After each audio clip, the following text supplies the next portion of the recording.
Umberto Albert Anastasia was an Italian-American mobster, hitman, and crime boss, one of the founders of the modern American mafia, and a co-founder and later boss of the Murder Inc. organization. Mr. Anastasia eventually rose to the position of boss in what became the modern Gambino crime family. He also controlled New York City's waterfront for most of his criminal career, including the dock worker unions. Mr. Anastasia was murdered on October the 25th, 1957, on the orders of Vito Genovese and Carlo Gambino. Mr. Gambino subsequently became the boss of the family. Mr. Anastasia was one of the most ruthless and feared organized crime figures in the American history. His reputation earned him nicknames the Earthquake, the One-Man Army, Mad Hatter, and the Lord High Executioner.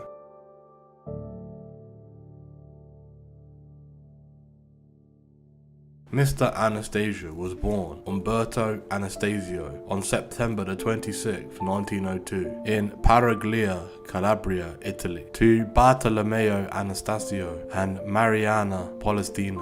Mr. Anastasia's father was a railway worker who died after World War I, leaving behind 9 children. Mr. Anastasia had 7 brothers: Raffaele, Frank, Anthony, Joseph, Gerardo, Luigi, who moved to Australia, and Salvatore Anastasio, and a sister, Maria. In 1919, Mr. Anastasia, with his brothers Joseph, Anthony, and Gerardo, illegally entered the United States after they deserted a freighter they were working on abroad in New York City. They soon started working as longshoremen on the Brooklyn waterfront. On the 17th of March 1921, Mr. Anastasia was convicted of murdering longshoreman George Torino as a result of a quarrel. He was sentenced to death and sent to Sing Sing State Prison in Ossing, New York, to await execution. Due to a legal technicality, however, Mr. Anastasia won a retrial in 1922. 4 of the original prosecution witnesses had since disappeared, and Mr. Anastasia was released from custody. During that time, he changed his name from Anastasio to Anastasia. On the 6th of June 1923, Mr. Anastasia was convicted of illegal possession of a firearm and sentenced to 2 years in prison. In 1937, he married Elsa Bargnesi, and they had 2 sons, Umberto and Richard, and 2 daughters, Joanna and Gloriana.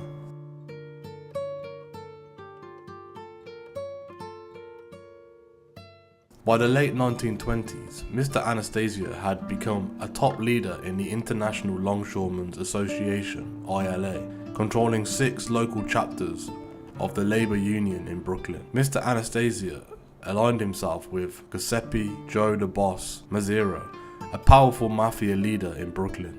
He soon became close associates with the future Costa Nostra bosses, Joe Adonis, Charles Lucky Luciano, Vito Genovese, and Frank Costello. In 1928, Mr. Anastasia was charged with a murder in Brooklyn, but the other witnesses either disappeared or refused to testify in court.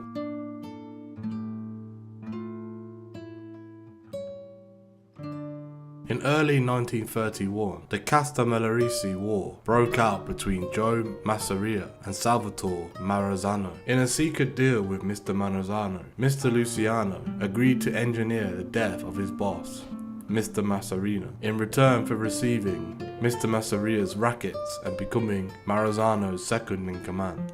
On April 15, 1931, Mr. Luciano had lured Mr. Masseria to a meeting where he was murdered at the restaurant called Nuova Villa Tomorrow on Coney Island. While they played cards, Mr. Luciano allegedly excused himself to the bathroom, with the gunmen reportedly being Mr. Anastasia, Vito Genovese, Joe Adonis, and Benjamin Bugsy Siegel. Serco, the Artichoke King, Terra Nova, drove the getaway car, but legend has it he was too shaken up to drive away and had to be shoved out the driver's seat by Mr. Siegel. Mr. Luciano took over the Masseria's family, with Mr. Genovese as his underboss. In 1931, Mr. Luciano and Mr. Genovese planned the murder of Salvatore Maranzano. Mr. Luciano had received word that Mr. Maranzano was planning to kill him and Mr. Genovese, and prepared a hit team to kill Mr. Maranzano first. On September 10th, 1931, when Mr. Maranzano summoned Mr. Luciano, Mr. Genovese, and Frank Costello to a meeting at his office, They knew Mr. Maranzano would kill them there. Instead, Mr. Luciano sent to Mr. Maranzano's office 4 Jewish gangsters whose faces were unknown to Mr. Maranzano's people. They had been secured with the aid of Mr. Lansky and Mr. Siegel, with the national crime syndicate already created by Mr. Luciano by 1929. After the death of Mr. Maranzano, he also subsequently created the Commission to serve as the governing body for organised crime. The syndicate was meant to serve as a deliberate body to solve disputes, carve up and dispute territories, and regulate lucrative illegal activities such as racketing, gambling and bootlegging, which came to a close with the repeal of prohibition in 1933. In 1932, Mr. Anastasia was indicted on charges of murdering another man with an ice pick, but the case was dropped due to lack of witnesses. The following year, he was charged with killing a man who worked in a laundry. Again, there were no witnesses willing to testify.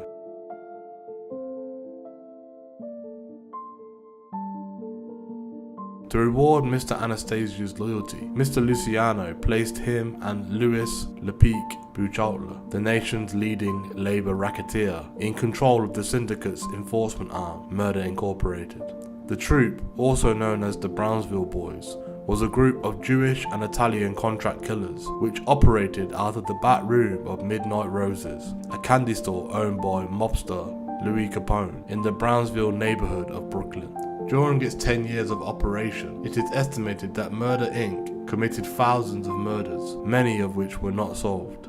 For his leadership in Murder Inc., Mr. Anastasia was nicknamed the Mad Hatter and the Lord High Executioner. The Commission's first test came in 1935, when it ordered Dutch Sulch to drop his plans to murder Special Prosecutor Thomas E. Dewey. Mr. Luciano argued that Mr. Dewey's assassination would precipitate a massive law enforcement crackdown. An enraged Mr. Sulch said he would kill Mr. Dewey anyway and walked out of the meeting. Mr. Anastasia approached Mr. Luciano with information that Mr. Sulch had asked him to stake out Mr. Dewey's apartment on 5th Avenue. Upon hearing the news, the Commission held a discreet meeting to discuss the matter. After 6 hours of deliberations, the Commission ordered Mr. Buchautla to eliminate Mr. Sulch. On October 23rd, 1935, before he could kill Mr. Dewey, Mr. Sulch was shot in a tavern in Newark, New Jersey, and succumbed to his injuries the following day.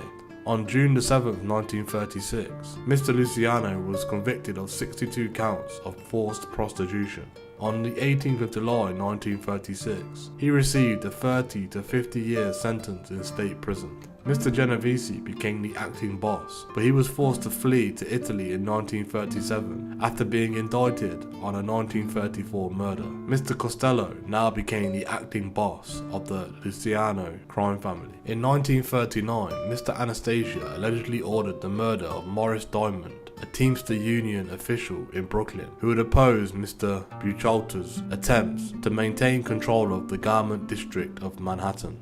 In the summer of 1939, he allegedly organised the murder of Peter Panto, an ILA activist who had been leading the movement for democratic reforms in the union's local chapters and refused to be intimidated by the ILA officials. On the 14th of July 1939, Mr. Panto disappeared. His body was later recovered from a farm in New Jersey. In 1941, Abe Reles, a gang leader from Brownsville, Brooklyn, who had been supplying Mr. Anastasia and Murder Inc. with hitmen for the previous decade, was arrested by law enforcement, effectively ending Murder Incorporated. Mr. Reles decided to testify for the government to save himself from the death penalty, leading to the conviction of 7 members of Murder Inc. Mr. Reles also had information that could implicate Mr. Anastasia in the Diamond and Panto murders. Fearful of prosecution, Mr. Anastasia offered a $100,000 reward for Mr. Reles's murder. On November 12, 1941, Mr. Reles was found dead on a restaurant roof outside the Half Moon Hotel in Coney Island. Mr. Reles was being guarded in a 6th-room floor during the ongoing trial. In 1951, a grand jury ruled that Mr. Reles accidentally died whilst climbing down to the 5th floor using sheets tied to a heating radiator. However, many officials still suspected that Mr. Reles had been murdered. In the spring of 1942, Mr. Anastasia allegedly ordered the murder of an associate, Anthony Romeo, who had been arrested and questioned in the Panto killing. At the end of June, Mr. Romeo's body was discovered near Goyencourt, Delaware, having been beaten and shot multiple times.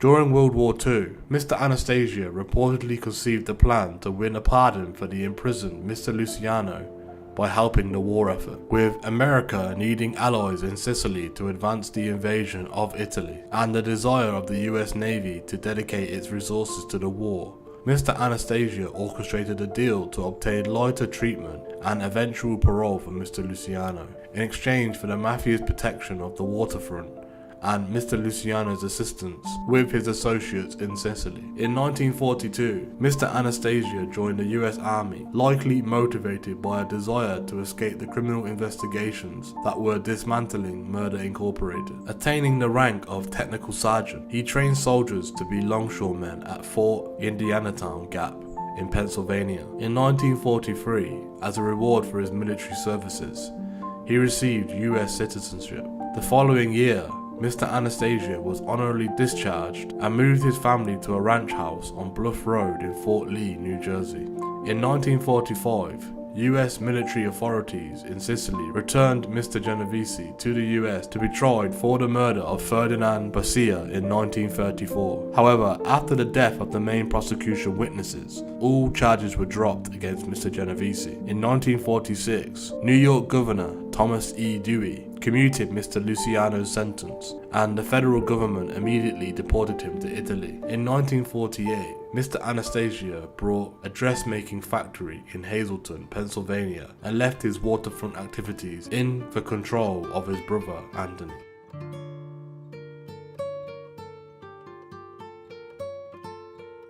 In 1951, the US Senate summoned Mr. Anastasia to answer questions about organized crime at the Kefauver hearings. Mr. Anastasia refused to answer any of the questions put forward to him. Despite being a mob power of his own right, Mr. Anastasia was nominally the underboss of the Mangano crime family, under the boss Vincent Mangano. During his 20-year rule, Mr. Mangano had resented Mr. Anastasia's close ties to Mr. Luciano and Mr. Costello, particularly the fact that they had obtained Mr. Anastasia's services without first seeking Mr. Mangano's permission. This and other business disputes led to a heated, almost physical fight between the two mobsters. On April the 19th, 1951, Mr. Mangano went missing and his body was never found. The same day, the body of Vincent's brother Philip was discovered in Jamaica Bay. No one was ever arrested in the Mangano murders, but it was widely assumed that Mr. Anastasia had killed them, or had them killed.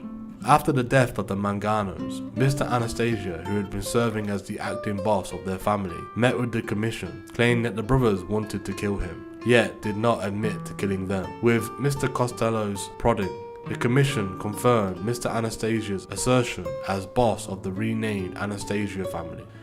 Mr. Costello wanted Mr. Anastasia as an ally against the ambitious and revengeful Mr. Genovese.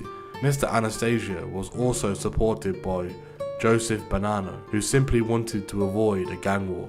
In March 1952, Mr. Anastasia allegedly ordered the murder of Arnold Schuster, a New York man who successfully identified fugitive bank robber Willie Sutton, resulting in Mr. Sutton's arrest. When Anastasia saw Mr. Schuster being interviewed on television, he allegedly said, "I can't stand squealers, hit that guy." On March the 8th, 1952, a gunman shot Mr. Sculpture to death on a street in Borough Park, Brooklyn. In 1963, government witness Joseph Valachi accused Mr. Anastasia of ordering the murder, but many people in law enforcement were skeptical of it.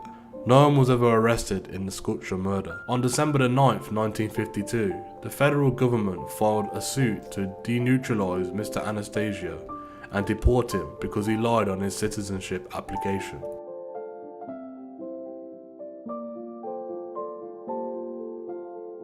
To take control of the Luciano family, Mr. Genovese needed to kill Mr. Costello. Unable to do so without eliminating Mr. Anastasia, Mr. Genovese looked for allies. He used Mr. Anastasia's brutal behaviour against him in an effort to win supporters, portraying Mr. Anastasia as an unstable killer who threatened to bring law enforcement pressure on the Costa Nostra. In addition, Mr. Genovese pointed out that Mr. Anastasia had been selling memberships to his crime family for $50,000, in a clear violation of the commission rules that infuriated many high-level mobsters. According to Mr. Valachi, Mr. Anastasia had been losing large amounts of money betting on horse races, making him even more unpredictable. Over the next few years, Mr. Genovese secretly won the support of Mr. Anastasia's capo regime, Carlo Gambino, offering him leadership of Mr. Anastasia's family in return for his cooperation. On the 23rd of May 1955, Mr. Anastasia pleaded guilty to tax evasion for underreporting his income during the late 1940s. On the 3rd of June 1955, Mr. Anastasia was sentenced to 1 year in federal prison and a $20,000 fine. After his conviction, the federal government successfully petitioned to revoke Mr. Anastasia's citizenship so he could be deported.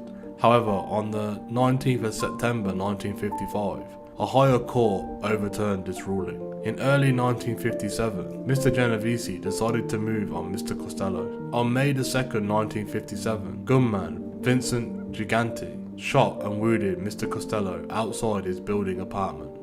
Although the wound was superficial, it persuaded Mr. Costello to relinquish power to Mr. Genovese and retire. Mr. Genovese then controlled what is now called the Genovese crime family. Mr. Bonanno would later credit himself with arranging a sit-down, where he kept Mr. Anastasia from immediately taking Mr. Genovese to war in response. On the 17th of June that year, Frank Scalise, Mr. Anastasia's underboss, and the man identified as directly responsible for selling Gambino family memberships, was also assassinated. According to Mr. Valachi, Mr. Anastasia approved the hit and the subsequent murder of Mr. Scalise's brother, Joseph, after offering to forgive his threats to avenge Frank.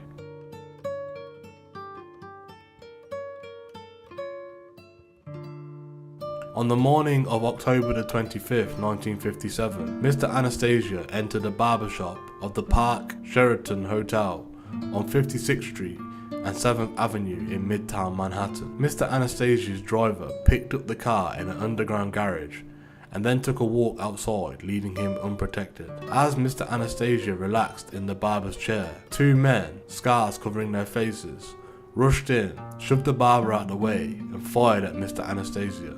After a first volley of bullets, Mr. Anastasia reportedly lunged at his killers. However, the stunned Mr. Anastasia had actually attacked the gunman's reflection in the wall mirror of the barbershop. The gunmen continued firing until Mr. Anastasia fell on the floor dead. The Mr. Anastasia homicide generated a tremendous amount of public interest and sparked a high-profile police investigation. As per the New York Times journalist and Five Families author Selwyn Rabb, the vivid image of a helpless victim swathed in white towels was stamped in the public memory. However, no one was charged in the case. Speculation on who killed Mr. Anastasia was centered on Profassi crime family mobster Joe Gallo and the Patricia crime family of Providence, Rhode Island, and certain drug dealers within the Gambino crime family. Initially, the NYPD concluded that Mr. Anastasia's homicide had been arranged by Mr. Genovese and Mr. Gambino, and that it was carried out by a crew led by Mr. Gallo. At one point, Mr. Gallo boasted to an associate of his part in the hit, "You could just call the five of us the barbershop quintet." Elsewhere, Mr. Genovese had traditionally strong ties to Patricia boss Raymond L.S. Patricia. Mr. Anastasia's funeral service was conducted at a Brooklyn funeral home. The Roman Catholic Church of Brooklyn had refused to sanction a church burial. Mr. Anastasia was interred in Greenwood Cemetery in Greenwood Heights, Brooklyn, attended by a handful of friends and relatives. It is marked Anastasio. In 1958, his family emigrated to Canada and changed the name to Anicio.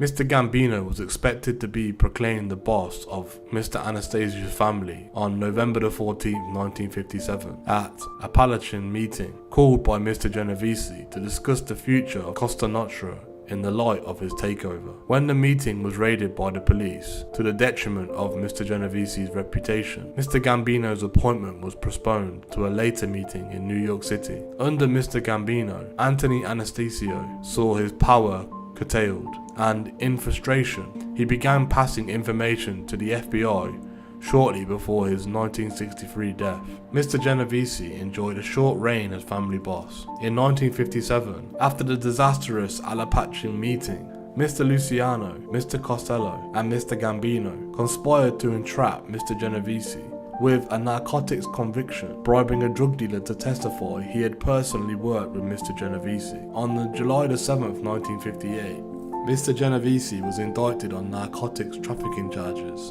On April 17, 1959, he was sentenced to 15 years in state prison. Mr. Anastasia lived in a 25-room, 259 square foot hilltop mansion located in Fort Lee, New Jersey from 1947 until his assassination. In 1958, less than a year after his death, comedian Buddy Hackett and his wife purchased the mansion and after renovations lived there through most of the 1960s. The mansion sold for $6.9 million in late December 2017. The house was last sold in December 2018 for $3.6 million and demolished in March 2019. Actor and former heavyweight boxing contender Jack O'Halloran claims to be Mr. Anastasia's illegitimate son.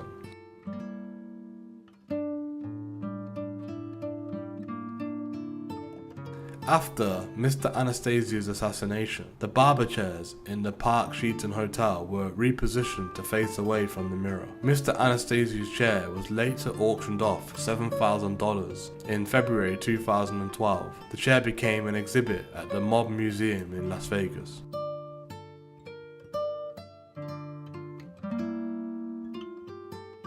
The fictional character Johnny Friendly, played by Lee J. Cobb in the classic 1954 American film On the Waterfront, was partially based on Mr. Anastasia. The 1959 film Inside the Mafia opens with a scene of Mr. Anastasia's assassination. Mr. Anastasia's murder, as well as the 1957 Alpachin meeting, were referenced in the 1999 film Analyze This, starring Robert De Niro and Billy Crystal. Mr. Anastasia is portrayed by Fausto Tozzi in the 1972 film The Valachi Papers. He is portrayed by Richard Conti in an Italian movie of 1973 with Alberto Sordi, My Brother Anastasia. He is portrayed by Gianni Russo in the 1975 film Peak, starring Tony Curtis. He is portrayed by Gary Pastore in the 2019 movies The Irishman and Mobtown.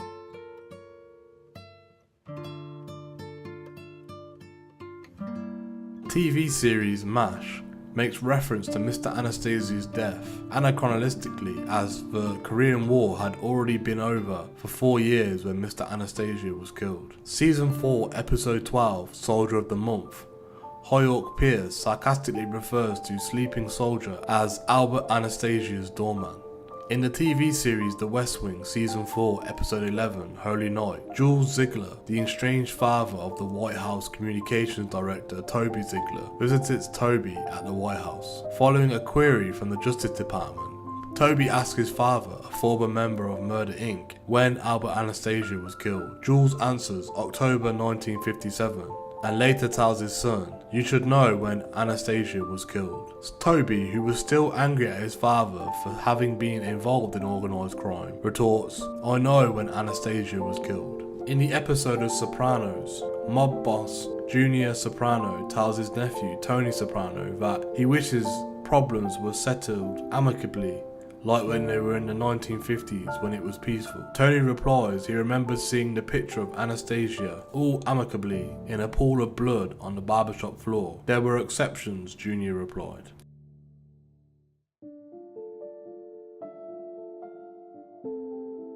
In The Day of the Jackal, a 1973 novel by Frederick Forsyth, A detective considers Marco Vettelino, a fictitious bodyguard who was absent during Anastasia's assassination, as one of the several suspects who could be an assassin contracted to kill the French president, Charles de Gaulle. The bodyguard is ruled out because he doesn't fit the description of the assassin. A fictitious playback hit for Mr. Anastasia's murder is described in Before the Play, the prologue of The Shining. In the book, the fictional Overlook Hotel was a popular meeting place and neutral ground for organised crime figures in the post-war era. The target was a powerful mobster who was guarded by two gunmen he had loaned from New York City.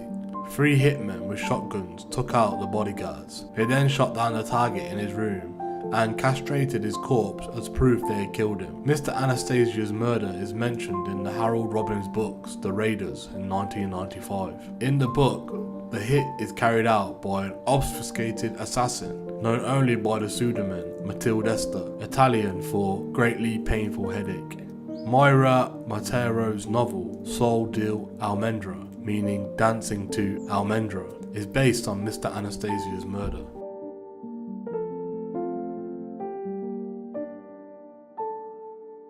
In Mafia 2, Don Alberto Clemente is partially based on Mr. Anastasia, particularly his known violations of the Mafia Code by trying to sell made men. Mr. Clemente's death was based on a combination of Mr. Anastasia's assassination as well as the attempted murder of Adolf Hitler at the Wolf's Den.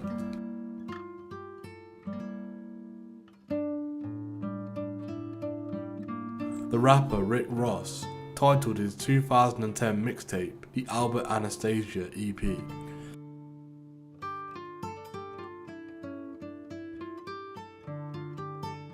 In the shadowy world of organised crime, the life and death of Umberto Albert Anastasia stands as a testament to the power struggles and shifting alliances that define the era. From his humble beginnings in Italy to his rise as a feared mobster in America, Mr. Anastasia's journey was marked by ruthlessness and ambition. His reign as a crime boss, his involvement in Murder Incorporated, and his entanglement in the complex web of mafia politics illustrate the volatile nature of the underworld. Mr. Anastasia's brutal assassination in the barber's chair, surrounded by the white towels of his final moments, remains an enduring mystery, shrouded in speculation and intrigue. The aftermath of his death saw an ascent of new figures within the criminal underworld, leaving an undeniable mark on the history of organised crime. As we reflect on the life and legacy of Umberto Anastasia, we are reminded of the enduring allure of the mafia's dark allure and the ever-shifting tides of power that have shaped the criminal underworld for generations. His story serves as a cautionary tale,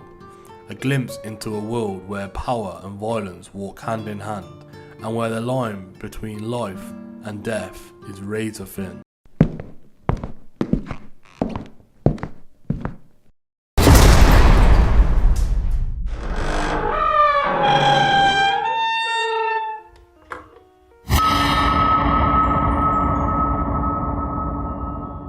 Hello, and welcome to the Street Crime America's YouTube channel. Please don't forget to like, share, comment, and subscribe. Today, we look at the life of a notorious American criminal who will never be forgotten about in the American criminal underworld, Alphonse Gabriel Capone. He was born on January the 17th, 1899, sometimes known by the nickname Scarface, and he was an American gangster and businessman who attained notoriety during the Prohibition era as the co-founder and boss of the Chicago outfit. Mr. Capone's 7-year reign as a crime boss ended when Mr. Capone went to prison at the age of 33. He was born in New York City in 1899 to Italian immigrant parents. He joined the 5 Points gang as a teenager and became a bouncer in organised crime premises such as brothels. In Mr. Capone's early 20s, he moved to Chicago and became a bodyguard and trusted friend for Johnny Torrio, head of a criminal crime syndicate that illegally supplied alcohol and the forerunner of the outfit. He was also politically protected through the Unione Siciliana. A conflict with the North Side gang was instrumental in Mr. Capone's rise and fall. Mr. Torrio went into retirement after the North Side homicide gunman almost killed him, handing control to Mr. Capone. He expanded the bootlegging business through increasingly violent means, but Mr. Capone's mutually profitable relationships with Mayor William Hale Thompson and the city's police meant that he seemed safe from law enforcement. He apparently reveled in attention such as the cheers from spectators when Mr. Capone appeared at ball games. He made donations to various charities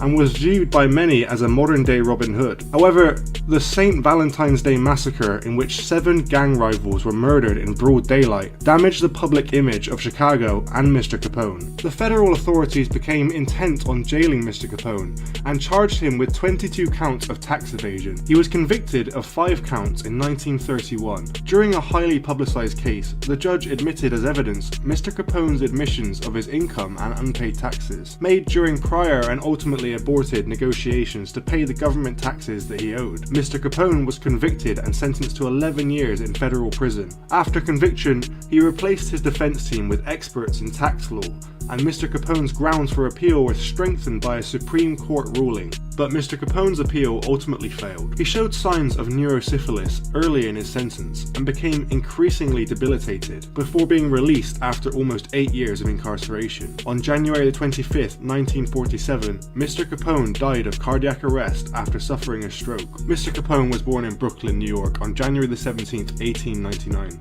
Mr. Capone's parents were Italian immigrants, Gabriele Capone and Teresa Capone. His father was a barber and his mother was a seamstress, both born in Angri, a small commune outside of Naples in the province of Salerno. Mr. Capone's family had immigrated to the United States in 1893 by ship, first going through Fiume in modern-day Rijeka, Croatia, and a port city in what was then Austria-Hungary's cross. Family settled at 95 Navy Street, in the Navy Yard section of Brooklyn at New York City. Gabriele Capone worked at a nearby barbershop at 29 Park Avenue. When Al was 11, Mr. Capone and his family moved to 38 Garfield Place in Park Slope, Brooklyn. Gabrielle and Teresa had 8 other children. Vincenzo, Mr. Capone, who later changed his name to Richard Hart and became a prohibition agent in Homer, Nebraska. Raphael James Capone, also known as Ralph Bottles Capone, who took charge of his brother's beverage industry. Salvatore Frank Capone, Ermina Capone, who died at the age of 1, Ermino John Capone, Albert Capone, Matthew Capone,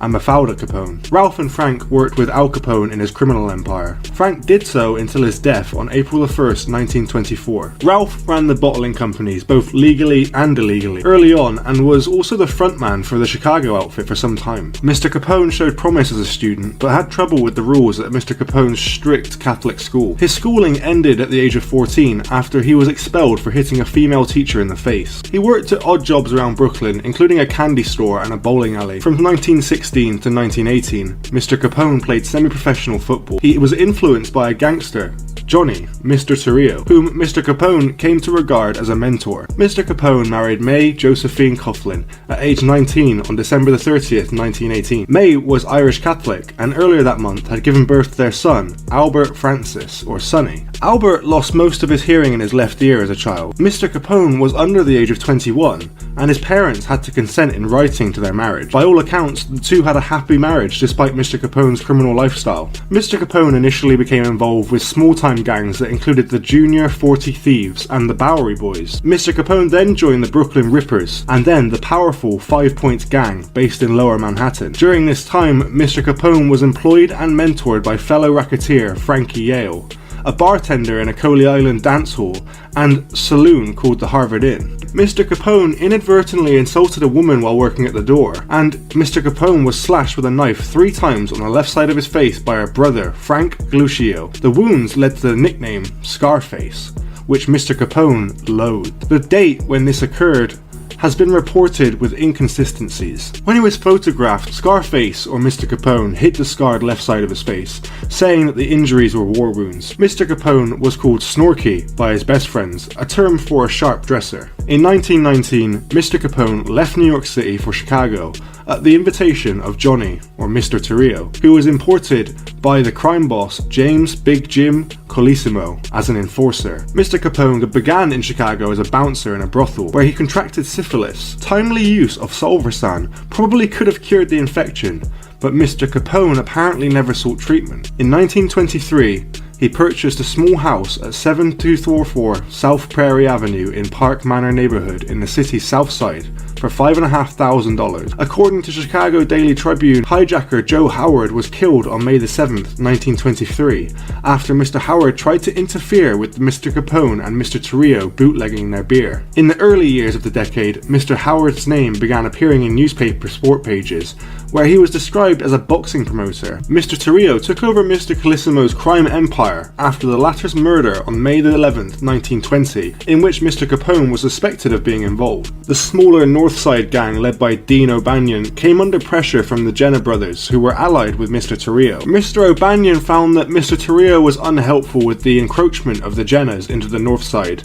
despite Mr. Torrio's pretensions to be a settler of disputes. In a fateful step, Mr. Torrio arranged the murder of Mr. O'Banion at his flower shop on November 10th, 1924. This placed Jaime Weiss at the head of the gang, backed by Vincent Druschi and Bugs Moran. Mr. Weiss had been a close friend of Mr. O'Banion, and the Northsiders made it a priority to get revenge on Mr. O'Banion's killers. Al Capone was a frequent visitor to Rye Mabee in Montego, Tennessee, when Mr. Capone was traveling between Chicago and his Florida estate in Miami. During Prohibition in the United States, Mr. Capone was involved with bootleggers in Canada, who helped Mr. Capone smuggle liquor into the US. When he was asked if he knew Rocco Perry, billed as Canada's king of the bootleggers, Mr. Capone replied, "Why, I don't even know which street Canada's on." Other sources, however, claim that Mr. Capone had certainly visited Canada, where he maintained some hideaways, but the Royal Canadian Mounted Police states that there is no evidence that he ever set foot on Canadian soil. In January 1925, Mr. Capone was ambushed, leaving him shaken but unhurt. 12 days later, Mr. Torrio was returning from a shopping trip when he was shot several times. After recovering, Mr. Torrio effectively resigned and handed control to Mr. Capone, aged 26, who became the new boss of an organization that took in illegal breweries and a transportation network that reached to Canada, with political and law enforcement protection. In turn, Mr. Capone was able to use more violence to increase the revenue. He often enlisted the help of local members of the black community to work in his operations. Jazz musicians Milt Hinton and Lionel Hampton had uncles who worked for Mr. Capone on the south side of Chicago. A fan of jazz himself, Mr. Capone once asked clarinetist Johnny Dodds to play a number that Mr. Dodds did not know. Mr. Capone split a $100 bill in half and told Mr. Dodds that he would get the other half when he learned it. Mr. Capone also sent 2 bodyguards to accompany jazz pianist Earl Hines on a road trip. He also indulged in custom suits, cigars, gourmet food and drink, and female companionship. Mr. Capone was particularly known for his flamboyant and costly jewellery. His favourite responses to questions about his activities were, "I'm just a businessman, giving the people what they want, and all I do is satisfy a public demand." He based himself in Cicero, Illinois, after using bribery and widespread imitation to take over town council elections, such as the 1924 Cicero municipal elections, and this made it difficult for the Northsiders to target Mr. Capone. His driver was found tortured and murdered, and there was an attempt on Mr. Weiss's life in the Chicago Loop. On September the 20th, 1926,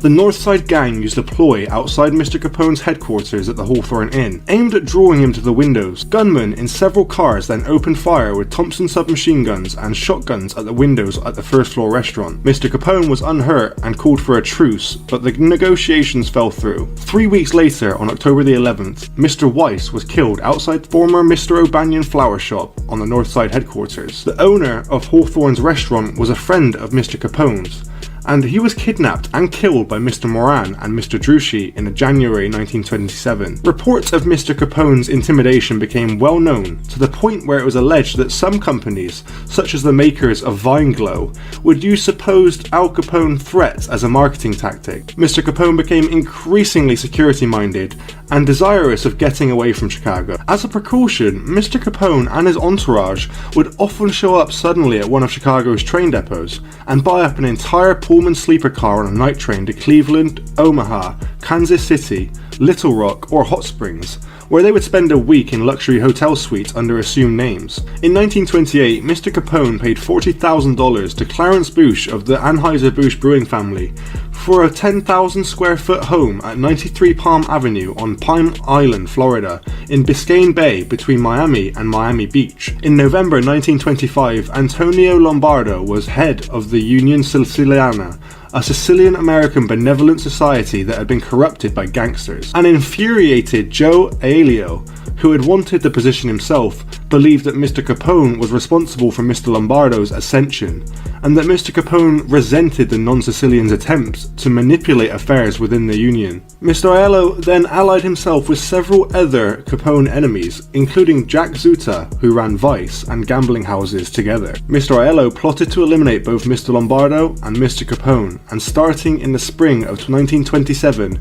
made several attempts to assassinate Mr. Capone. Mr. Aiello offered money to the chef of Joseph Diamond Joe Esposito's Bella Napoli Cafe, Mr. Capone's favourite restaurant, to pit prussic acid in Mr. Capone and Mr. Lombardo's soup. Reports indicated that Mr. Aiello offered between $10,000 and $35,000. Instead, the chef exposed the plot to kill Mr. Capone, who responded by dispatching men to destroy one of Mr. Aiello's stores on the West Division Street with machine gun fire. More than 200 bullets were fired into the Aiello brothers' bakery on May 28, 1927.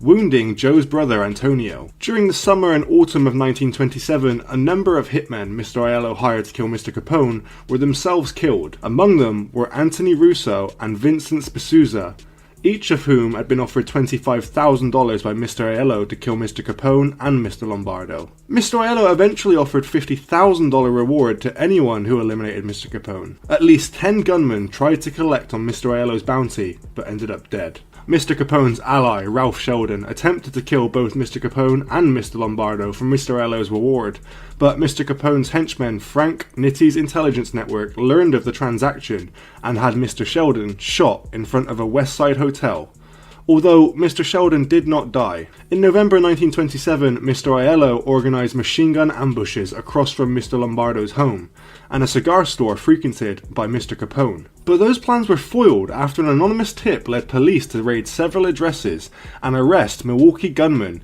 Angelo Lamantillo and 4 other Mr. Aiello gunmen. After the police discovered receipts for the apartments in Lamantillo's pockets, he confessed that Aiello had hired him to kill Mr. Capone and Mr. Lombardo, leading the police to arrest Aiello himself and bring him to the South Clark Street police station.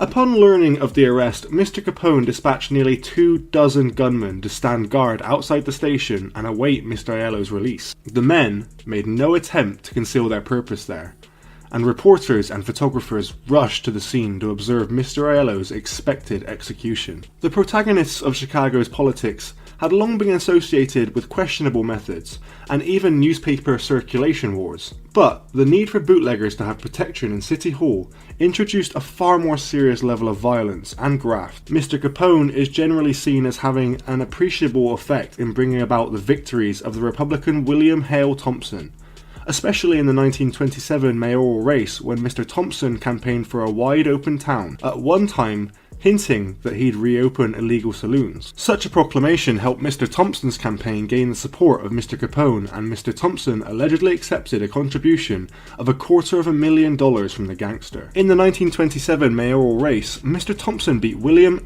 Emmett Dever by a relatively slim margin. Mr. Thompson's powerful Cook County political machine had drawn on the often parochial Italian community, but this was in tension with Mr. Thompson's highly successful courting of African Americans. Another politician, Joe Esposito, became a political rival of Mr. Capone, and on March 21, 1928, Mr. Esposito was killed in a drive-by shooting in front of his house. Mr. Capone continued to back Mr. Thompson. Voting booths were targeted by Mr. Capone's bomber, James Belcastro, in the wards where Mr. Thompson's opponents were thought to have support. On the polling day of April 10, 1928, in the so-called Pineapple Primary, causing the deaths of at least 15 people, Mr. Belcastro was accused of the murder of lawyer Octavius Granaday, an African American who challenged Mr. Thompson's candidate for the African American vote, and was chased through the streets on polling day by cars of gunmen before being shot dead. An indication of the attitude of local law enforcement towards Mr. Capone's organization came in 1931 when Mr. Belcastro was wounded in a shooting. Police suggested to skeptical journalists that Mr. Belcastro was an independent operator. A 1929 report by the New York Times connected Mr. Capone to the 1926 murder of Assistant State Attorney William H. Mr. McSwiggan, the 1928 murders of Chief Investigator Ben Newmark,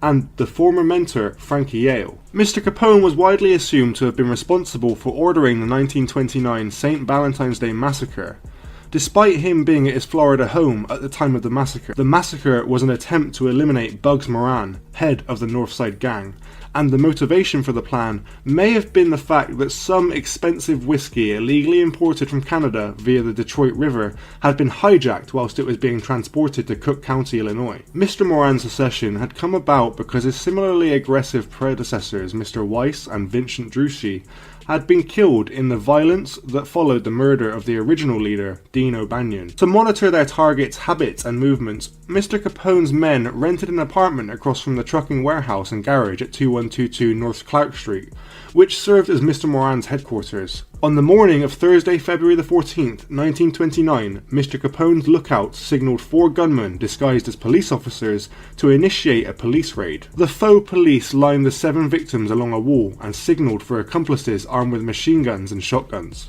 Within days, Mr. Capone received a summons to testify before a Chicago grand jury on charges of federal prohibition violations, but Mr. Capone claimed to be too unwell to attend. In an effort to clean up his image, Mr. Capone donated to charities and sponsored a soup kitchen in Chicago during the Depression. The St. Valentine's Day massacre led to public disquiet about Mr. Thompson's alliance with Mr. Capone, and was a factor in Anton J. Klemark winning the mayoral election in April 6, 1931. The St. Valentine's Day massacre led to public outrage about Mr. Thompson's alliance with Mr. Capone, and was a factor in Anton J. Klemark winning the mayoral election on April 6, 1931. Mr. Capone was primarily known for ordering other men to do his dirty work for him. In May 1929, one of Mr. Capone's bodyguards, Frank Rio, uncovered a plot by 3 of Mr. Capone's men, Albert Anselmi, John Scalassi, and Joseph Giunta, who had been persuaded by Mr. Aiello to depose Mr. Capone and take over the Chicago outfit.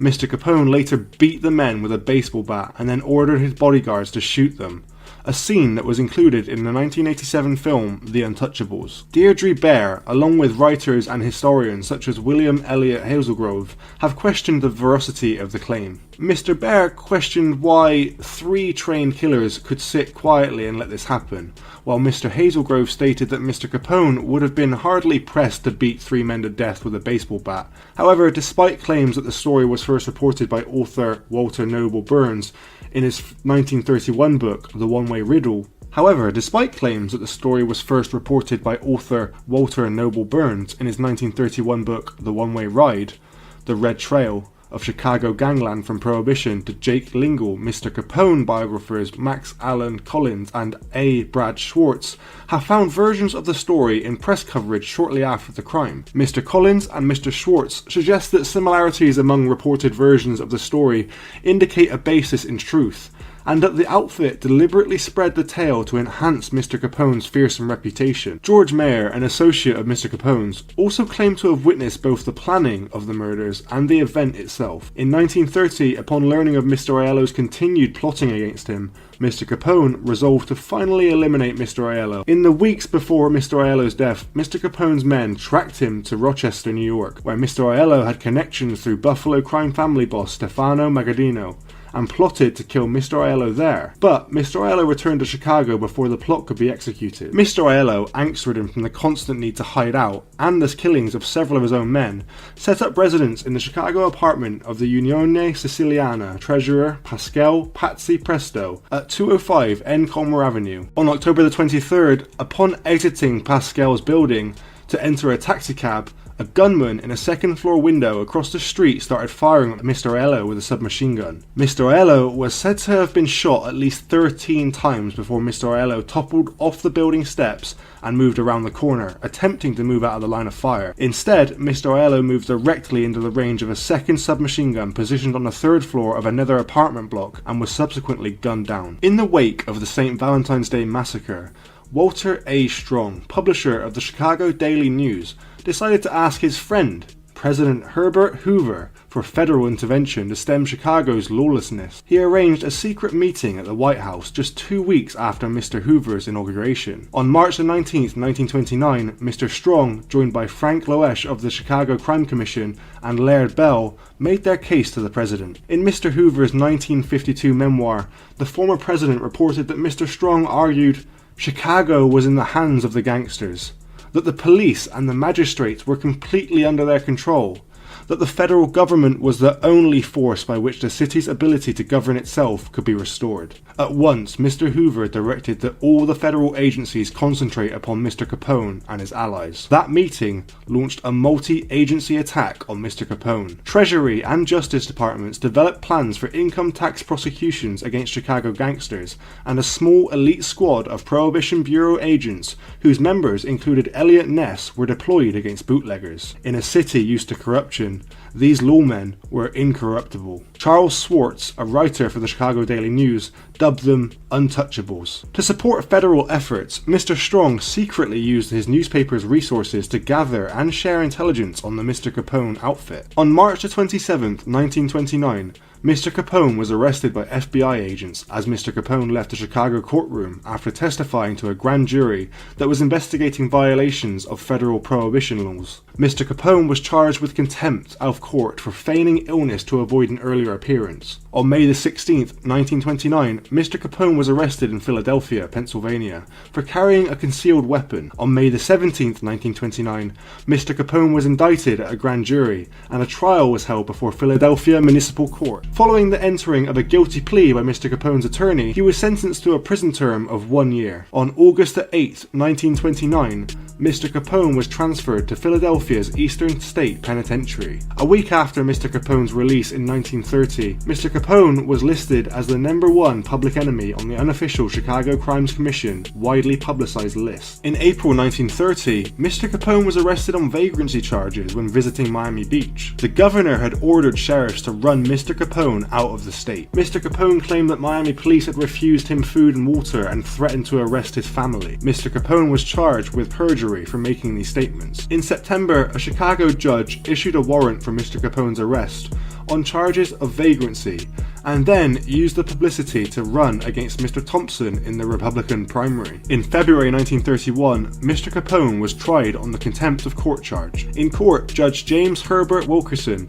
intervened to reinforce questioning of Mr. Capone's doctor by the prosecutor. Mr. Wilkerson sentenced Mr. Capone to 6 months, but Mr. Capone remained free while on the appeal of the contempt conviction. In February 1930, Mr. Capone's organization was linked to the murder of Julius Rosenheim, who served as a police informant in the Chicago outfit for 20 years. Assistant Attorney General Mabel Walker Willebrandt recognized that mob figures publicly led lavish lifestyles, yet never filed tax returns, and thus could be convicted of tax evasion without requiring hard evidence to get testimony about their other crimes. Miss Willebrandt tested this approach by prosecuting a South Carolina bootlegger. In 1927, the Supreme Court ruled in the United States v. Mr. Sullivan that the approach was legally sound. Illegally earned income was subject to income tax. Justice Oliver Wendell Holmes Jr.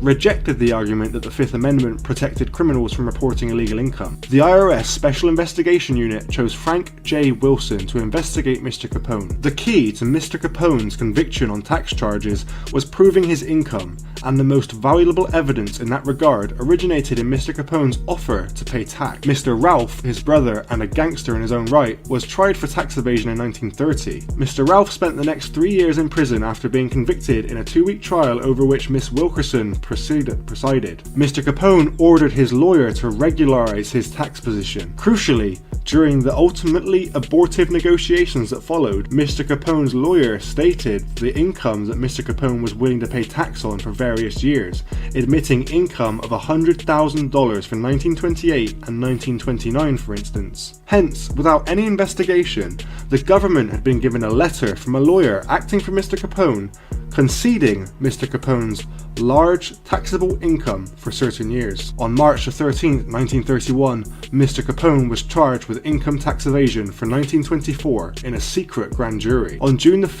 1931, Mr. Capone was indicted by a federal grand jury on 22 counts of income tax evasion from 1925 through to 1929. Mr. Capone was released on $50,000 bail. A week later, Elliot Ness and his team of untouchables inflicted major financial damage on Mr. Capone's operations and led to Mr. Capone's indictment of 5,000 violations of the Volstead Act. On June 16, 1931, at the Chicago Federal Building in the courtrooms of Miss Wilkerson, Mr. Capone pleaded guilty to income tax evasion and the 5,000 Volstead Act violations as part of a 2+1 deal, in which resulted in a 2-year prison sentence plea bargain. However, on July 30th, 1931, Miss Wilkerson refused to honour the plea bargain, and Mr. Capone's counsel rescinded the guilty pleas. On the second day of the trial, Miss Wilkerson overruled objections that a lawyer could not confess for his client, saying that anyone making a statement to the government did so at their own risk. Miss Wilkerson deemed that the 1930 letter to the federal authorities could be admitted into evidence from a lawyer acting for Mr. Capone. Miss Wilkerson later tried Mr. Capone only on the income tax evasion charges, as Mr. Capone determined that they took precedent over the Volstead Act charges. Much was later made of other evidence, such as witnesses and ledgers, but these strongly implied Mr. Capone's control, rather than stating it. Mr. Capone's lawyers, who relied on the plea bargain Miss Wilkerson refused to honour, and therefore had mere hours to prepare for the trial, ran a weak defence focused on claiming that essentially all Mr. Capone's income was lost to gambling. This would have been irrelevant regardless, since gambling losses can only be subtracted from gambling winnings, but it was further undercut by Mr. Capone's expenses, which were well beyond what Mr. Capone claimed income could support. Miss Wilkerson allowed Mr. Capone's spending to be presented at very great length. The government charged Mr. Capone with evasion of $215,000 in taxes on a total income of $1 million during the 5-year period. Mr. Capone was convicted on 5 counts of income tax evasion on October 17th, 1931, and was sentenced a week later to 11 years in federal prison, fined $50,000 plus $7,000 for court costs, and was held liable for $215,000 plus interest due on Mr. Capone's back taxes. New lawyers hired to represent Mr. Capone were Washington-based tax experts. They filed a writ of habeas corpus based on a Supreme Court ruling that tax evasion was not fraud, which apparently meant that Mr. Capone had been convicted on charges relating to years that were actually outside the time limit for prosecution. However, a judge interpreted the law so that the time that Mr. Capone spent in Miami was subtracted from the age of the offences, thereby denying the appeal of both Mr. Capone's conviction and sentence. Mr. Capone was sent to Atlanta U.S. Penitentiary in May 1932, aged 33. Upon Mr. Capone's arrival at Atlanta, Mr. Capone was officially diagnosed with syphilis and gonorrhea. He was also suffering from withdrawal symptoms from cocaine addiction, the use of which had perforated Mr. Capone's nasal septum. He was competent at his prison job of stitching soles on shoes for 8 hours a day, but his letters were barely coherent. Mr. Capone was seen as a weak personality, and so as adept dealing with bullying fellow inmates that Mr. Capone's cellmate, seasoned convict Red Rudinsky, feared that Mr. Capone would have a breakdown. Mr. Rudinsky was formerly a small-time criminal associated with the Mr. Capone gang, and found himself becoming a protector of Mr. Capone. The conspicuous protection of Mr. Rudinsky and other prisoners drew accusations from less friendly inmates, and fueled suspicion that Mr. Capone was receiving special treatment. No solid evidence ever emerged, but it formed part of the rationale for moving Mr. Capone to the recently opened Alcatraz Federal Penitentiary off the coast of San Francisco in August 1934. On June 23, 1936, Mr. Capone was stabbed and superficially wounded by fellow Alcatraz inmate James C. Lucas. Due to Mr. Capone's good behaviour, he was permitted to play banjo in the Alcatraz prison band, the Rock Islanders. He was also transcribed the song Madonna Mia, creating his own arrangement as a tribute to his wife May. At Alcatraz, Mr. Capone's decline became increasingly evident, as neurosyphilis progressively eroded Mr. Capone's mental faculties. Mr. Capone's formal diagnosis of syphilis of the brain was made in February 1938. He spent the last year of his Alcatraz sentence in the hospital section. He was paroled on November 16th, 1939, after his wife May appealed to the court based on Mr. Capone's reduced mental capabilities. The main effect of Mr. Capone's conviction was that Mr. Capone ceased to be boss immediately on his imprisonment, but those involved in the jailing of Mr. Capone portrayed it as considerably undermining the city's organised crime syndicate. Mr. Capone's underboss, Frank Nitti, took over as boss of the outfit after Mr. Nitti was released from prison in March 1932, having also been convicted of tax evasion charges. Far from being smashed, the outfit continued without being troubled by the Chicago police, but at a lower level and without the open violence that had marked Mr. Capone's rule. Organized crime in the city had a lower profile once Prohibition was repealed. Already wary of attention after seeing Mr. Capone's notoriety bring him down, to the extent that there is a lack of consensus among writers about who was actually in control and who was a figurehead or front boss. Prostitution, labour union racketeering, and gambling became moneymakers for organised crime in the city without incurring serious investigation. In the late 1950s, FBI agents discovered an organisation led by Mr. Capone's former lieutenants reigning supreme over the Chicago underworld. Some historians have speculated that Mr. Capone ordered the 1939 murder of Edward J. O'Hare a week before Mr. Capone's release for helping federal prosecutors convict Mr. Capone of tax evasion. Though there are other theories for Mr. O'Hare's death. Due to Mr. Capone's failing health, he was released from prison on November 16, 1939, and referred to the Johns Hopkins Hospital in Baltimore for the treatment of paresis, which was caused by late-stage syphilis. Mr. Hopkins refused to admit Mr. Capone on his reputation alone, but Union Memorial Hospital accepted him. Mr. Capone was grateful for the compassionate care that he received and donated 2 Japanese weeping cherry trees to Union Memorial Hospital in 1939. A very sickly Mr. Capone left Baltimore on March the 20th, 1940, after a few weeks of inpatient and outpatient care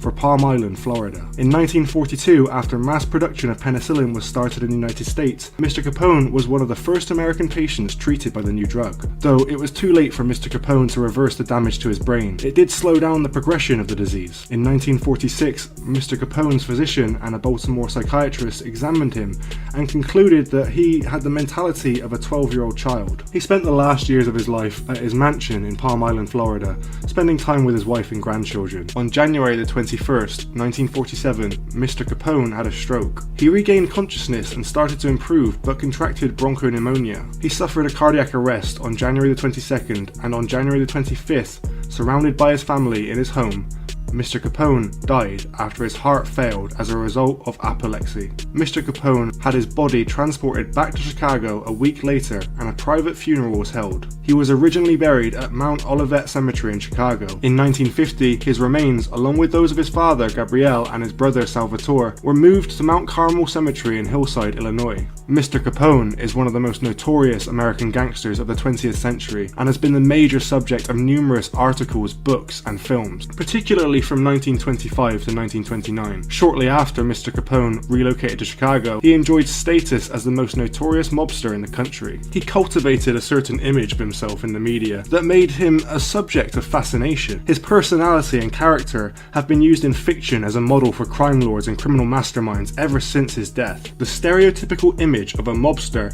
wearing a pinstriped suit and tilted fedora are based on photos of Mr. Capone. His accent, mannerisms, facial construction, physical stature, and parodies of his name have been used for numerous gangsters in comics, movies, music, and literature. So, what are your thoughts on the crimes committed by Alphonse Al Capone? One question I have, what do you think about why he didn't seek treatment for syphilis? Please let us know what you think in the comments below. Thanks for joining us, and until next time, stay safe.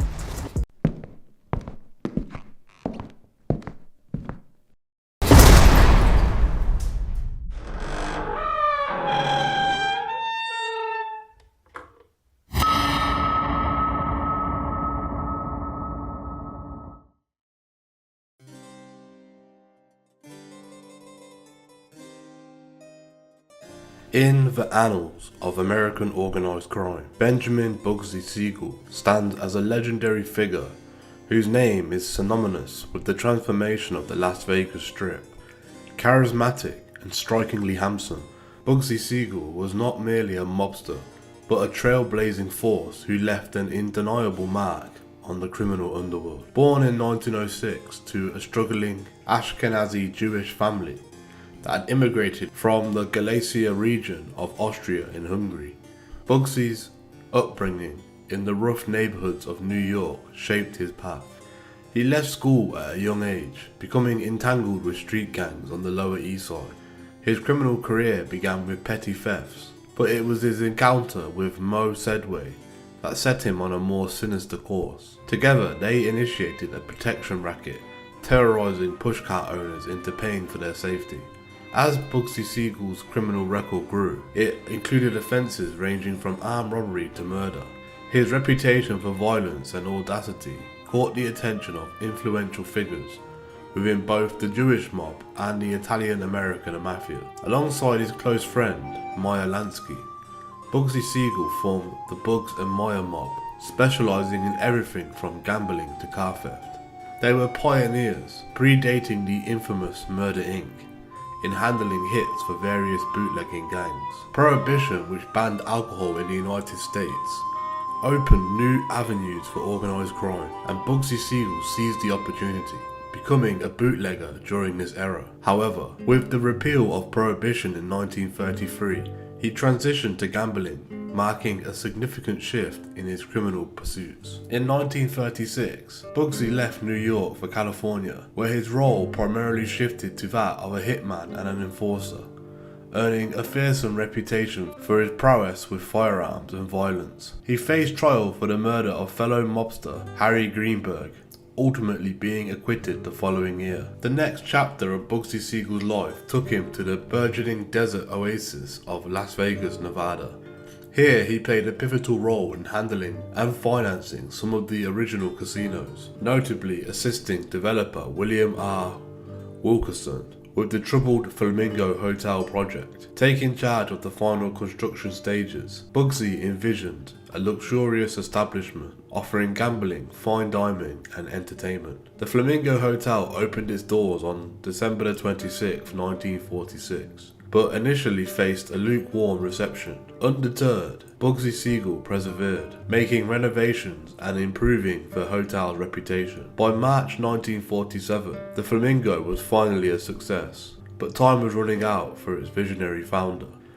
On the 20th of June 1947, Bugsy Siegel's life took a shocking turn when an unknown assailant fired multiple shots at him through a window of his girlfriend's Virginia Hills, Beverly Hills home. The night was dark, and the assailant's identity remained shrouded in mystery. Bugsy was struck multiple times, including twice in the head, leaving him lifeless on the floor.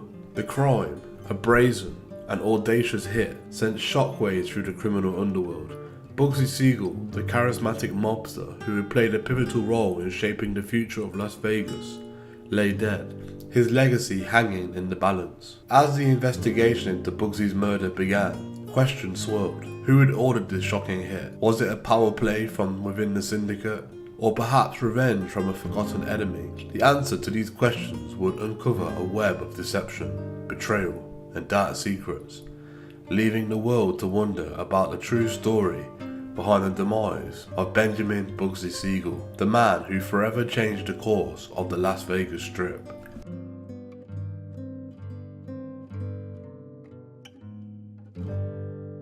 On a bitterly cold February the 28th, 1906, in the gritty neighborhood of Williamsburg, Brooklyn, New York, Benjamin Siegel took his first breath, the second of 5 children in a destitute Ashkenazi Jewish family who had journeyed to the United States from the Galicia region of what was then Austria-Hungary. It was a modest start to a life that would become synonymous with both infamy and ambition. Born to parents Max and Jenny Siegel, a young Benjamin was steeped in the relentless struggle for survival from the moment he entered the world. His parents toiled carelessly, earning meager wages in a relentless pursuit of the American dream that seemed forever just out of reach. As a precocious boy, Bugsy's journey through life took him on an ominous turn when he left the schoolyard behind and gravitated towards a gang that loomed like a dark spectre on the Lafayette Street, nestled within the Lower East Side of Manhattan. There, in the tumultuous streets of the earliest 20th century New York, his criminal education began. From the offset, his criminal implications found expression in thefts and delinquent acts, mirroring the harsh environments that surrounded him. Yet it was a pivotal encounter with Mo Sedway that would propel him deeper into the underworld. Together they devised a protection racket that struck fear into the hearts of pushcart owners, threatening to incinerate their precious merchandise unless dollars were handed over, an audacious scheme that laid the foundation for Bugsy's criminal career. As the years passed, Bugsy Siegel's rap sheet grew longer, stretching back to his teenage years. Armed robbery, grape, and even murder would stain his record, casting an ever-deepening shadow over his life. From the squalid streets of his youth to the glittering boulevards of Las Vegas, Benjamin Siegel's journey was one marked by crime, ambition, and the unwavering determination to rise above the circumstances of his birth. His story is a complex tapestry woven from the threads of darkness to light, a tale of a man who would come to embody the American dream in its most enigmatic form.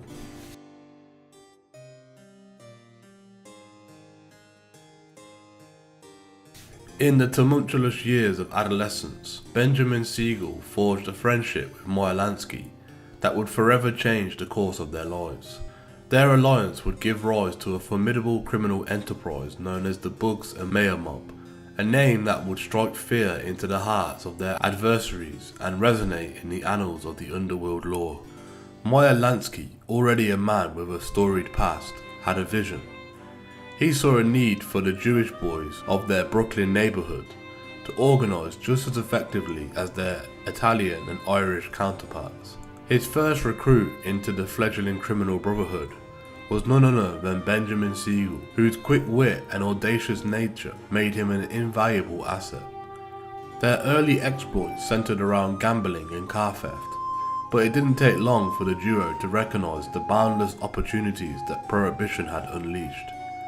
Bootlegging and illicit trade in alcohol beckoned as a path to wealth and power. In this world, Bugsy Siegel assumed the role of the mob's hitman, a man whose deadly skills would be leased out to other crime families, solidifying their reputation as a force to be reckoned with. The Bugs and Mayer Mob quickly became a central player in the tumultuous underworld of the 1920s America, almost a decade before the infamous Murder Inc. would emerge on the scene. Their primary mission, to handle hits for various bootlegging gangs operating in the treacherous alleys of New York and New Jersey. They were, by all accounts, merciless in their pursuit of dominance, responsible for the elimination of numerous rival gangland figures. In this crucible of crime, Bugsy Siegel was surrounded by a cadre of trusted comrades, including Abner Longy Zwilliam, Louis Lepecki Buchatler, and Meyer Lansky's own brother, Jake Joseph Dot Stature, a fellow member of the Bugs and Mayer Mob, would later recall Mr. Siegel's indomitable courage, describing him as a man who never flinched in the face of danger, a man who acted decisively when others hesitated. Bugsy never hesitated when danger threatened, Mr. Stature reminisced to Yuri Dan. While we tried to figure out what the best move was, Bugsy was already shooting. When it came to action, there was no one better. I've never known a man who had more guts. Moreover, Bugsy's connections stretched far beyond his immediate circle. He shared a boyhood friendship with none other than Al Capone, the infamous gangster from Chicago. When a murder warrant threatened Mr. Capone's freedom, Mr. Siegel extended a lifeline, allowing him to take refuge with an aunt. If you'd like to know more about Al Capone, we have a documentary on our channel, so please check it out when you get time. Yet the Bugs and Mayer Mob was not confined to bootlegging and violence alone. Their empire extended into the shadowy realms of drug trade, with Mr. Siegel deeply immersed in the opium underworld from a very young age. By the tender age of 21, Benjamin Siegel had amassed considerable wealth and wasn't shy about flaunting it.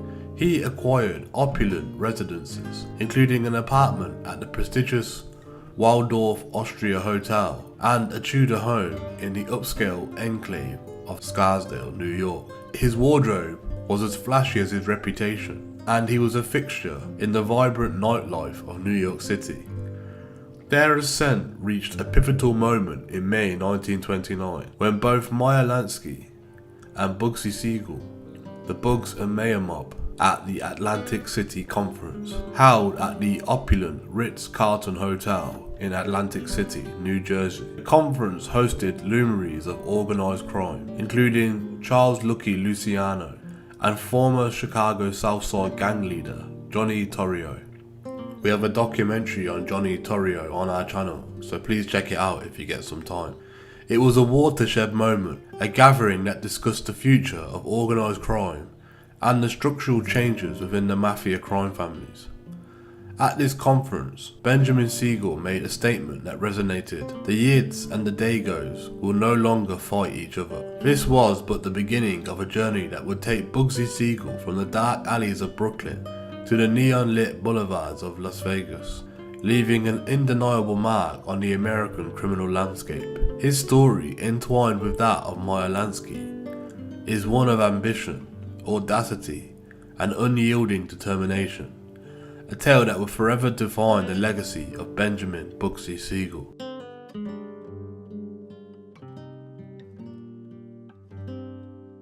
In the midst of his tumultuous life in the criminal underworld, Benjamin Siegel found solace and stability in the arms of Esther Krakoa, his childhood sweetheart.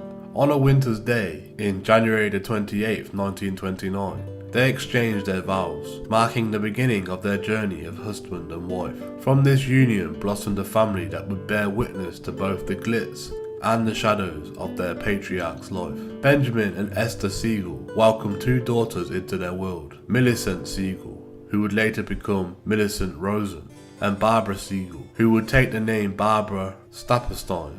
Their childhoods were coloured by the duality of their father's existence.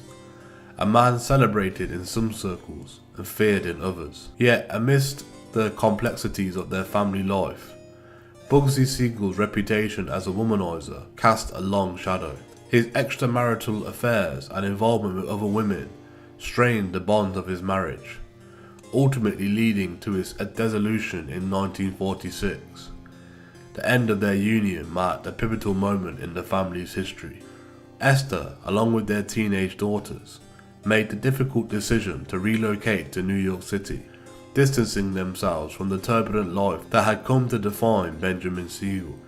It was a move that would shield them from the perils of his world, offering a chance at a different kind of life. For Benjamin Siegel, the dissolution of his marriage marked yet another chapter in a life that alternated between the dazzling highs and the perilous lows. His path would continue to unfold, leading him further down the road of notoriety and infamy. Meanwhile, his family would embark on a different journey, one that sought the measure of normalcy and distance from the turbulent world of organised crime.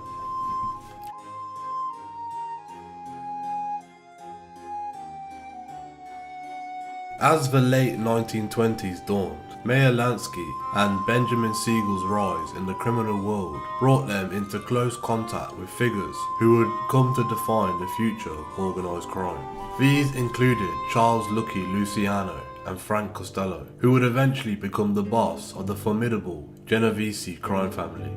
The stage was set for a new chapter in their criminal careers, one that would leave an undeniable mark on the history of American organised crime. The year 1931 marked a turning point in this saga of crime and power. On April 15th, 1931, New York's mob boss, Joe Mazzaria, met his demise in a hail of bullets. The orchestrators of this ruthless act were rumoured to be none other than Bugsy Siegel, Albert Anastasia, Vito Genovese, and Joe Adonis, acting on the orders of Mr. Luciano. The shocking event brought an end to the Castellamarese War and a brutal power struggle that had gripped the underworld, leaving a trail of bloodshed in its wake. But the year was far from over in terms of seismic shifts in the criminal landscape.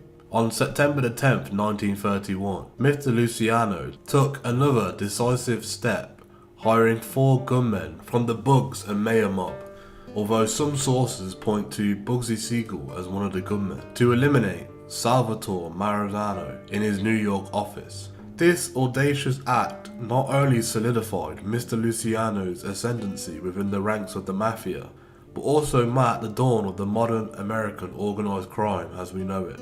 The era of Murder Incorporated had begun, an era defined by calculated violence, ruthless efficiency, and a shadowy network of contract killers who would shape the criminal landscape for years to come. For Benjamin Bugsy Siegel, this was just one chapter in a life that veered between bloodshed and glamour, a life that would eventually lead him into the neon-lit streets of Las Vegas, and a legacy that continues to captivate the imagination of those who delve into the annals of American organised crime.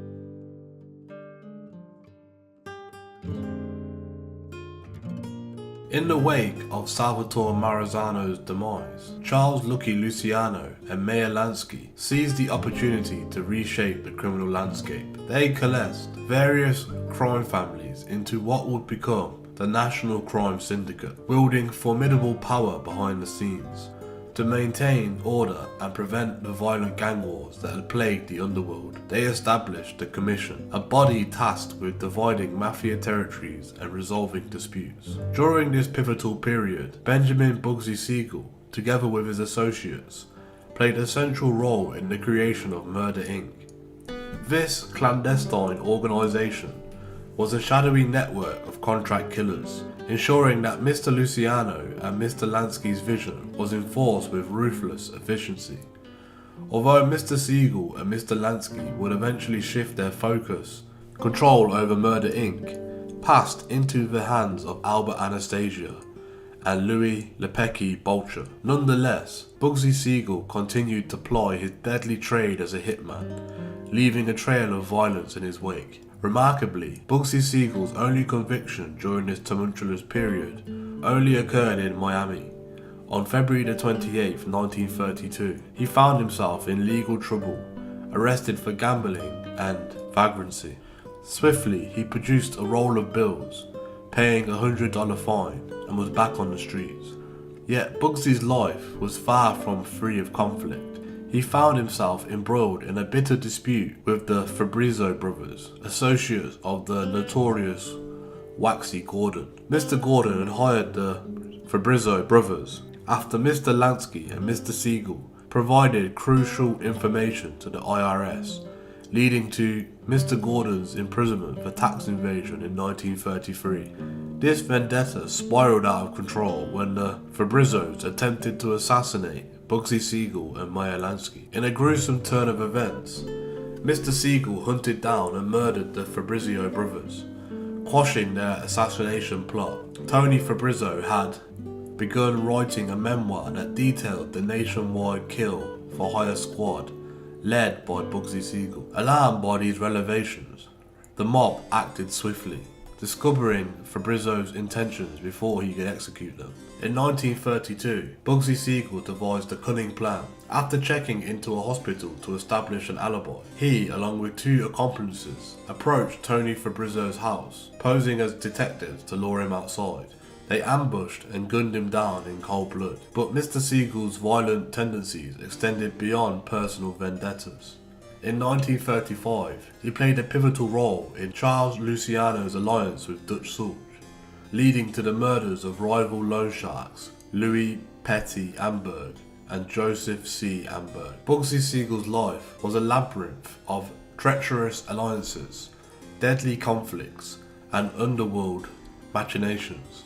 His journey would soon lead him to a sun-drenched city of Las Vegas, where his ambition would leave an undeniable mark on the histories of organised crime and the dazzling world of entertainment.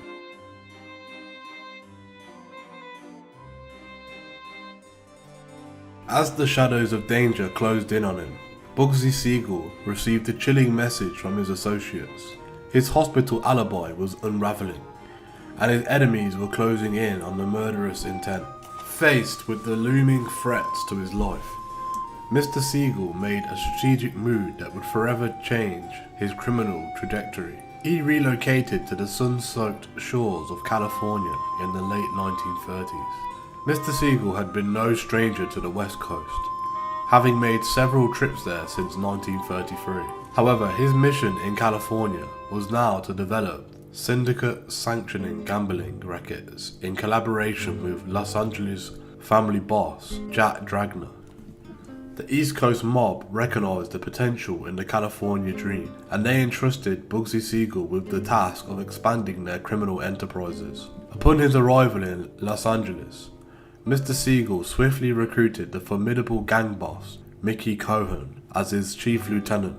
Mr. Siegel's reputation for brutality, coupled with the backing of powerful figures like Meyer Lansky and Charles Luciano, who sent word from prison that it was in Mr. Dragna's best interest to cooperate, left little room for Mr. Dragna to resist. Mr. Dragna accepted a subordinate role in this new criminal hierarchy, a move driven by a keen awareness of Mr. Siegel's capacity for violence. Mr. Siegel, ever the master of deception, claimed on his tax returns that his income came from legitimate gambling activities in Santa Anita Park, an apparent veneer of respectability that masked his illicit enterprises. In reality, Mr. Siegel seized control of Los Angeles' numbers racket, orchestrated a drug trade route from Mexico, and established circuits with the Chicago's outfit's wire service. By 1942, the syndicate's bookmaking wire operations were raking in an astounding $500,000 per day, a testament to Mr. Siegel's organizational acumen and audacious ambition. However, tensions soon arose. In 1946, due to complications with Mr. Siegel, the Chicago outfit took over the Continental Press, assigning a percentage of the racing wire to Mr. Dragner. This move infuriated Mr. Siegel, who had been a key player in those operations. Nevertheless, despite these complications, Bugsy Siegel remained firmly in control of several offshore casinos and a sprawling prostitution ring. His web of influence extended far beyond the criminal underworld, encompassing relationships with politicians, businessmen, attorneys, accountants, and lobbyists who acted as fronts for his illicit endeavors. In the Golden State of California, Bugsy Siegel was not only building an empire, but also forging connections that would serve as both his strength and vulnerability. His journey through the sun-drenched streets of LA would soon intersect with the neon-lit boulevards of Las Vegas, culminating in the audacious venture that would become his enduring legacy.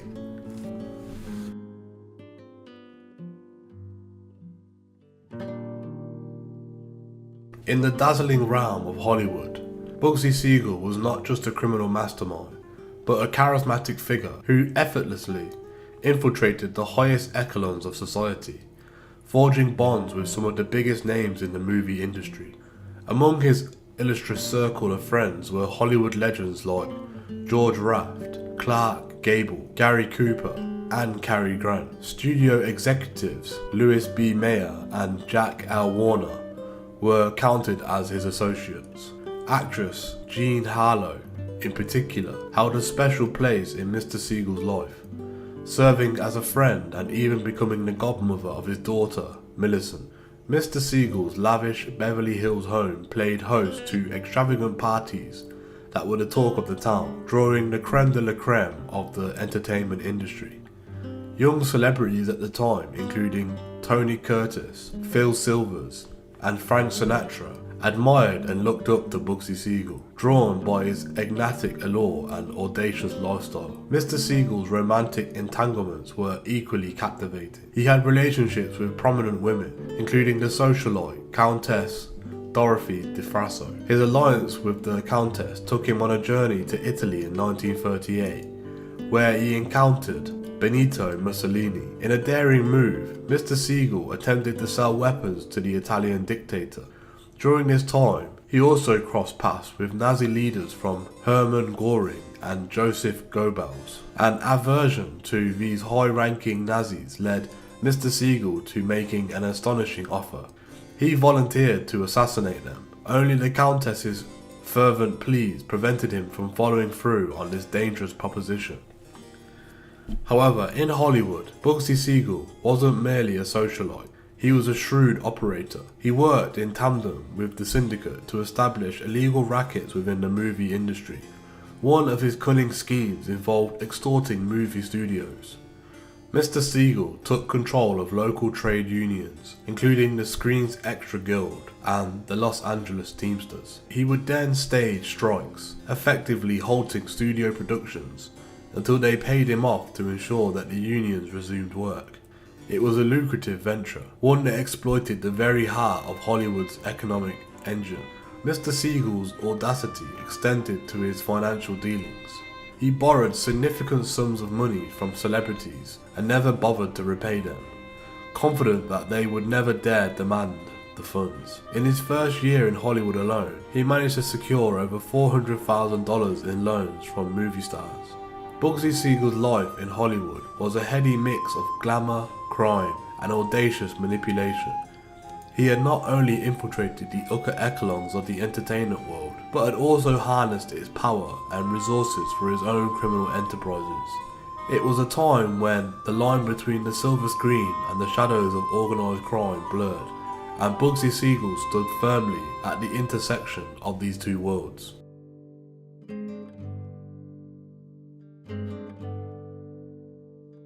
On November the 22nd, 1939, a dark chapter unfolded in Bugsy Siegel's criminal saga. Alongside Whitney Krakoa, Frankie Carbo, and Albert Tannenbaum, he orchestrated the murder of Harry Big Greenie Greenberg just outside his apartment. Mr. Greenberg's life had taken a perilous turn. He had been threatening to become a police informant, a development that posed a grave risk to the criminal enterprise. The order for Mr. Greenberg's execution came from none other, Louis Lepeke Bolcher, a powerful figure in the underworld. Amid this gruesome plot, Albert Tannenbaum would play a pivotal role. He eventually confessed to the murder and made a harrowing decision to testify against Bugsy Siegel in court. In September 1941, Mr. Siegel found himself on trial for murder, a legal showdown that would captivate the nation. The trial quickly gained notoriety, largely due to the preferential treatment Mr. Siegel received whilst incarcerated. Behind bars, he refused to consume prison food, was granted visits from female companions, and even secured temporary releases for dental appointments. His defense team was headed by the prominent attorney Jerry Giesler, who took on the daunting task of defending the infamous mobster. However, the trial took an unexpected turn when two state witnesses met untimely deaths, casting a shadow of suspicion and fear over the proceedings. With their absence, Mr. Tannenbaum's testimony lost much of its weight, and the case against Mr. Siegel began to unravel. In 1942, Bugsy Siegel was acquitted of murder charges due to insufficient evidence. However, this legal victory came at a cost. His reputation was tarnished, forever marked by the association with the Greenberg murder. Throughout the trial, newspapers extensively covered Mr. Siegel's past and began referring to him as Bugsy, a nickname he despised. The moniker, supposedly derived from the slang term bugs, meaning crazy, was used to describe his erratic behaviour. In contrast, Mr. Siegel preferred to be addressed by his given name, Ben, or as Mr. Siegel. The legal battles continued to haunt Mr. Siegel. On May the 25th, 1944, he was arrested for bookmaking. In a surprising turn of events, witnesses such as George Raft and Matt Gray testified in his defense, resulting in yet another acquittal for Bugsy Siegel in late 1944. These legal triumphs and tribulations would be but a prelude in the audacious venture that awaited him in the desert of Las Vegas, a place where Mr. Siegel would leave an undeniable mark on the pages of American criminal history.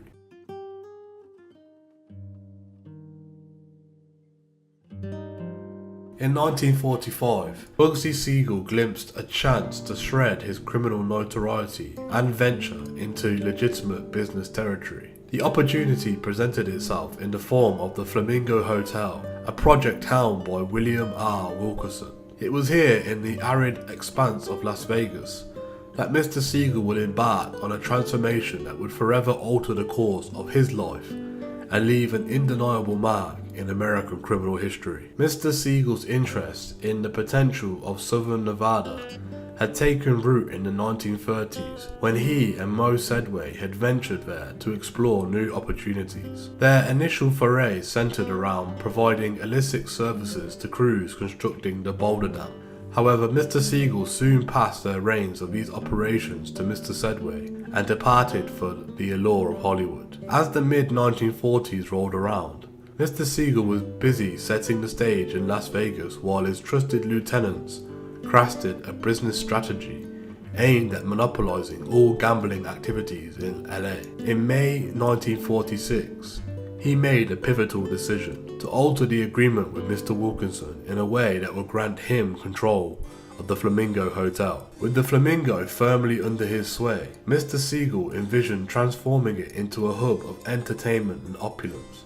His plan was straightforward but ambitious: provide top-tier gambling, the finest liquor and cuisine, and showcase the most prominent entertainers, all at reasonable prices. He believed that this irresistible combination would not only attract high rollers, but also entice thousands of vacationers willing to wager $50 or $100, cementing the Flamingo's status as a premier destination. Mr. Wilkerson, however, found himself facing a menacing ultimatum. Under the threat of death, he was coerced into relinquishing all his stakes in the Flamingo.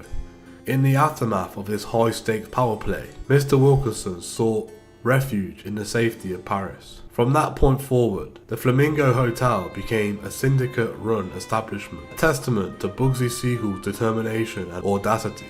His vision for the desert oasis of Las Vegas was taking shape, setting the stage for a venture that would forever change the landscape of American entertainment and gambling forever.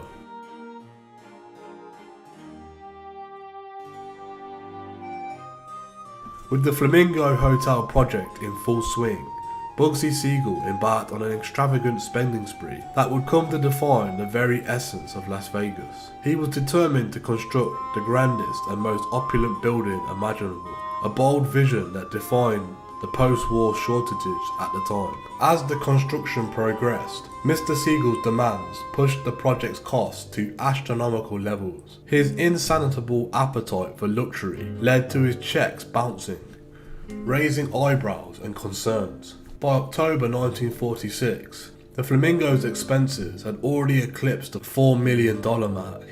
A year later, in 1947, the cost had ballooned to over $6 million, equivalent to a staggering $61 million in today's currency. Despite the financial turbulence, the finish line was in sight by late November of that year. Bugsy Siegel's larger-than-life persona and extravagant ambitions left an undeniable mark on the landscape of Las Vegas. His maniacal chest puffing would set the precedent for generations of casino moguls to come, shaping the city's identity as an oasis of glitz, glamour, and audacious opulence. However, it wasn't just Mr. Siegel's ostentatious spending that made the headlines. His violent reputation cast a long shadow over his endeavours. On one occasion, he casually boasted that he had personally killed several men, a statement that sent a chill down the spine of the head contractor, Del Webb. In that moment of reassurance, Mr. Siegel remarked, "Del, don't worry, we only kill each other." It was a stark reminder that the violent underbelly of organised crime that Mr. Siegel had left behind on the East Coast. Yet for all his ruthless reputation, Mr. Siegel also displayed a different facet of his character. He was known to be an intense individual with a charitable side, including generous donations to the Damon Runyon Cancer Fund. Lou Weiner Jr., Mr. Siegel's attorney in Las Vegas, described him as very well liked and attested to his benevolence, stating that he was good to people. As the Flamingo Hotel neared its completion, it marked not only the birth of an iconic Las Vegas establishment, but also the beginning of Bugsy Siegel's enduring legacy in the heart of the desert.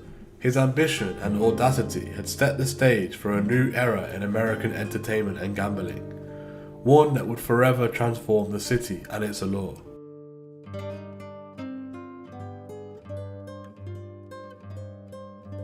As the Flamingo Hotel approached its grand opening, Bugsy Siegel found himself at odds with the Chicago outfit over the reporting of their wire service. While issues had been resolved in Nevada and Arizona, Mr. Siegel remained defiant in California, refusing to provide the necessary business reports. In a daring move, he declared that he was now running the California syndicate on his own terms, and that he would repay the loans to the mob bosses at his own good time. Despite this defiance, the mob bosses exercised patience with Mr. Siegel, recognizing the value he had consistently brought to their operations. On December 26, 1946, the Flamingo Hotel finally opened its doors to the public, although not all its facilities were complete. At the time of its debut, Only the casino, lounge, theatre and restaurant were operational. The opening, intended to be a star-studded affair, was somewhat underwhelming. Few celebrities graced the event, with some making the journey from LA despite adverse weather conditions.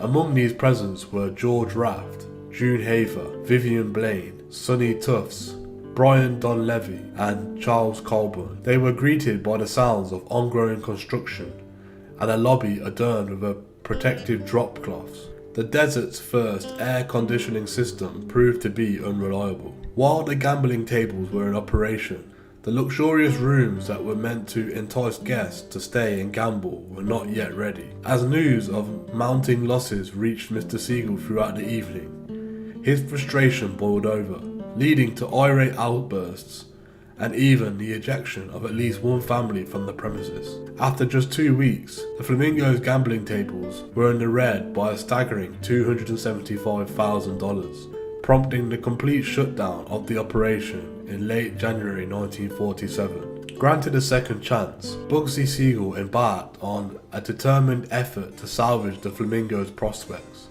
He initiated renovations and worked tirelessly to secure favourable press. Mr. Siegel also enlisted the services of future newsman Hank Greenspun as a publicist. The hotel reopened its doors on March 1st, 1947, with Mayor Lansky in attendance, and this time it began to turn a profit. However, patience was wearing thin amongst the mob bosses who had supported Mr. Siegel's ambitious project. As the Flamingo finally started to show promise, they grew increasingly impatient. Despite the challenges and setbacks, Bugsy Siegel had made an undeniable mark on the world of organised crime and Las Vegas history by the time he had reached the age of 41. His legacy, filled with audacity, ambition and relentless determination, would be forever intertwined with the emergence of the desert city as the gambling mecca.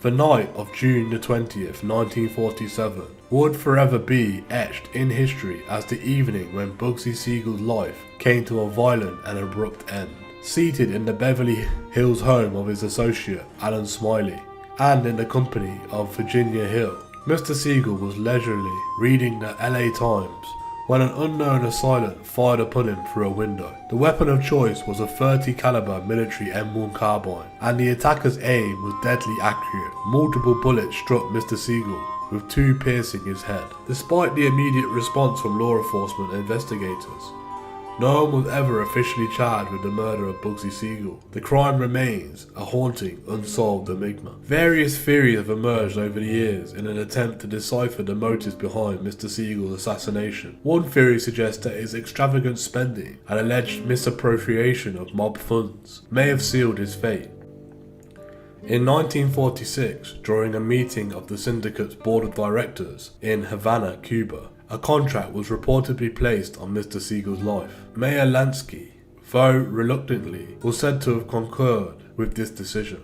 Another theory points to the preemptive strike by Matthew Moose Panzer, the lover of Mo Sedway's wife, B. It was believed that Mr. Panzer took action upon learning that Mr. Siegel was planning to eliminate Mr. Sedway, who had been entrusted by the mob to manage Mr. Siegel's finances, a role that had increasingly become a source of contention. Ralph Natale, former boss of the Philadelphia crime family, had asserted that Frank Carbo was the man responsible for Bugsy Siegel's murder, acting at the behest of Mayor Lansky. Mr. Siegel's death certificate cited homicide as the manner of death, with the cause attributed to the gunshot wounds to the head. He sustained multiple bullet wounds, including shots that transversed his lungs. Notably, during the attack, 4 of the 9 bullets fired obliterated a white marble statue of Bacchus on a grand piano before embedding themselves in the far wall. The aftermath of Mr. Siegel's murder reverberated far beyond Beverly Hills.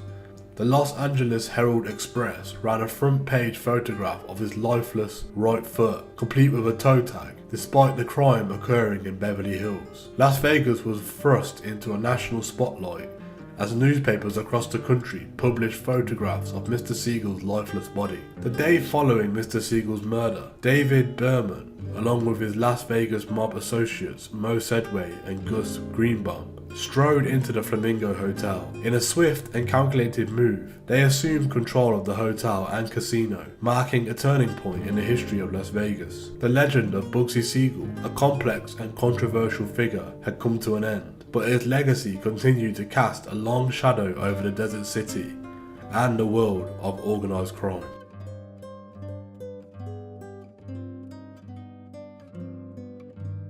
Bugsy Siegel, a figure both celebrated and feared, is remembered and honoured in various ways, paying tribute to his enduring impact on American history and the world of organised crime. In the Bilal Stoker Synagogue, located on New York's Lower East Side, a Yazid remembrance plaque is dedicated to Bugsy Siegel. This plaque serves as a marker of his death date, allowing mourners to recite the Kaddish prayer on the anniversary of his passing. It is worth noting that Mr. Siegel's plaque is positioned just below that of his father, Max Siegel, who passed away a mere 2 months before his son. On the grounds of the Flamingo Las Vegas, amidst the luxurious amenities and wedding chapel, a memorial plaque stands to the testament of Bugsy Siegel's enduring legacy. This plaque serves as a reminder of the man whose audacious vision helped shape Las Vegas into the gambling mecca it is today. For his final resting place, Bugsy Siegel finds his eternal abode in the Hollywood Forever Cemetery,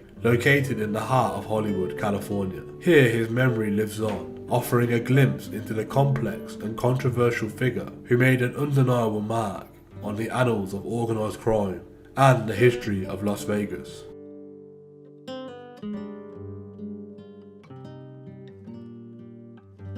Bugsy Siegel's life and legacy have been the subject of various portrayals in literature, film, television, and even video games. Here are some notable depictions of him in popular media: The Godfather, the 1969 novel and 1972 film; Morris Moe Green, a character in Mario Puzo's novel and its film adaptation, is based on Bugsy Siegel. The character's personality and traits drew inspiration from Mr. Siegel's life. The Gangster Chronicles 1981 TV miniseries. Joe Penny portrays Benjamin Bugsy Siegel in this episodic series that chronicled the early development of organised crime, particularly the rise of Lucky Luciano, Meyer Lansky, fictionalized as Lansker, and Ben Siegel. Mobsters, the 1991 film. This motion picture drama focuses on the rise of the Commission and features Christian Slater as Lucky Luciano, Patrick Dempsey as Meyer Lansky, and Richard Grieco as Bugsy Siegel. The Avengers, the 1960s TV series. A character named Bugsy Siegel, portrayed by Edwin Richfield, appears in an episode of this British spy TV series. Bugsy, the 1991 film, starring Warren Beatty as the mobster Benjamin Bugsy Siegel. This highly fictionalized movie biography explores Mr. Siegel's life and exploits. The Marrying Man, a 1991 film. Armand Ansati plays the role of Bugsy Siegel in this romantic comedy drama. The Last Call, the 1992 novel. In Tim Power's novel, Bugsy Siegel is reimagined as a modern-day Fisher King. Biography, a 1995 TV program. A biography of Bugsy Siegel was released on DVD in 2005 as part of a television series biography. It offers insights into his life and activities. Broadwalk Empire, a HBO series. Bugsy Siegel is portrayed by Michael Zegan in this acclaimed television series that explores the Prohibition era and organised crime. Mob City, a TV series.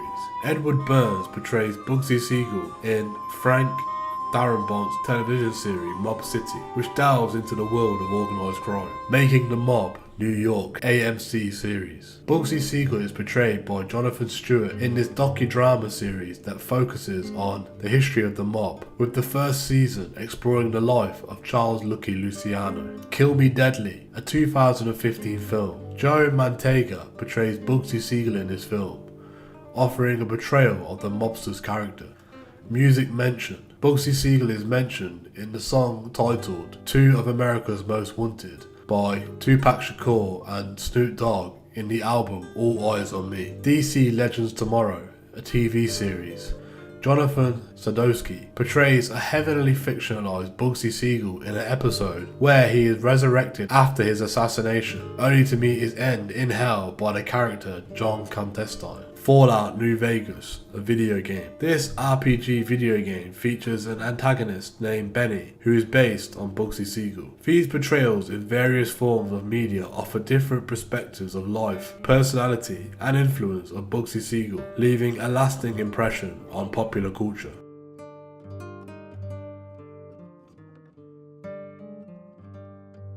And so, the curtain fell on Benjamin Bugsy Siegel in 1947, when bullets pierced the night at Virginia Hill's Beverly Hills home, ending the life of the notorious mobster. His murder remains shrouded in mystery, with suspects ranging from his associates to rival mob fractions. Yet Bugsy Siegel's legacy lives on, intertwined with the history of Las Vegas. His audacious vision transformed the remote desert town into a dazzling neon oasis, a gambling mecca that drew high rollers and hopeful visitors alike. Though flawed and controversial, Mr. Siegel pioneered the evolution of Las Vegas into an entertainment epicenter. From his humble beginnings on the streets of Brooklyn to his meteoric rise in organized crime, Benjamin Siegel's life was a complex tapestry of ambition, violence, charisma, and excess. He cultivated invaluable connections, but also made perilous enemies. Tales of his temper and tyranny mixed with accounts of his charm and generosity. Mr. Siegel's name conjures up images of sharp suits, flashy grins, and backroom deals, both glamorous and the gritty scenes of the mobster lore. His ruthless reputation vied with his visionary instincts. In the end, his daring dreams for Las Vegas would be his most lasting legacy, but his place in history, ensured by the desert oasis that still bears the undeniable touch of Bugsy Siegel.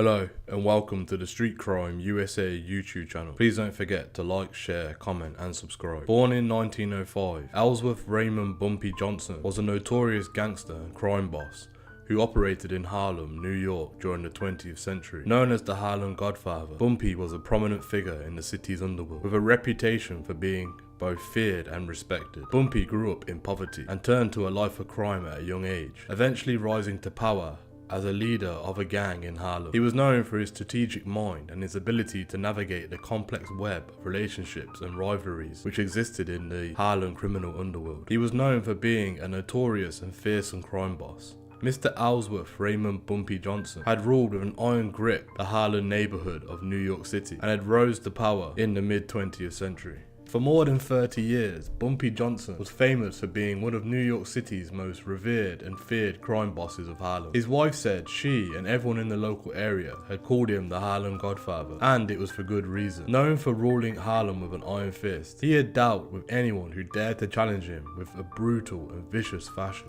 Run rival named Ulysses Rollins had unfortunately caught the business end of Mr. Johnson's switchblade, a staggering 36 times in a single fight. During another confrontation, Mr. Johnson had again seen Mr. Rollins in a dinner club and pounced on him with his blade. By the time Mr. Johnson was done with him, it was reported that Mr. Rollins' eyeball was left dangling from its socket. After the brutal attack, Mr. Johnson had then proclaimed that he now had a sudden craving for spaghetti and meatballs. However, as ruthless and as brutal that he could be, Mr. Johnson was also very well known for being a gentleman, who was also willing to take time out to help those who were less fortunate members of his community. In addition to his charitable acts, Mr. Johnson had garnered a considerable reputation as a very fashionable man about the town, who always rubbed elbows with celebrities like Billie Holiday and Sugar Ray Robinson. Whether it was celebrities and even historical luminaries like Malcolm X or everyday Harlemites, Bumpy Johnson was beloved by his community, perhaps even more than he was feared by them. Upon his return to New York City in 1963, after serving time in the notorious Alcatraz prison, Mr. Johnson was met with an impromptu parade. The whole neighborhood had wanted to get together to welcome the Harlem Godfather back home.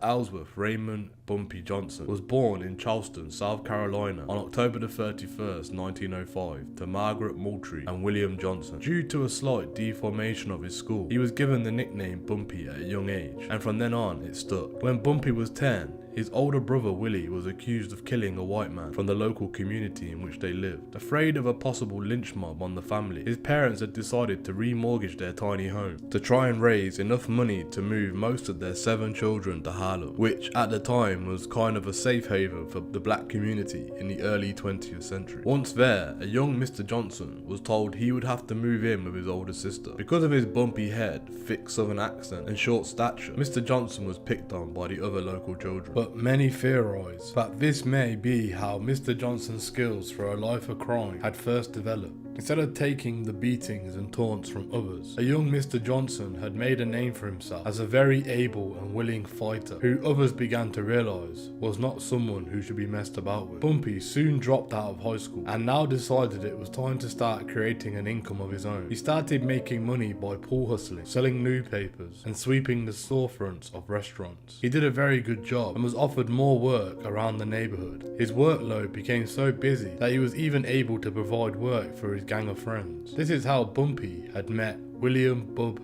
Hewlett, a notorious local gangster who took a liking to Mr. Johnson when he refused to back off Bub's storefront territory. Bub, who saw a young Mr. Johnson's potential and appreciated his boldness, had invited him into the business of offering physical protection to the high-profile number bankers in Harlem, a very lucrative and very well-respected job in enforcement in the criminal community. And before long, after collecting many debts and keeping bankers safe from potential robberies and muggers, Mr. Johnson became known as one of the most sought after, loyal, trustworthy and ruthless bodyguards in the neighborhood.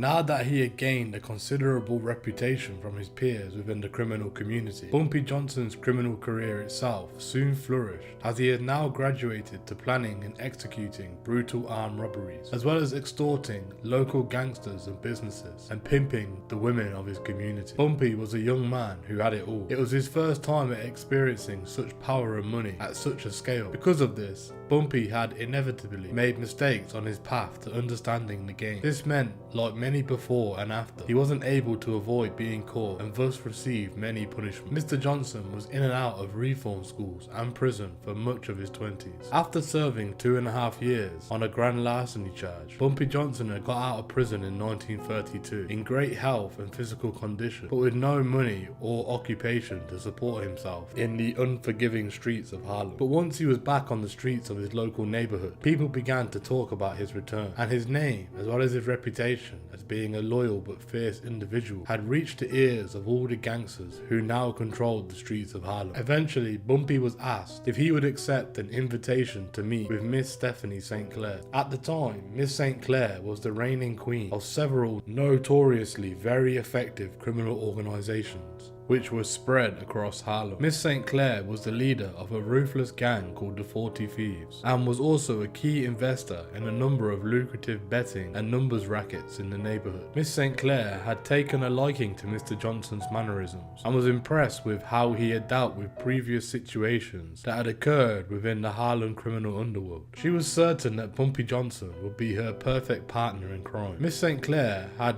made a very wise choice. She was amazed by Mr. Johnson's intelligence, and the two quickly became very good friends. This was despite their 20-year age difference, though some biographers peg her as being only 10 years his senior. Over time, Mr. Johnson became Miss St. Clair's personal bodyguard, as well as her numbers runner and bookmaker, whilst Miss St. Clair evaded the mafia and waged war against the notorious German-Jewish mobster Dutch Scooch. But at the time, 26-year-old Mr. Johnson committed a series of crimes, including murder, at her request. As Mr. Johnson's wife, Mamie, who married him in 1948, wrote in her biography of her life with the crime boss that Bumpy and his crew of 9, had waged a guerrilla war of sorts, and picking off Dutch Salt's men was easy since there were few other white men who were walking around Harlem during the day. By the end of the war, 40 people had been kidnapped or killed for their involvement. But the war did not end because of Mr. Johnson and his men. Instead, Mr. Scorch was ultimately killed by orders from Lucky Luciano, the infamous head of the Italian mafia in New York. This resulted in Mr. Johnson and Mr. Luciano making a deal. The Harlem bookmakers could retain their independence from the Italian mob as long as they agreed to pass along a cut of their profits. As Mamie Johnson wrote, it wasn't a perfect solution and not everyone was happy, but at the same time, the people of Harlem realised that Bumpy had ended the war with no further losses and had negotiated a peace with honour, and they realised that for the first time, a black man had stood up to the white mob instead of just bowing down and going along to get along. After this meeting, Mr. Johnson and Mr. Luciano met on a regular basis to play chess, sometimes at Mr. Luciano's favourite spot in front of the YMCA on 135th Street. But the war had took its toll on Miss St. Clair, who now decided to go her own way, steering clear of criminal activity after serving time for shooting her con-man of a husband. However, Miss St. Clair is said to have maintained the protection of Mr. Johnson until his death. With Miss St. Clair out the game, it was clear Bumpy Johnson was now the one and only true godfather of Harlem.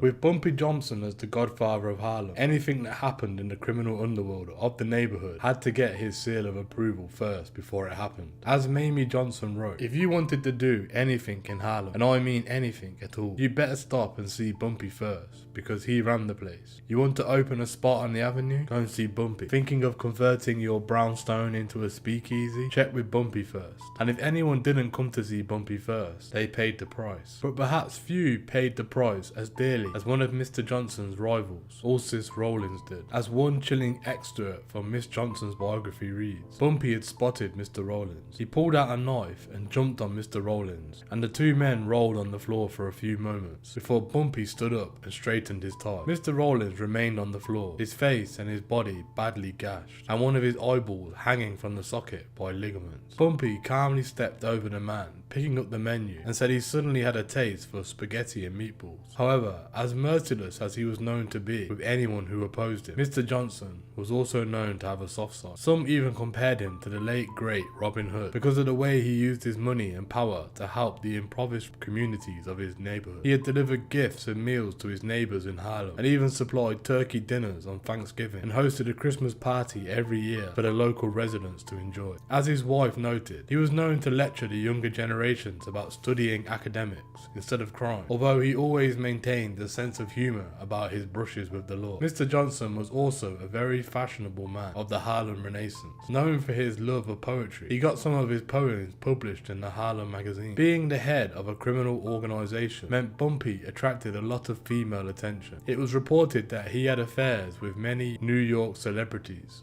such as the editor of the Vanity Fair, Helen Lawrenson, and the singer and actress, Lena Horne. He wasn't a typical gangster, wrote Frank Lucas, a notorious drug trafficker who came up under the wing of Bumpy in Harlem in the 1960s and 70s. He worked in the streets, but he wasn't of the street. He was refined and classy, more like a businessman with a legitimate career than most people in the underworld. I could tell by looking at him that he was a lot different from the people I saw in the street.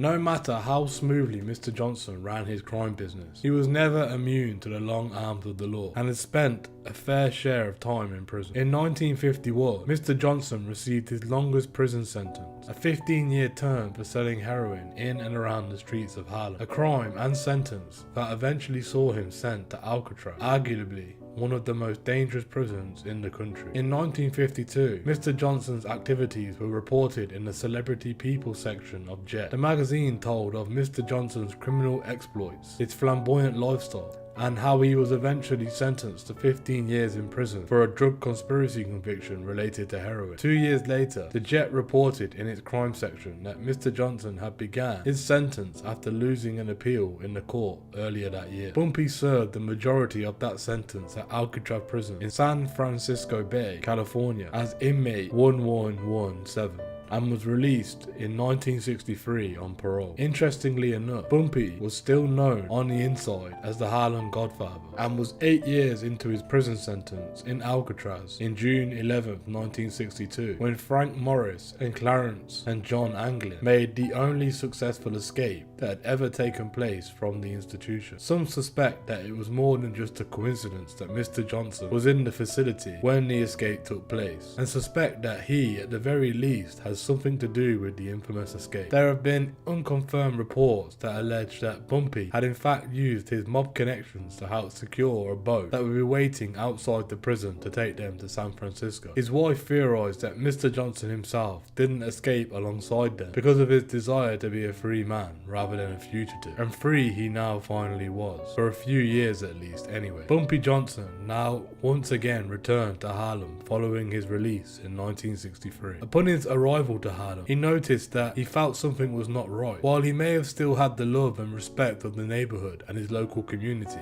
it was no longer the same place it was when he had left it. Bumpy was right. Harlem had changed a lot by that point. The neighborhood had largely fallen into despair as drugs had been flooded into the area, mostly thanks to the mafia leaders with whom Mr. Johnson had once cooperated with in the years past. But it now seemed all previous friendships and negotiations had been forgotten, and it now fell on Mr. Johnson to make new deals and alliances to regain control of his Harlem neighborhood. Bumpy could not have been released at a better time. Harlem was on its knees, at the mercy of all the drugs being flooded into the area by the mafia, with robberies, drugs, and prostitution at an all-time high, with hopes of rehabilitating the neighborhood and advocating for its black citizens. Politicians and civil rights leaders began to draw as much attention as they could to the Harlem struggles. One leader was Bumpy Johnson's old friend, political activist Malcolm X. Malcolm X was a prominent civil rights leader and activist who advocated for the rights of African Americans in the United States. He rose to national prominence in the 1950s and 1960s as a member of the Nation of Islam, a black Muslim organization that emphasizes black pride and self-reliance. Malcolm X was known for his fiery speeches and his calls for black empowerment through the political action, economic independence, and self-defense. Bumpy Johnson and Malcolm X had been friends since the 1940s, when Malcolm X was still a street hustler. Before becoming a prominent civil rights leader and activist, Malcolm X spent several years as a street hustler in Boston and New York City. Malcolm X's early life was marked by poverty, family instability,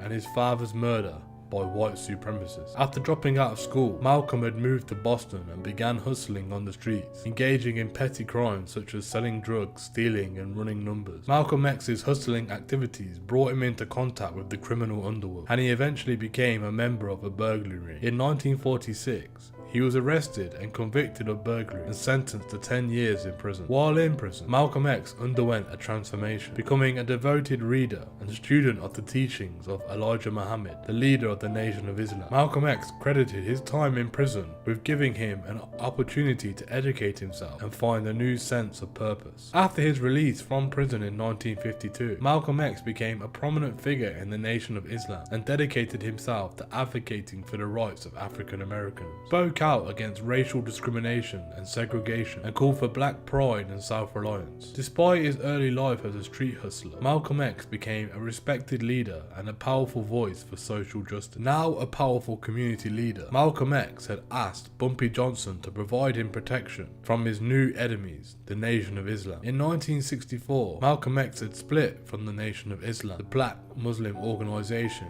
he had been a member of since the 1950s. The split was the result of an ideological and personal differences between Malcolm X and the Nation of Islam's leadership, particularly Elijah Muhammad, the organization's founder and leader. Malcolm X's split from the Nation of Islam was a significant turning point in his life and career. He had become increasingly disillusioned with the organization's rigid teachings and authoritarian structure, and he had also come to believe that Elijah Muhammad was involved in immoral and unethical behavior. After leaving the Nation of Islam, Malcolm X founded his own organization, the Muslim Mosque Incorporated, and later the the organization of Afro-American unity. He also shifted his political and philosophical views, moving away from the Nation of Islam's separatist beliefs and embracing a more inclusive and internationalist approach. Malcolm X's split from the Nation of Islam was controversial and led to tensions and conflict within the African American community. However, it allowed Malcolm X to develop his own voice and vision for a future of African Americans, and it paved the way for his continued activism and advocacy for social justice. But as Malcolm X grew in fame and gained confidence in the people, he soon decided that he shouldn't be associating with a known criminal like Bumpy Johnson, and had him ask his guards to stand down from protecting him. Just weeks later, Malcolm X was assassinated in Harlem. Little did Mr. Johnson know, but his time was also running short. However, when Bumpy Johnson died, his demise would prove to be far less brutal than Malcolm X's death. 5 years after being released from Alcatraz, the infamous prison, Bumpy Johnson died of a heart attack during the early hours of July 7th, 1968. Mr. Johnson was under a federal indictment for a drug conspiracy when he had died of a congestive heart failure on July 7th, 1968 at the age of 62. Bumpy was at Wild's restaurant in Harlem shortly before 2 a.m. and the waitress had just served him coffee, a chicken leg and Hormedy grits when he fell over clutching his chest. He lay in the arms of one of his closest friends, Junie Bird, as he breathed his last breath. Some were shocked by the suddenness of how Bumpy died, while others were simply surprised that it had not been a violent demise. As for Mamie, she reflected on the way Bumpy Johnson died as such. Bumpy's life may have been a violent and turbulent one, but his death was one that any Harlem sporting man would pray for. Eating fried chicken at Wells restaurant in the wee hours of the morning, surrounded by your childhood friends. It just can't get any better than that. Thousands of people attended Mr. Johnson's funeral, including dozens of uniformed police officers who were stationed on the surrounding rooftops, shotgun in hand. They must have thought that Bumpy was going to get up from the casket and start raising hell, Mamie wrote. He is buried in Woodlawn Cemetery in the Bronx, New York City.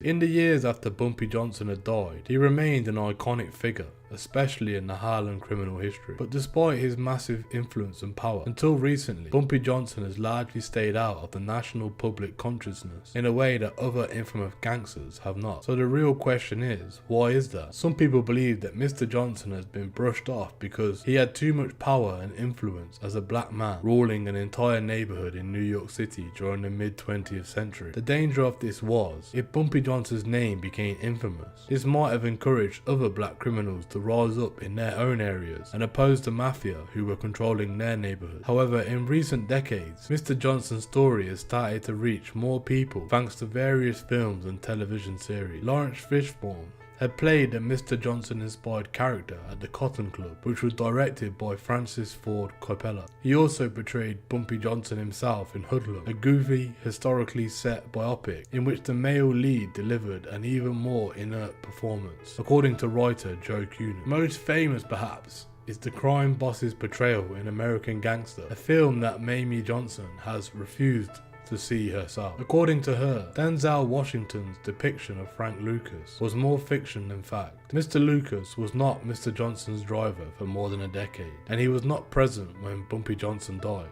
Mr. Lucas and Mr. Johnson actually had a falling out before he was sent to Alcatraz. As Mamie wrote, that's why we need more black people writing books to tell the real history. More recently, in 2019, Chris Brancato and Paul Eckstein created a series for Epic called The Godfather of Harlem, which tells the story of the crime boss, played by Forrest Whitaker, after he returned to Harlem from Alcatraz and lived out his final years in the neighborhood that he once ruled. Though Mr. Johnson's story may have been cast aside by some in the years after his death, it is clear that he will never be completely forgotten, especially in the Harlem criminal underworld. Mr. Johnson was arrested more than 40 times during his criminal career and served 2 prison terms for narcotic-related charges. In December 1965, Mr. Johnson staged a sit-down strike in the police station, refusing to leave as a protest against their continued surveillance. He was charged with refusal to leave a police station, but was acquitted by a judge.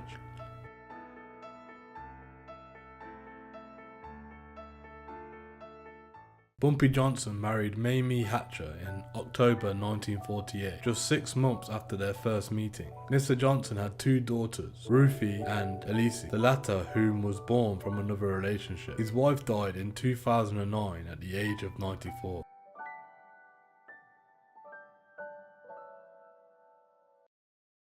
The most shocking thing about Harlem Gangster Ellsworth Bumpy Johnson is that he died like a schnook. Lauded as the godfather of Harlem, he was a golden age, a cat with 9 lives. He sidestepped some dozen shootings, as if bids for death were drops of rain. A pimp, a drug lord, numbers racketeer, a peddler of protection. Mr. Johnson travelled with a straight razor and had no aversion to using it. He slashed those who crossed him, and it is said that he destroyed a guy's eyeball with a spoon. Yet, when it was his time to go in 1968, he died of a heart attack. Mr. Johnson was eating breakfast of fried chicken and eggs at Wells Restaurant in Harlem when cholesterol accomplished what his adversaries could not. That he lived 62 years without quitting his life of crime. He was out on a $50,000 bail stemming from a narcotics charge as he ate his last meal, and this speaks volumes of his wits and resiliency. Guys who survived the crime scene of Harlem were special, powerful, strong-willed people. Paul Eckerstein, the co-creator and co-writer of Godfather of Harlem, the Johnson bioseries starring Forrest Whitaker, had said to be one of Harlem's best chess players. He fought strategically and often predicted what the mafia would do. Mr. Johnson and the syndicate often tangled before they did it. What made him stand out in a neighborhood full of toughs is that he backed down to no one. Bumpy would be the first black guy to stand up to the white criminals, said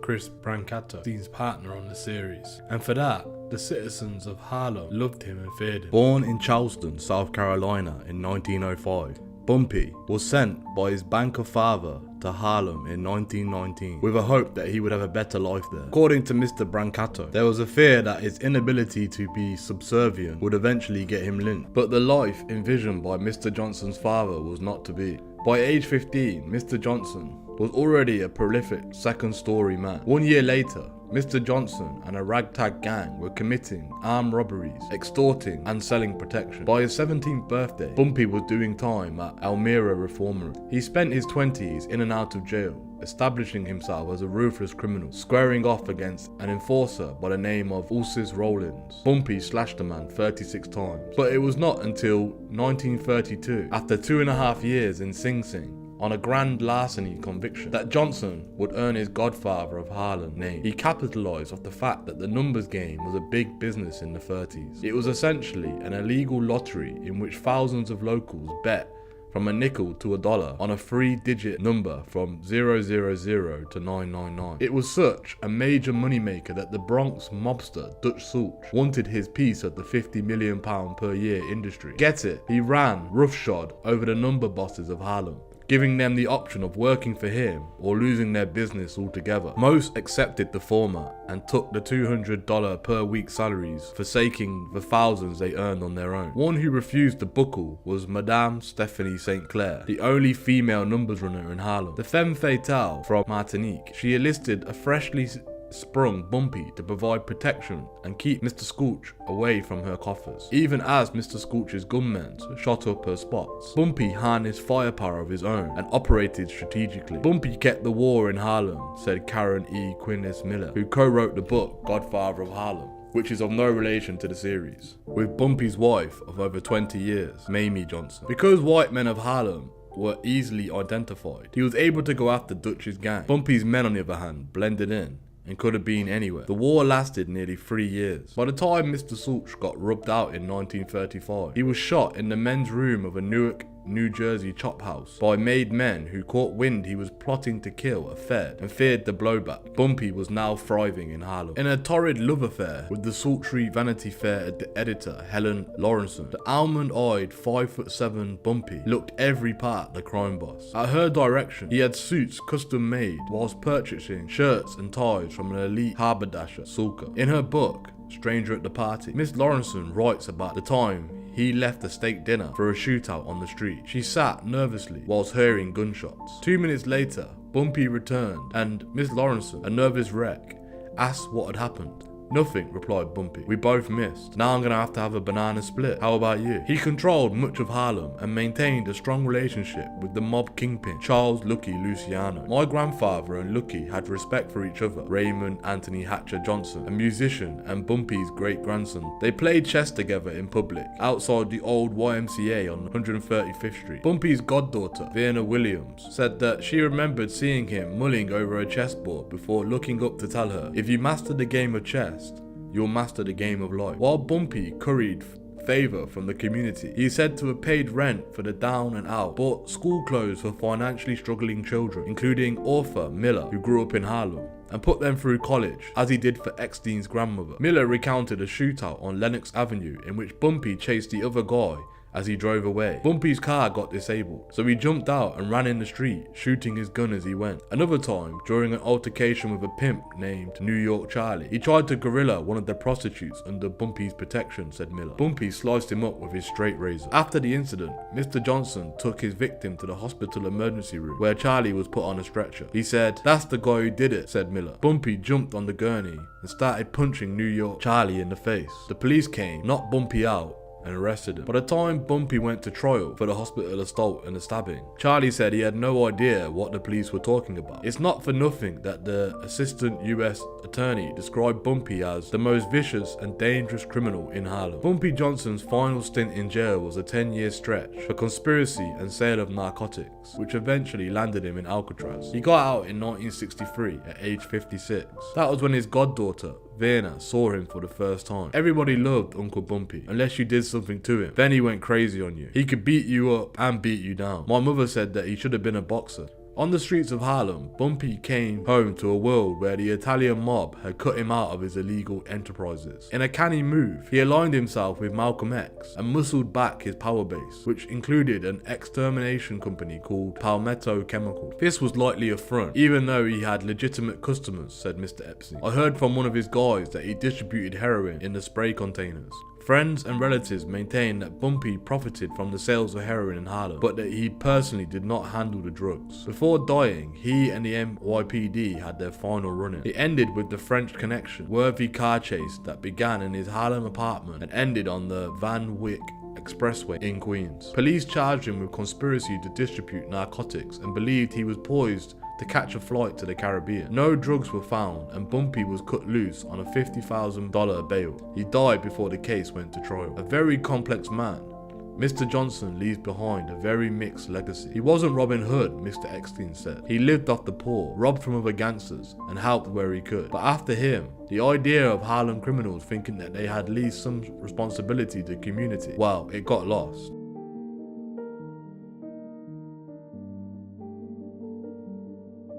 In the 1971 film Shaft, Moses Gunn portrays Bumpy Jonas, a character based upon Mr. Johnson. In 1972, film Come Back Charleston Blue, the title character is loosely based on Bumpy Johnson, a criminal who is looked upon as a positive role model among the people. In 1979, the film Escape Alcatraz, Paul Benjamin plays a character based on Bumpy Johnson. In 1984, the film The Cotton Club, Lawrence Fishburne plays the character based on Bumpy Johnson, called Bumpy Rhodes. In 1997, the film Hoodlum showed Mr. Johnson again being played by Lawrence Fishburne. In 1999, the film Life by musician Rick James plays a Harlem gangster, Spanky Johnson, who was loosely inspired by Bumpy Johnson. In 2007, in the film American Gangster, Mr. Johnson is portrayed by Clarence William III.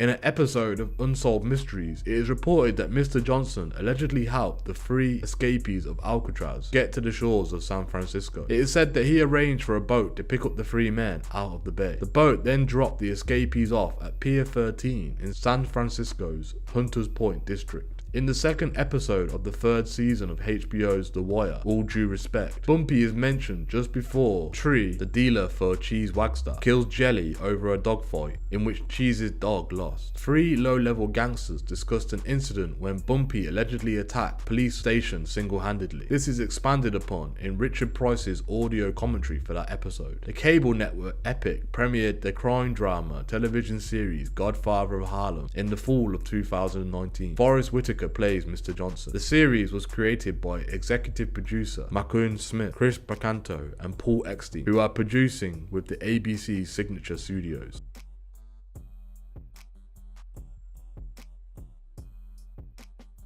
Prodigy titled his first full release following being released from prison in 2011, the Ellsworth Bumpy Johnson EP, which was followed by the Bumpy Johnson album. Thank you for joining us today. What are your opinions on the late Bumpy Johnson? Do you believe that he was good for the community or that he caused more harm than good? Please let us know what you think in the comments below. Thank you for joining us today. If you enjoyed this content, please don't forget to like and share. And if you're new to the channel and want to see more Street Crime USA content, hit subscribe and press that bell so you can join us on the next video. Thank you for joining us, and until next time, stay safe.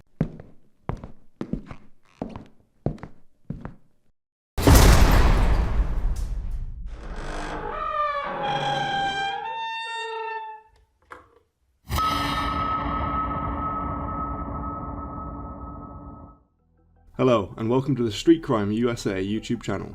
Please don't forget to like, share, comment, and subscribe. Today, we look at one of the biggest crime bosses to ever exist in the American criminal underworld. A boss who became so powerful the feds are unable to find him to this day. Frank Larry Matthews, born on February the 13th, 1944, who was also known as Black Caesar, Mark IV, and Pee-wee, is an American drug trafficker who sold heroin and cocaine throughout the eastern United States from 1965 to 1972. At the peak of Mr. Matthews' career, Mr. Matthews operated in 21 states and supplied drug dealers throughout every region of the country. The Drug Enforcement Administration, or DEA, ranks Mr. Matthews as one of the top 10 drug traffickers in US history, and Mr. Matthews is estimated to have had $20 million in savings.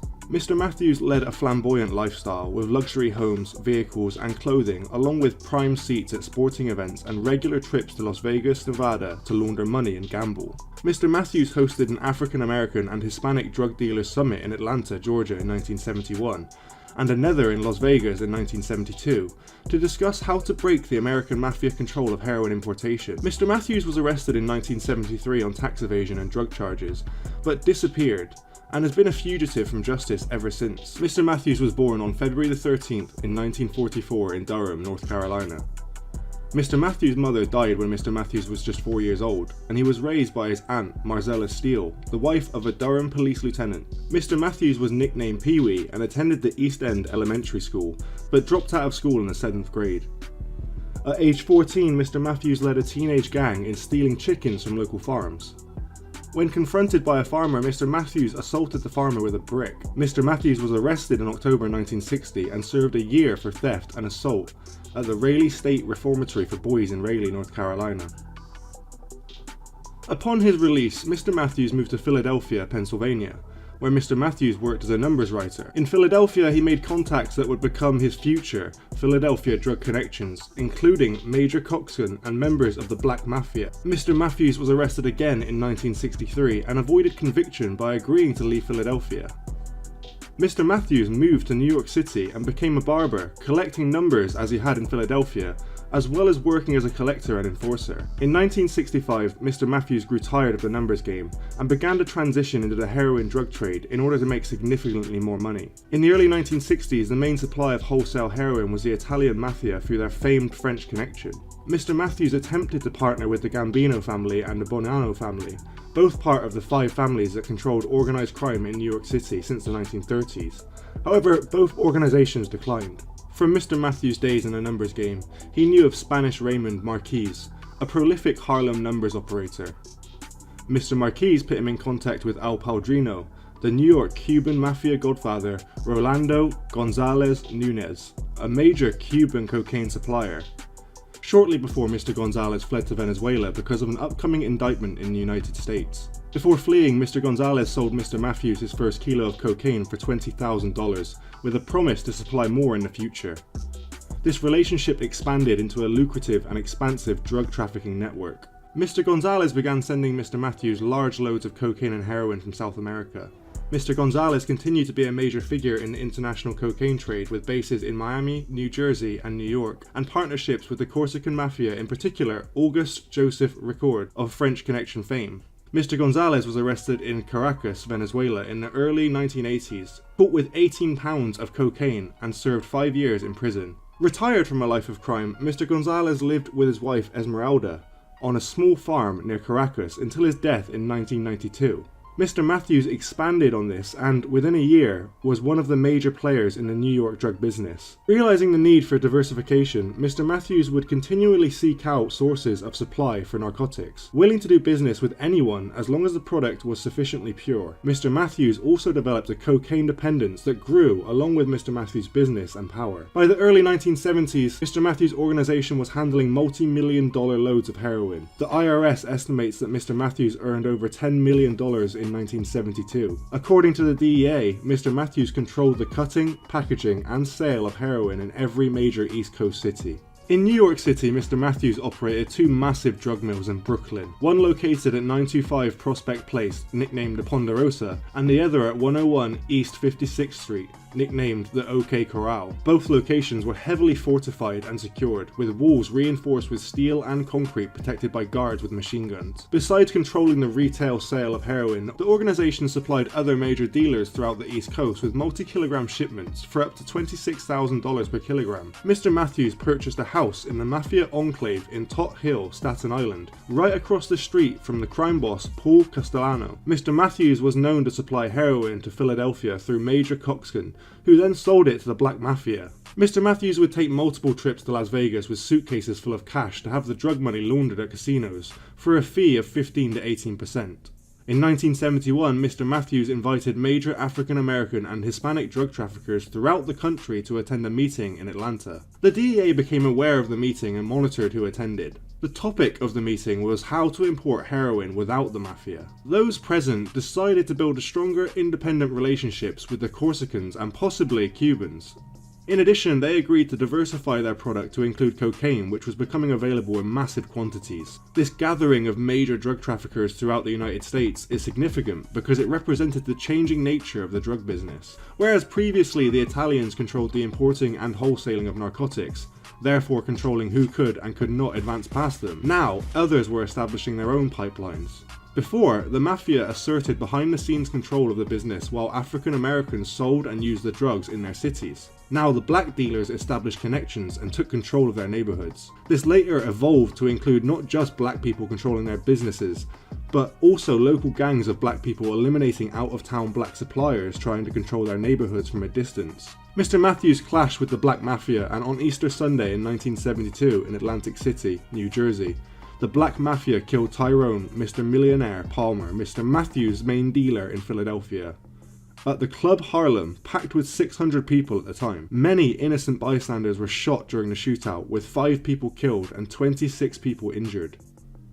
No one was prosecuted for the crime, and none of the 799 potential witnesses came forward. 3 of Mr. Matthews' top lieutenants in the city were murdered by the Black Mafia. In 1972, Mr. Matthews held another drug dealer summit in Las Vegas at the Sands Hotel during the Muhammad Ali and Jerry Quarry boxing match. Soon after this meeting, police received authority to tap Mr. Matthews' phone lines, and he was recorded discussing drug transactions. In 1972, Mr. Matthews was charged in Skengfield, Florida, for trying to sell 40 pounds of cocaine. In January 1973, the DEA arrested Mr. Matthews in Las Vegas on charges of tax evasion and conspiracy to distribute heroin and cocaine. A federal magistrate originally set bail at $5 million, the highest bail amount ever set at the time. But the bail was reduced to $2.5 million when Mr. Matthews agreed to not fight extradition and be returned to New York. After a few weeks in detention in New York, Mr. Matthews' bail was further reduced to $325,000. Mr. Matthews was indicted on 6 accounts of tax evasion and conspiracy to distribute heroin and cocaine, and faced 50 years in prison. On July 2nd, 1973, Mr. Matthews was scheduled to appear in Brooklyn Courthouse but never showed. Mr. Matthews allegedly took $20 million and fled the country with his girlfriend. Mr. Matthews left behind his common-law wife, their 3 sons, and their Staten Island mansion and was never seen again. The FBI placed a $20,000 bounty on Mr. Matthews, the highest set by a federal agency since the FBI placed the same amount for the capture of the bank robber John Dillinger. So what are your thoughts on the crimes committed by Frank Matthews? Please let us know what you think in the comments below. Thanks for joining us, and until next time, stay safe.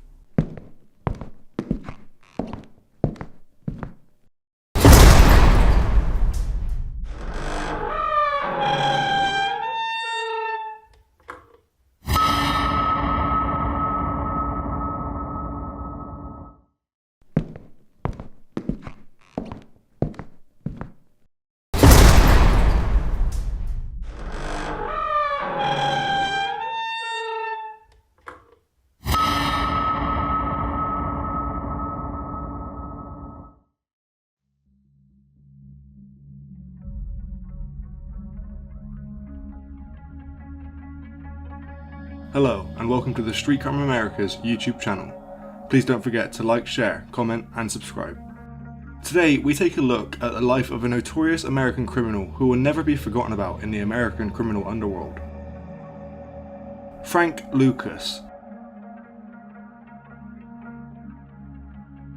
Born on September the 9th, 1930, was an American drug trafficker who operated in Harlem, New York City, during the late 1960s and early 70s. Mr. Lucas was known for cutting out middlemen in the drug trade and buying heroin directly from his source in the Golden Triangle in Southeast Asia. Mr. Lucas boasted that he smuggled heroin using the coffins of dead American servicemen, as he depicted in the feature film American Gangster 2007, which fictionalized aspects of his life. This claim is denied by Mr. Lucas' Southeast Asian associate Leslie Ike Atkinson. In 1976, Mr. Lucas was convicted of drug trafficking and sentenced to 70 years in prison. But after becoming an informant, Mr. Lucas and his family were placed in the Witness Protection Program. In 1981, Mr. Lucas' federal and state prison sentences were reduced to time served plus lifetime parole. In 1984, Mr. Lucas was convicted on drugs charges and was released from prison in 1991. Mr. Lucas was born in LaGrange, North Carolina, and raised in Greenboro, North Carolina.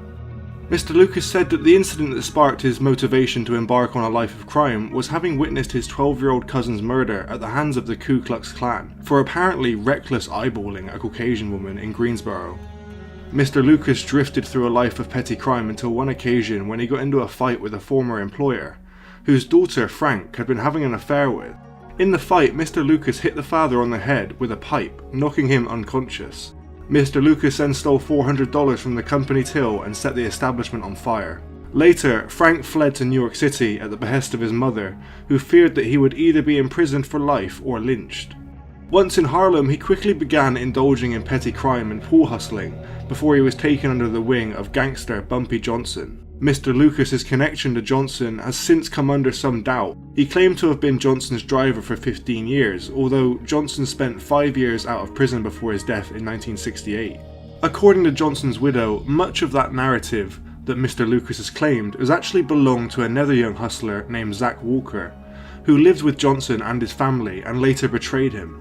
After Mr. Johnson's death, Mr. Lucas travelled around and came to the realisation that to be successful, Mr. Lucas would have to break the monopoly that the Italian mafia held in New York.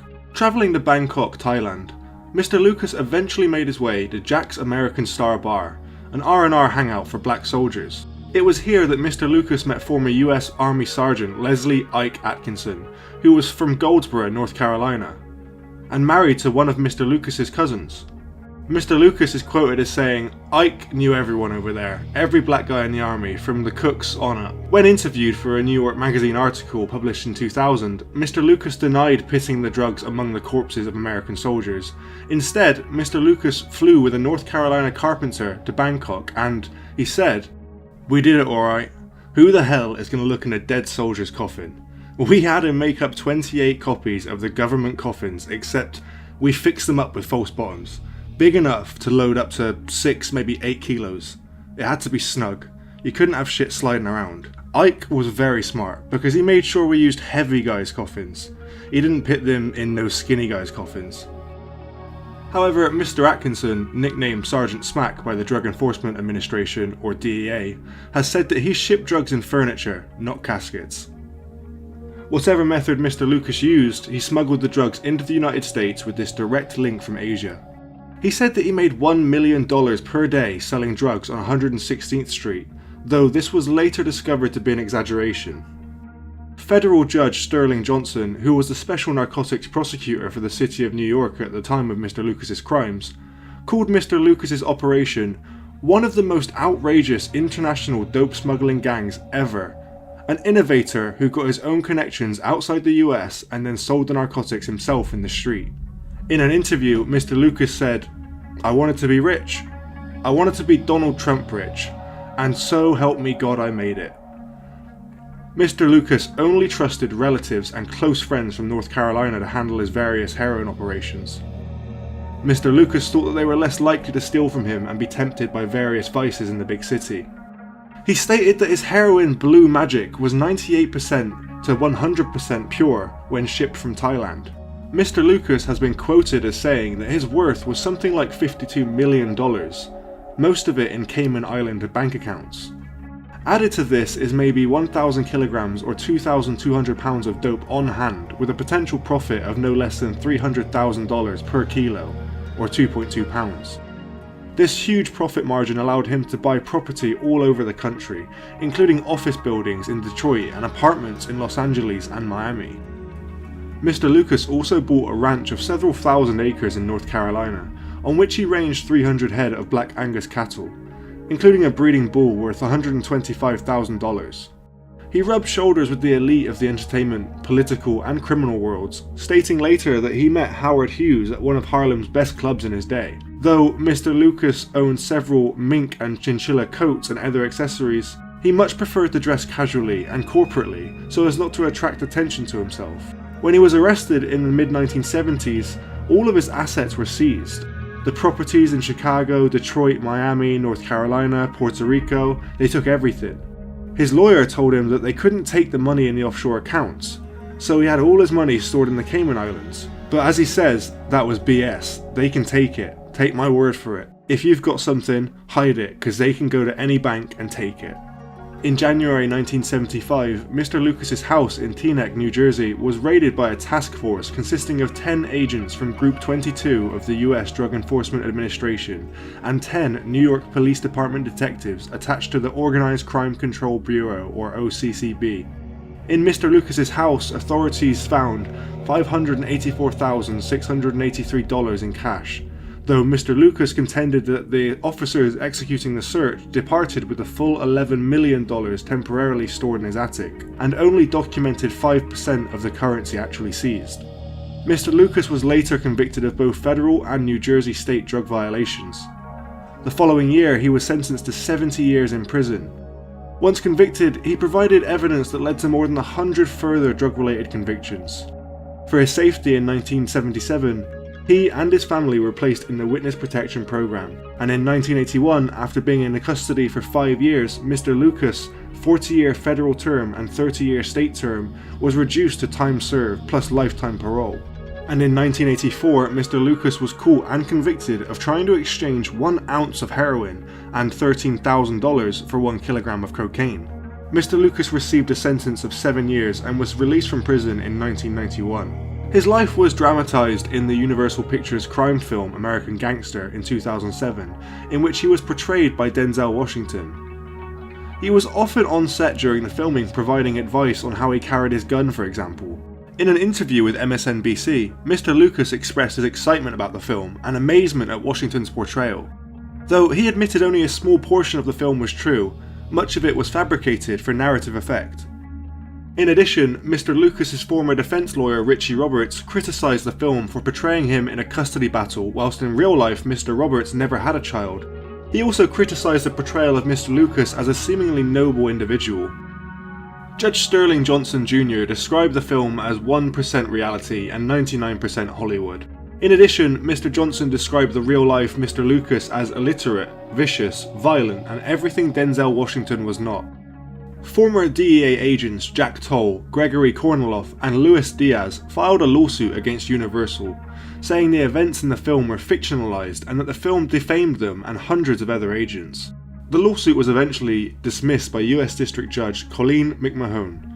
Miss McMahon noted the intertitle at the end of the film was wholly inaccurate, in that Mr. Lucas's cooperation did not lead to the convictions, and admonished that it would behove a major corporation like Universal, which is owned by a major news organisation, NBC, not to put inaccurate statements at the end of popular films. Miss McMahon stated that the film failed to meet legal standards of defamation because it failed to show a single person who is identifiable as a DEA agent.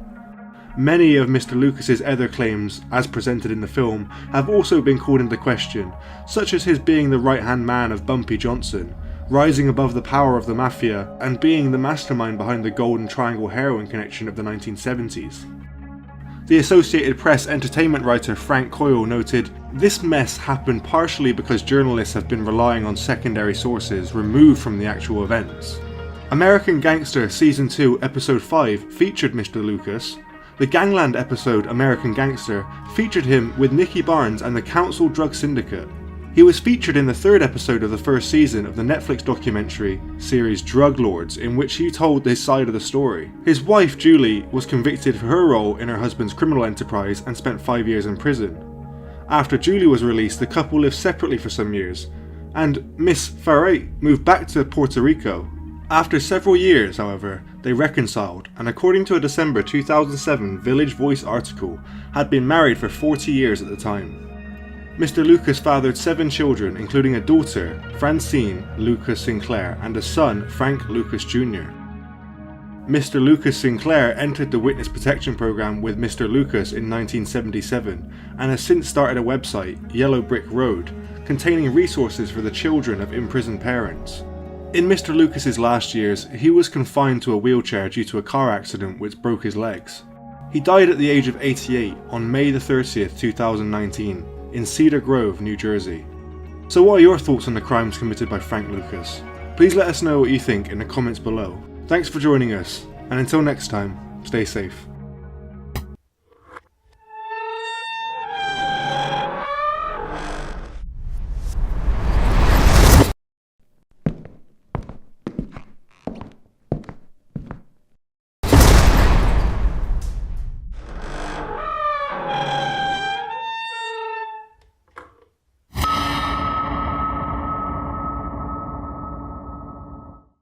Hello, and welcome to the Street Crime Americas YouTube channel.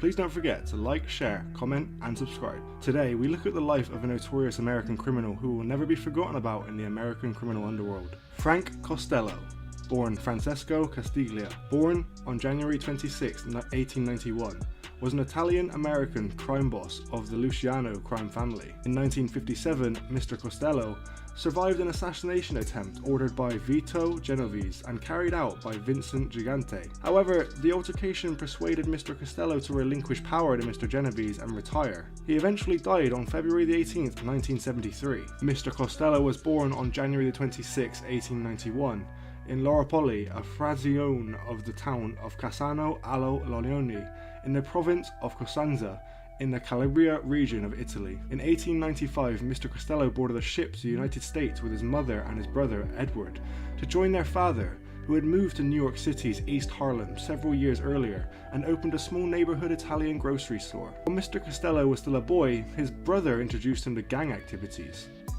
At 13, Mr. Costello had become a member of a local gang and started using the name Frankie. He committed petty crimes and went to jail for assault and robbery in 1908, 1912 and 1917. In 1918, he married Loretta Geigerman, a Jewish woman who was the sister of a close friend. That same year, Mr. Costello served 10 months in jail for carrying a concealed weapon. While working for the Morello gang, Mr. Costello met Charlie Lucky Luciano, the Sicilian leader of Manhattan's Lower East Side gang.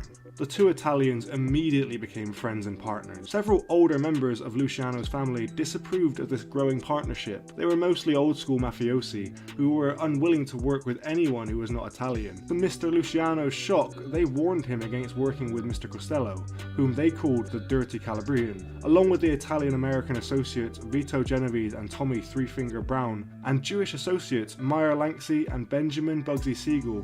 The gang became involved in robbery, theft, extortion, gambling, and narcotics. The gang went into bootlegging, backed by criminal financier Arnold the Brain Rothstein. The young Italian success let them make business deals with the leading Jewish and Irish criminals of the era, including Dutch Schultz, Oni the Killer, Madden, and William Big Bill Dwyer. Mr. Rothstein became a mentor to Mr. Costello, Mr. Luciano, Mr. Langsy, and Mr. Siegel, while they conducted bootlegging business with Bronx beer baron Mr. Schultz. In 1922, Mr. Costello, Mr. Luciano, and their closest Italian associates joined the Sicilian crime family led by Joe the Boss Massiera, a top Italian underworld crime boss. By 1924, Mr. Costello had become a close associate of Hell's Kitchen Irish crime bosses Dwyer and Madden. Mr. Costello became involved in their rum-running operations known as the Combine. This might have prompted him to change his last name to the Irish Mr. Costello. In 1925, Mr. Costello became a US citizen. On November the 19th,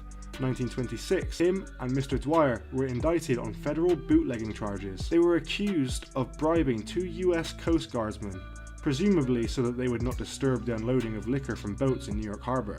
The largest boat in the Combine fleet could carry 20,000 cases of liquor. In January 1927, the jury deadlocked on bootlegging charges from Mr. Dwyer and Mr. Costello. In 1926, Mr. Dwyer was convicted of bribing a Coast Guard official and sentenced to 2 years in jail. After Mr. Dwyer was imprisoned, Mr. Costello took over the Combine's operations with Mr. Madden. This caused friction between Mr. Madden and a top Mr. Dwyer lieutenant, Charles Vannie Higgins, who believed that he should have been running the Combine instead of Mr. Costello. Thus, the Manhattan Beer Wars began. At this time, Mr. Schultz, who was also having problems with Gangsters Jack Legs Diamond and Vincent Mad Dog Cole, who had begun to rival Mr. Schultz and his partners with Mr. Higgins' help. Eventually, the Costello-Madden-Schultz alliance was destroyed by New York's underworld. In the late 1920s, Johnny Torrio helped to organize a loose cartel of East Coast bootleggers, the Big Seven, in which a number of prominent gangsters, including Mr. Costello, Mr. Luciano, Longies Willman, Joe Adonis and Meyer Langsey played a part. Mr. Torrio also supported creation of a national body that would prevent the sort of all-out turf wars between gangs that had broken out in Chicago and New York. Mr. Torrio's idea was well received, and a conference was hosted in Atlantic City by Mr. Torrio, Mr. Langsey, Mr. Luciano and Mr. Costello in May 1929, and the National Crime Syndicate was created. In early 1931, the Castello-Marise War broke out between Mr. Massiera and Salvatore Maranzano. In a secret deal with Mr. Maranzano, Mr. Luciano agreed to engineer the death of his boss, Mr. Massiera, in return for receiving Mr. Massiera's rackets and becoming Mr. Maranzano's second-in-command. On April the 15th, 1931, Mr. Luciano had lured Mr. Massiera into a meeting where he was murdered at a restaurant called Nuova Villa Tamoro on Coney Island. While they played cards, Mr. Luciano allegedly excused himself to the bathroom, with the gunmen reportedly being Mr. Genovese, Albert Anastasia,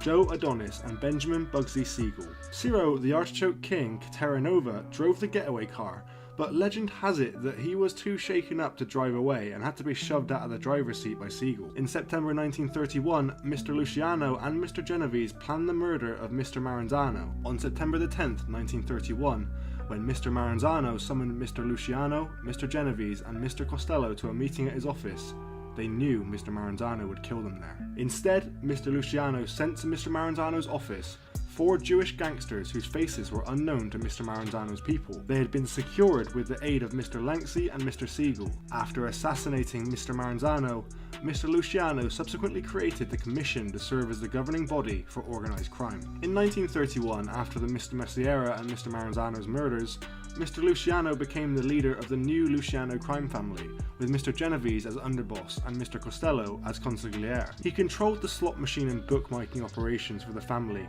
with associate Philip Dandy Phil Castell. Mr. Costello placed approximately 25,000 slot machines in bars, restaurants, cafes, drugstores, gas stations and bus stops throughout New York. In 1934, Mayor Fiorello LaGuardia confiscated thousands of Mr. Costello's slot machines, loaded them on a barge and dumped them into the river. Mr. Costello's next move was to accept Louisiana Governor Huey Long's proposal to put slot machines throughout Louisiana for 10% of the take. Mr. Costello made Mr. Castell overseer of the Louisiana slot operation. Mr. Castell had the assistance of New Orleans mafioso Carlos Littleman Marcello. Mr. Costello brought in millions of dollars in profit from slot machines and bookmaking to the Luciano family. In 1936, Mr. Luciano was convicted of running a prostitution ring and sentenced to 30 to 50 years in state prison. Mr. Luciano attempted to rule the crime family from prison with the help of Mr. Costello and Mr. Langsey, but found it too difficult. With Mr. Luciano's imprisonment, Mr. Genovese became acting boss of the Luciano crime family. In 1937, Mr. Genovese was indicted for a 1934 murder and fled to Italy to avoid prosecution. From May 1950 to May 1951, the US Senate conducted a large-scale investigation of organized crime, commonly known as the Kefauver hearings, chaired by Senator Estes Kefauver of Tennessee. Mr. Costello was convicted of contempt of the Senate and sentenced to 18 months in prison. Senator Kefauver concluded that politician Carmine DeSapio was assisting the activities of Mr. Costello, and that Mr. Costello had become influential in decisions made by the Tammany Hall Council. Carmine DeSapio admitted to having met Mr. Costello several times, but insisted that politics was never discussed. In 1952, the government began proceedings to strip Mr. Costello of his US citizenship, and Mr. Costello was indicted for tax evasion of $73,400 $117 in income taxes between 1946 and 1949. Mr. Costello was sentenced to 5 years in prison and fined $20,000. In 1954, Mr. Costello appealed the conviction and was released on $50,000 bail. His confinement interrupted by periods when he was out on bail pending determination of appeals. In 1956, Mr. Adonis, a powerful Mr. Costello ally, chose deportation to Italy over a long prison sentence. Mr. Adonis' departure left Mr. Costello weakened, but Mr. Genovese still had to neutralize one more powerful Mr. Costello ally, Mr. Anastasia, who had taken over the Mangano crime family after the disappearance of boss Vincent Mangano and the murder of brother Philip Mangano on April 14, 1951. In early 1957, Mr. Genovese decided to move on Mr. Costello. Mr. Genovese ordered Vincent Gigante to murder Mr. Costello, and on May 2, 1957, Mr. Gigante shot and wounded Mr. Costello outside his apartment building. The altercation persuaded Mr. Costello to relinquish power to Mr. Genovese and subsequently retire. On October 25, 1957, Mr. Anastasia was murdered at the barbershop of the Park Sheraton Hotel at 56th Street and 7th Avenue in Manhattan. Carlo Gambino was expected to be proclaimed boss of Anastasia's family at the November 14, 1957 Appalachian meeting. Mr. Genovese called that to discuss the future of Cosa Nostra in light of his takeover. When police raided the meeting, to the detriment of Mr. Genovese's reputation, Mr. Gambino's appointment was postponed to a later meeting in New York City. In 1959, Mr. Genovese was convicted of selling a large quantity of heroin. On April 17, 1959, Mr. Genovese was sentenced to 15 years in the Atlanta Federal Penitentiary in Atlanta, Georgia. During his retirement, Mr. Costello was still known as the Prime Minister of the underworld. He still retained power and influence in New York's mafia and remained busy throughout his final years. Cosa Nostra bosses and old associates such as Mr. Gambino and Mr. Lachaise still paid visits to Mr. Costello at his Waldorf Astoria penthouse, seeking advice on important mafia affairs. And Mr. Costello's old friend Mara Lanxey also kept in touch. Mr. Costello occupied himself with gardening and displayed some of his flowers at local horticultural shows. On February 20th, 1961, the United States Supreme Court upheld a lower court order that stripped Mr. Costello of his US citizenship. But on February 17th, 1964, the same court order set aside a deportation order for Mr. Costello, citing a legal technicality. In early February 1973, Mr. Costello suffered a heart attack at his Manhattan home and was rushed to Doctors Hospital in Manhattan, where he died on February 18th. Mr. Costello's sedate memorial service at Manhattan Funeral Home was attended by 50 relatives, friends, and law enforcement agents. Mr. Costello is interred in a private mausoleum in St. Michael's Cemetery in East Elmhurst, Queens. In 1974, after Mr. Costello's enemy Carmine Galante was released from prison, Mr. Galante allegedly ordered the bombing of the doors to Mr. Costello's mausoleum. Mr. Costello has been portrayed in several movies, including by actors Fyodor Chalapin Jr. in My Brother Anastasia 1973, James Androcchia in Gangster Wars 1981, Carmine Corradi in Bugsy 1991, Kostas Mandalore in Mobsters 1991, and by Kirk Bolt in the television movie Kingfish, a story of Huey P. Long 1995. Mr. Costello was referenced in the Allen Ginsberg poem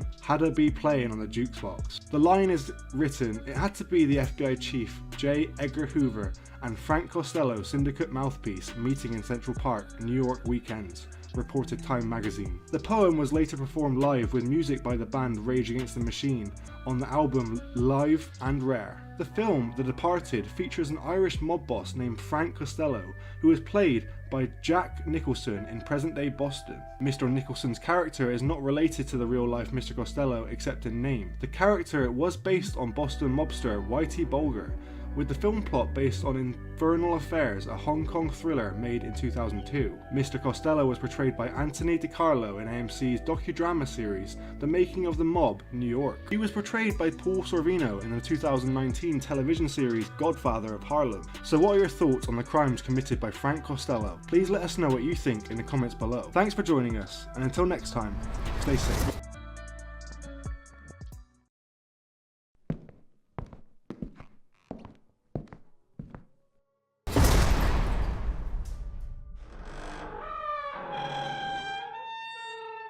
Hello and welcome to the Street Crime America's YouTube channel.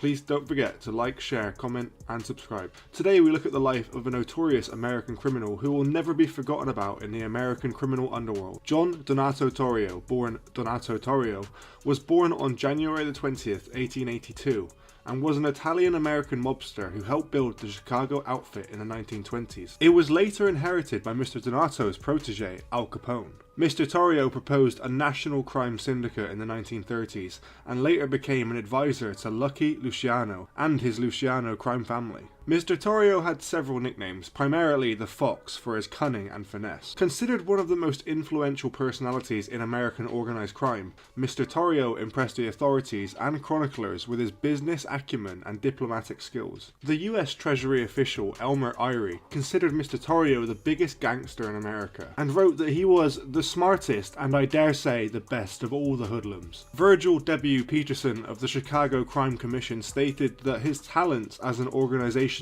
genius were widely respected by the major gang bosses in the New York City area. Crime journalist Herbert Asbury affirmed that as an organizer and administrator of underworld affairs, Johnny Torrio is unsurpassed in the annals of American crime. Mr. Torrio was born in Ursina, then known as Montepeloso, Basilicata in southern Italy, to Tommaso Torrio and Maria Carluccio, originally from Atamura, Apulia.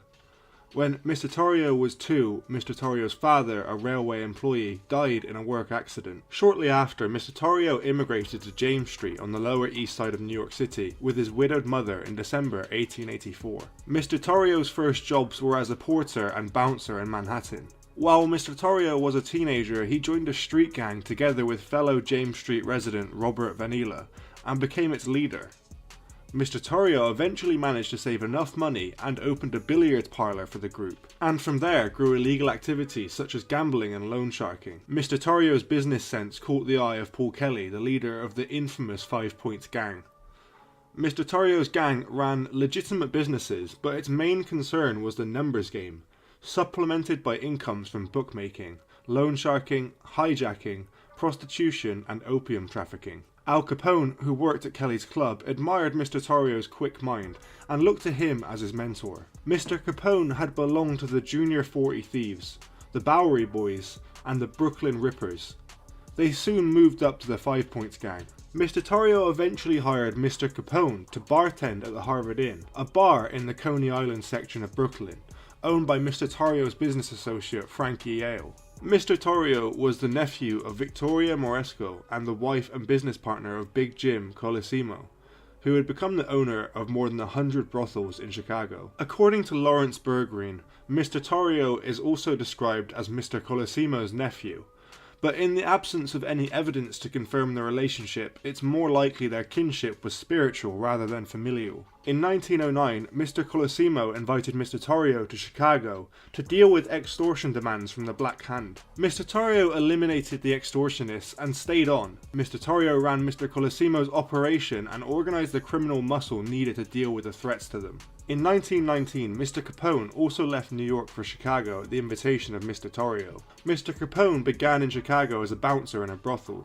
When Prohibition went into effect in 1920, Mr. Torrio pushed for the gang to enter bootlegging, but Mr. Colosimo stubbornly refused. In March 1920, Mr. Colosimo secured an uncontested divorce from Miss Moresco. A month later, Mr. Colosimo and Dale Winter eloped to the West Baden Springs, Indiana. Upon their return, they brought a home on the south side. On May the 11th, 1920, Mr. Torrio called and told Mr. Colosimo that a shipment was about to arrive at his restaurant. Mr. Colosimo drove there to await it, but instead, Mr. Colosimo was shot in an ambush and killed. Frankie Yale had allegedly travelled from New York to Chicago and personally killed longtime gang boss Mr. Colosimo at the behest of Chicago outfit friends Mr. Torrio and Mr. Capone. Although suspected by Chicago police, Mr. Yale was never officially charged. Mr. Colosimo was allegedly murdered because he stood in the way of his gang making bootlegging profits, having gone soft after his marriage with Winter.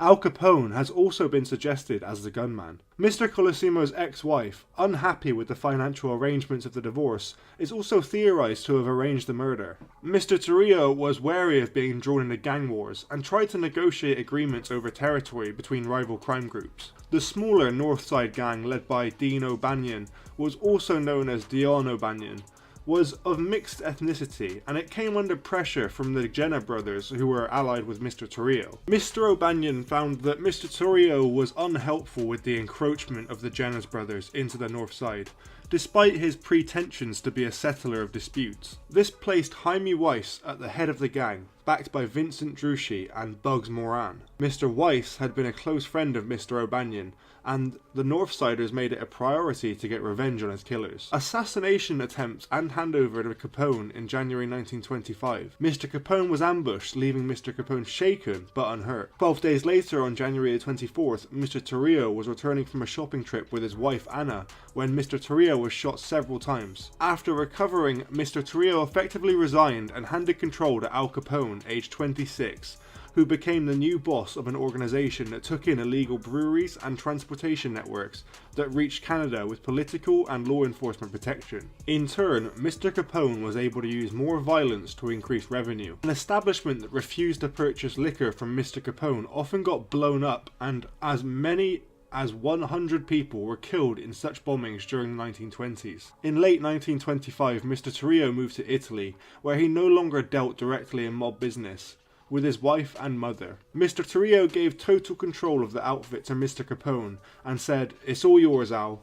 Me, I'm quitting. It's Europe for me." Mr. Torrio left a criminal empire which grossed about $70 million a year, just under $1 billion value in 2018, from bootleg booze, gambling and prostitution. In 1928, Mr. Torrio returned to the United States as Benito Mussolini and began putting pressure on the mafia in Italy. Mr. Torrio is credited with helping to organise a loose cartel of East Coast bootleggers, the Big Seven, in which a number of prominent gangsters, including Lucky Luciano, Longy Zwolman, Joe Adonis, and Frank Costello, along with Meyer Langsy, played a part. Mr. Torrio also supported the creation of a national body that would prevent the sort of all-out turf wars between gangs that had broken out in Chicago and New York. Mr. Torrio's idea was well received, and a conference was hosted in Atlantic City by Mr. Torrio, Langsy Luciano, and Mr. Costello in May 1929. Mr. Torrio was charged with income tax evasion in 1936, and after several failed appeals was sent to prison in 1939, serving 2 years. In 1940, property that Mr. Torrio co-owned with Vanella, Jack Cusick and Al Capone was sold at auction to satisfy Capone's tax delinquencies. After Mr. Torrio was released, he lived quietly until his death. On April the 16th, 1957, Mr. Torrio had a heart attack in Brooklyn while he was sitting in a barber's chair waiting for a haircut. Mr. Torrio died several hours later in a nearby hospital. The media did not learn about his death until 3 weeks after Mr. Torrio's burial. So what are your thoughts on the crimes committed by Johnny Torrio? Please let us know what you think in the comments below. Thanks for joining us, and until next time, stay safe.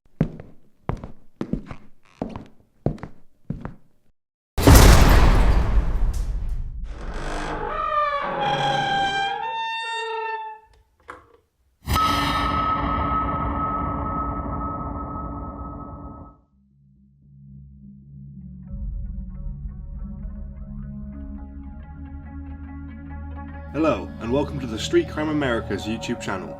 Please don't forget to like, share, comment, and subscribe.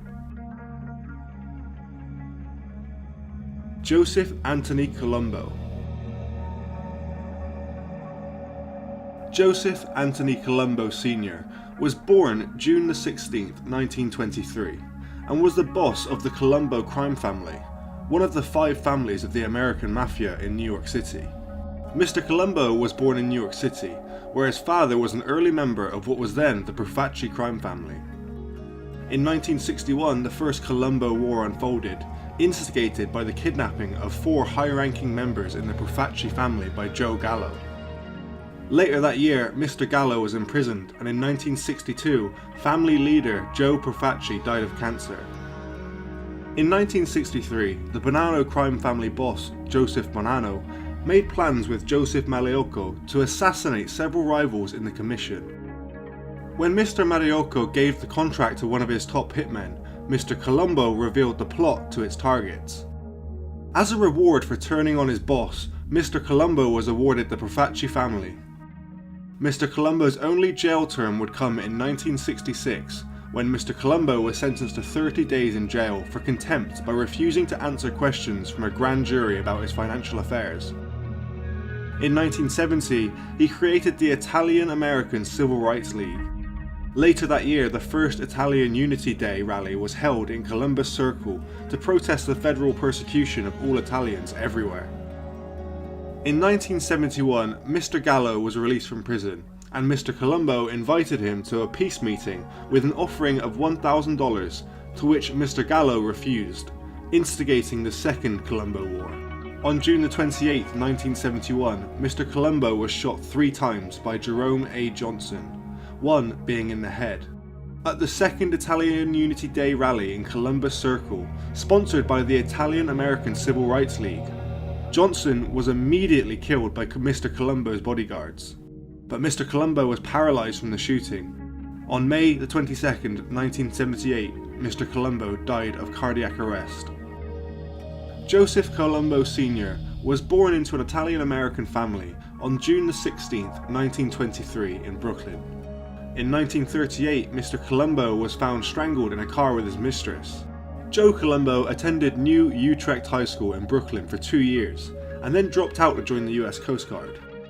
In 1945, Mr. Colombo was diagnosed with neurosis and discharged from the service. Mr. Colombo's legitimate jobs included 10 years as a longshoreman and 6 years as a salesman for a meat company. Mr. Colombo's final job was that of a real estate salesman. Mr. Colombo owned a modest home in Dyker Heights, Brooklyn, and a 5-acre estate in Blooming Grove, New York. Mr. Colombo followed his father into the Profaci family. Mr. Colombo became one of the family's top enforcers and soon became a capo.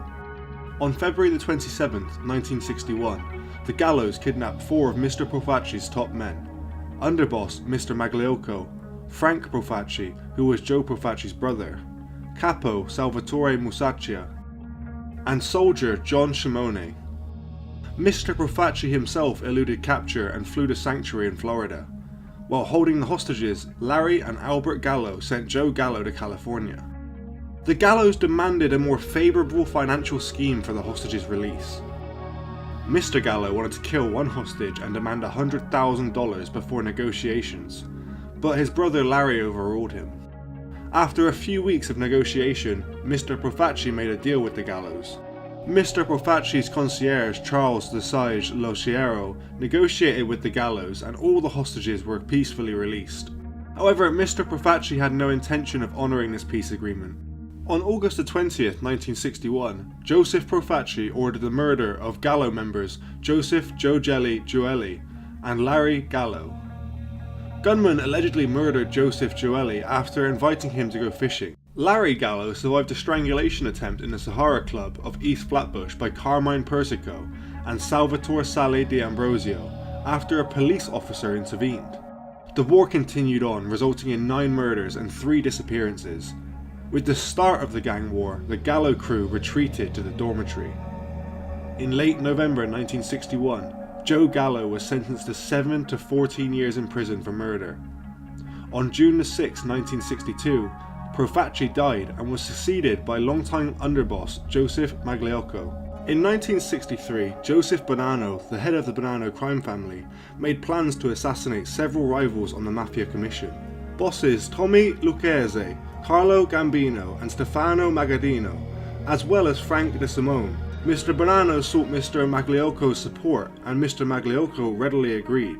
Not only was Mr. Bonanno bitter for being denied a seat at the commission, but Mr. Bonanno and Mr. Profaci had been close allies for over 30 years prior to the Profaci's death. Mr. Bonanno's audacious goal was to take over the commission and make Mr. Magliocco his right-hand man. Mr. Magliocco was assigned the task of killing Mr. Lucchese and Gambino and gave the contract to one of his top hitmen, Mr. Colombo.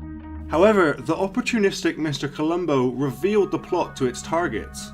The other bosses quickly realised that Mr. Magliocco could not have planned this himself. Remembering how close Mr. Bonanno was with Mr. Magliocco, and before him Mr. Profaci, as well as their close ties through marriages, the other bosses concluded that Mr. Bonanno was the real mastermind. The commission summoned Mr. Bonanno and Mr. Magliocco to explain themselves. Fearing for his life, Mr. Bonanno went into hiding in Montreal, leaving Mr. Magliocco to deal with the commission.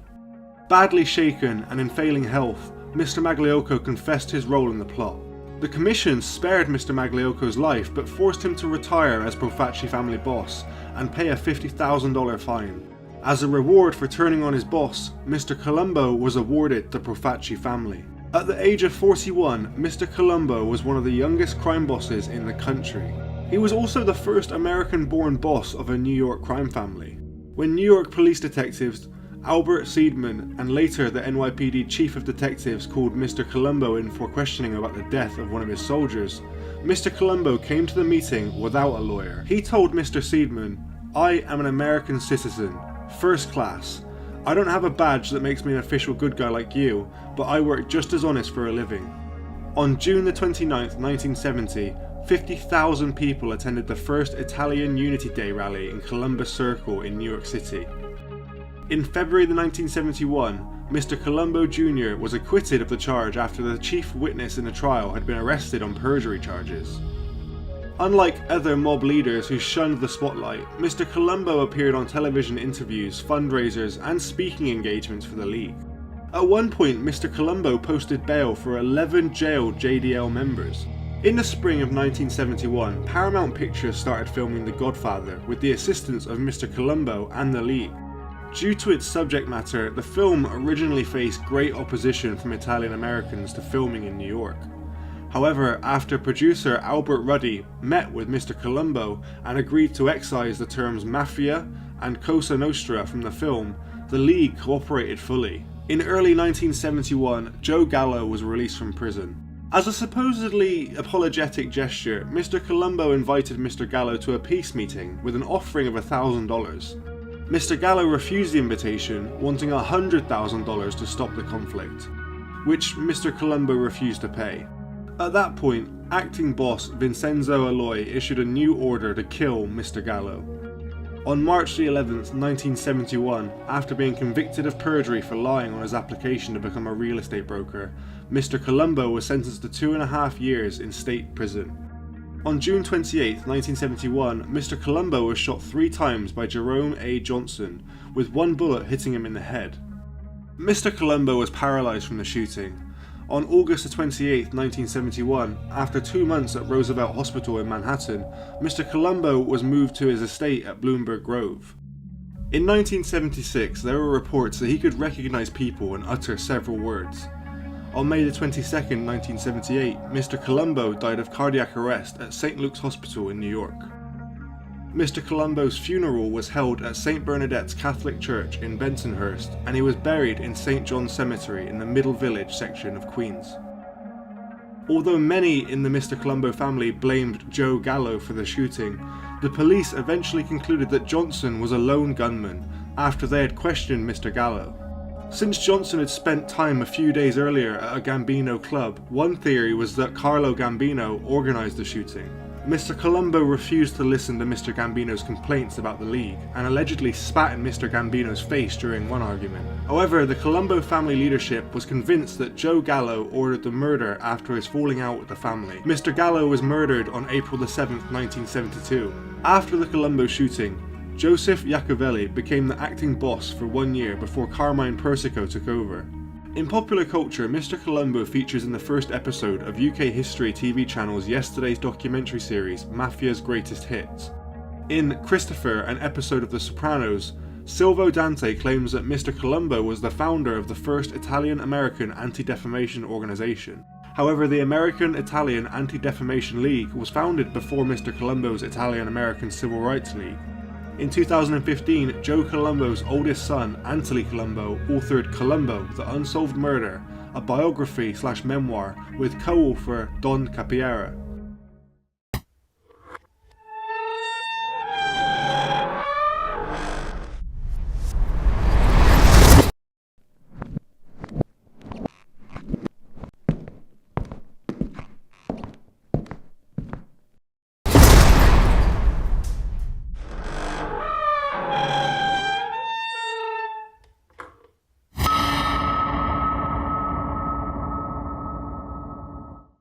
Hello and welcome to the Street Crime USA YouTube channel. Please don't forget to like, share, comment and subscribe. Today we're going to take a look at a notorious gangster in the American criminal underworld, Roy Albert DeMeo. Roy Albert DeMeo was an Italian-American mobster in the Gambino crime family of New York City. He headed a group referred to as the DeMeo crew, which became notorious for a large number of murders they committed and for the grisly way that they disposed of the bodies, which became known as the Gemini method. The crew was responsible for a very large number of murders, possibly as many as 200, with the majority of them committed by Mr. DeMeo himself.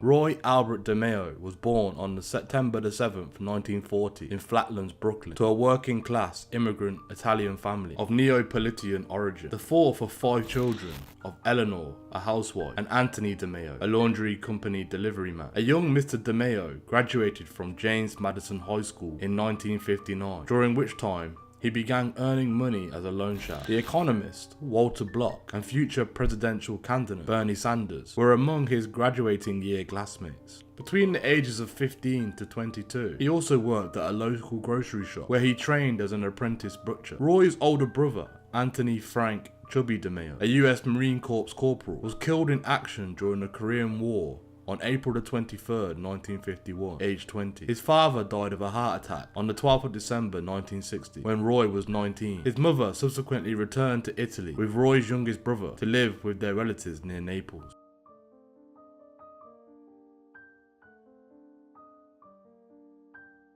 Roy DeMeo was initially an associate of the Flatlands car sign faction of the Lucchese crime family, which controlled tow truck companies, junkyards, and car theft operations in that section of Brooklyn. Anthony Gaggi, a soldier in the Gambino crime family, noticed Mr. DeMeo in 1966 and told him that he could make even more money with his successful business if he came to work directly for the Gambinos. Through the late 1960s, Mr. DeMeo's organised crime prospects increased on 2 fronts. He continued in the loan sharking business with Mr. Gaggi and began developing a crew of young men involved in car theft. It was this collective of criminals that became known both in the underworld and law enforcement circles as the DeMeo crew. The first member of the DeMeo crew was a 16-year-old Chris Rosenberg, who met Mr. DeMeo in 1966 when he was dealing marijuana at a Canarsign gas station. Mr. DeMeo helped Mr. Rosenberg increase his business and profits by loaning him money so that he could deal in larger amounts. In 1972, Mr. Rosenberg had introduced his friends to Mr. DeMeo and they began working for him as well. Additional members of the crew came to include Joseph and Patrick Tester, Anthony Center, Richard and Frederick Demoni, Henry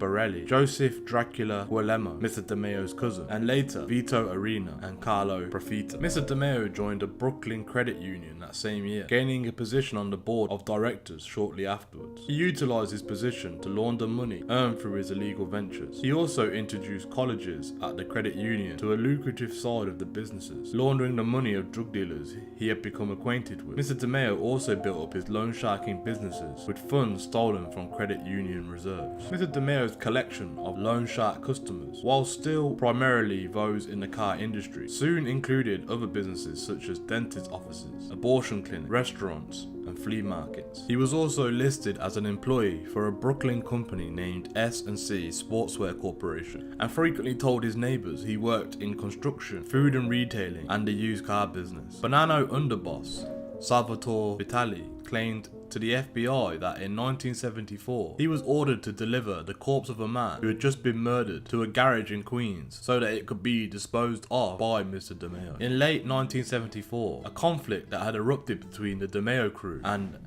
Andre Katz, a young auto repair shop owner who was partners with Mr. DeMeo in a stolen car ring, had continued to escalate. In 1975, Mr. Katz visited the Brooklyn District Attorney's Office and voluntarily provided them information that Chris Rosenberg was heavily involved in auto theft. Mr. DeMeo learned about the meeting immediately after it happened from the auto crime detectives on his payroll. Roy ordered the DeMeo crew associate, Henry Borelli, to contact the female acquaintance, Babette Judith Quenstell, about being used as bait. In May, Mr. Katz appeared before a Brooklyn grand jury and divulged what he knew about the DeMeo's crew's illegal activities. On June the 13th, 1975, Miss Questel was used successfully to lure Mr. Katz to her Manhattan apartment complex for what he thought was a date, where upon arrival he was immediately abducted by members of the DeMeo crew. He was then taken to the meat department of a supermarket in Rockaway Beach, Queens, where he was stabbed multiple times in the heart and then in the back by a butcher's knife. After being decapitated, Mr. Katz's head was then crushed when it was put through a machine normally used for compacting cardboard boxes. The body parts were wrapped in plastic bags and then deposited into the supermarket's dumpster, where they were discovered days later when a pedestrian walking his dog spotted one of Mr. Katz's legs lying on a curb near the store. The police reported to the press that a grisly, brutal killing had occurred, but that was the extent of the information given. The body was identified as that of Andre Katz 2 days later through the use of dental records.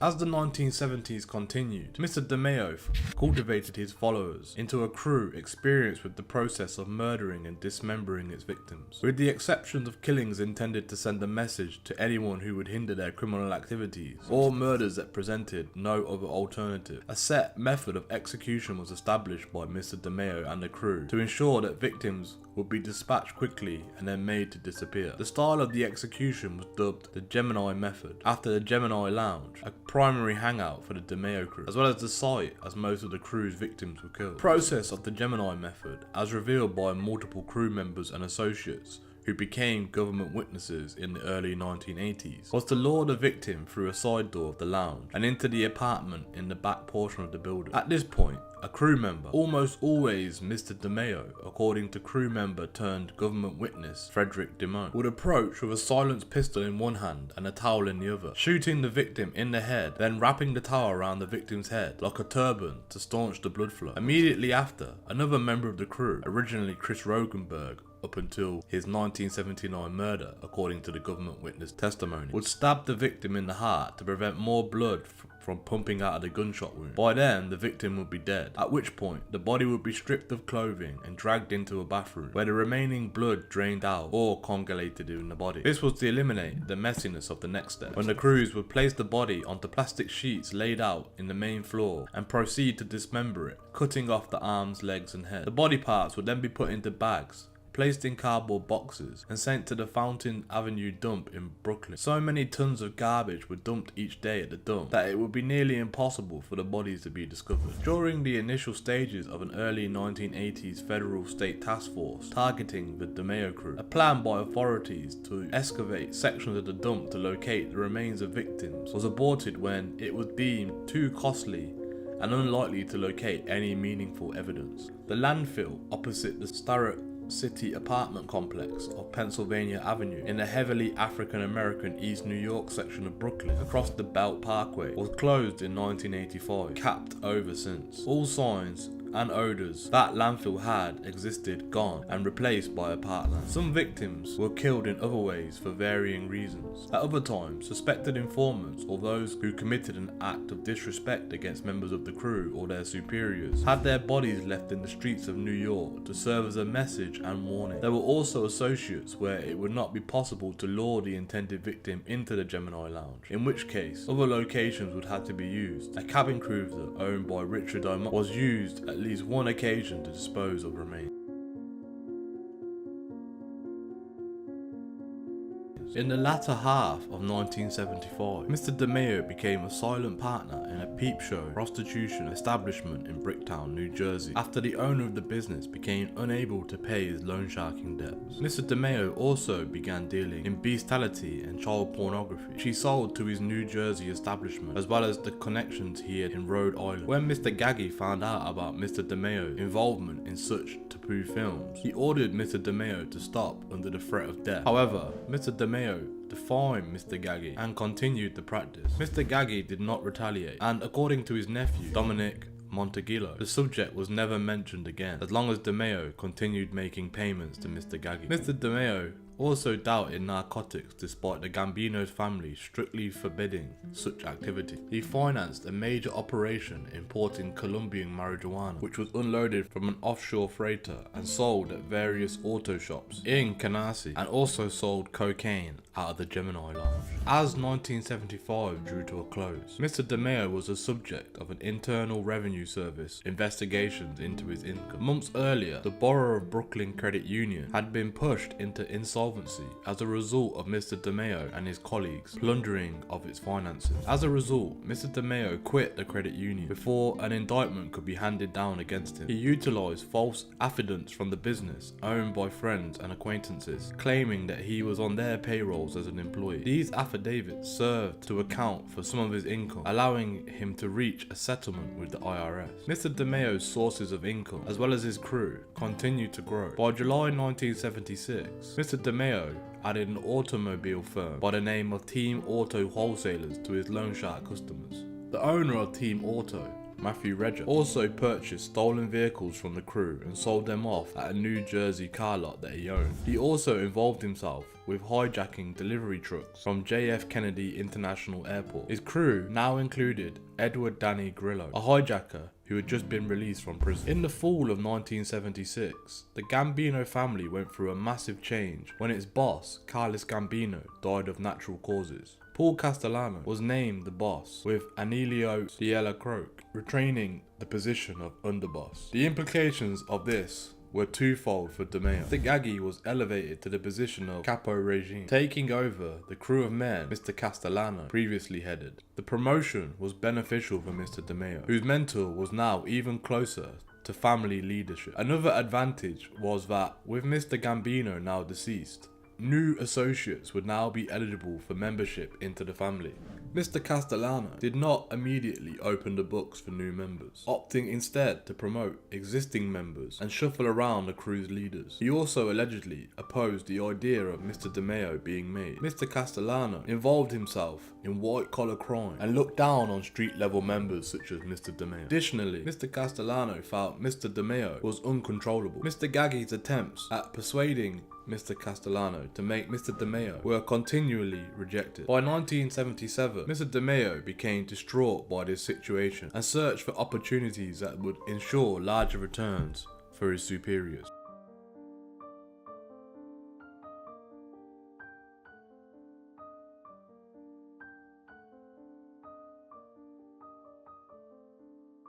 Mr. DeMeo secured his induction into the Gambino family by forming an alliance with an Irish-American gang known as the Westies. The leader of a rival Irish gang, Mickey Spillane, was causing delays for the construction of the Jacob K. Javits Convention Center, much to the frustration of Gambino crime boss Paul Castellano, who had a part in the project.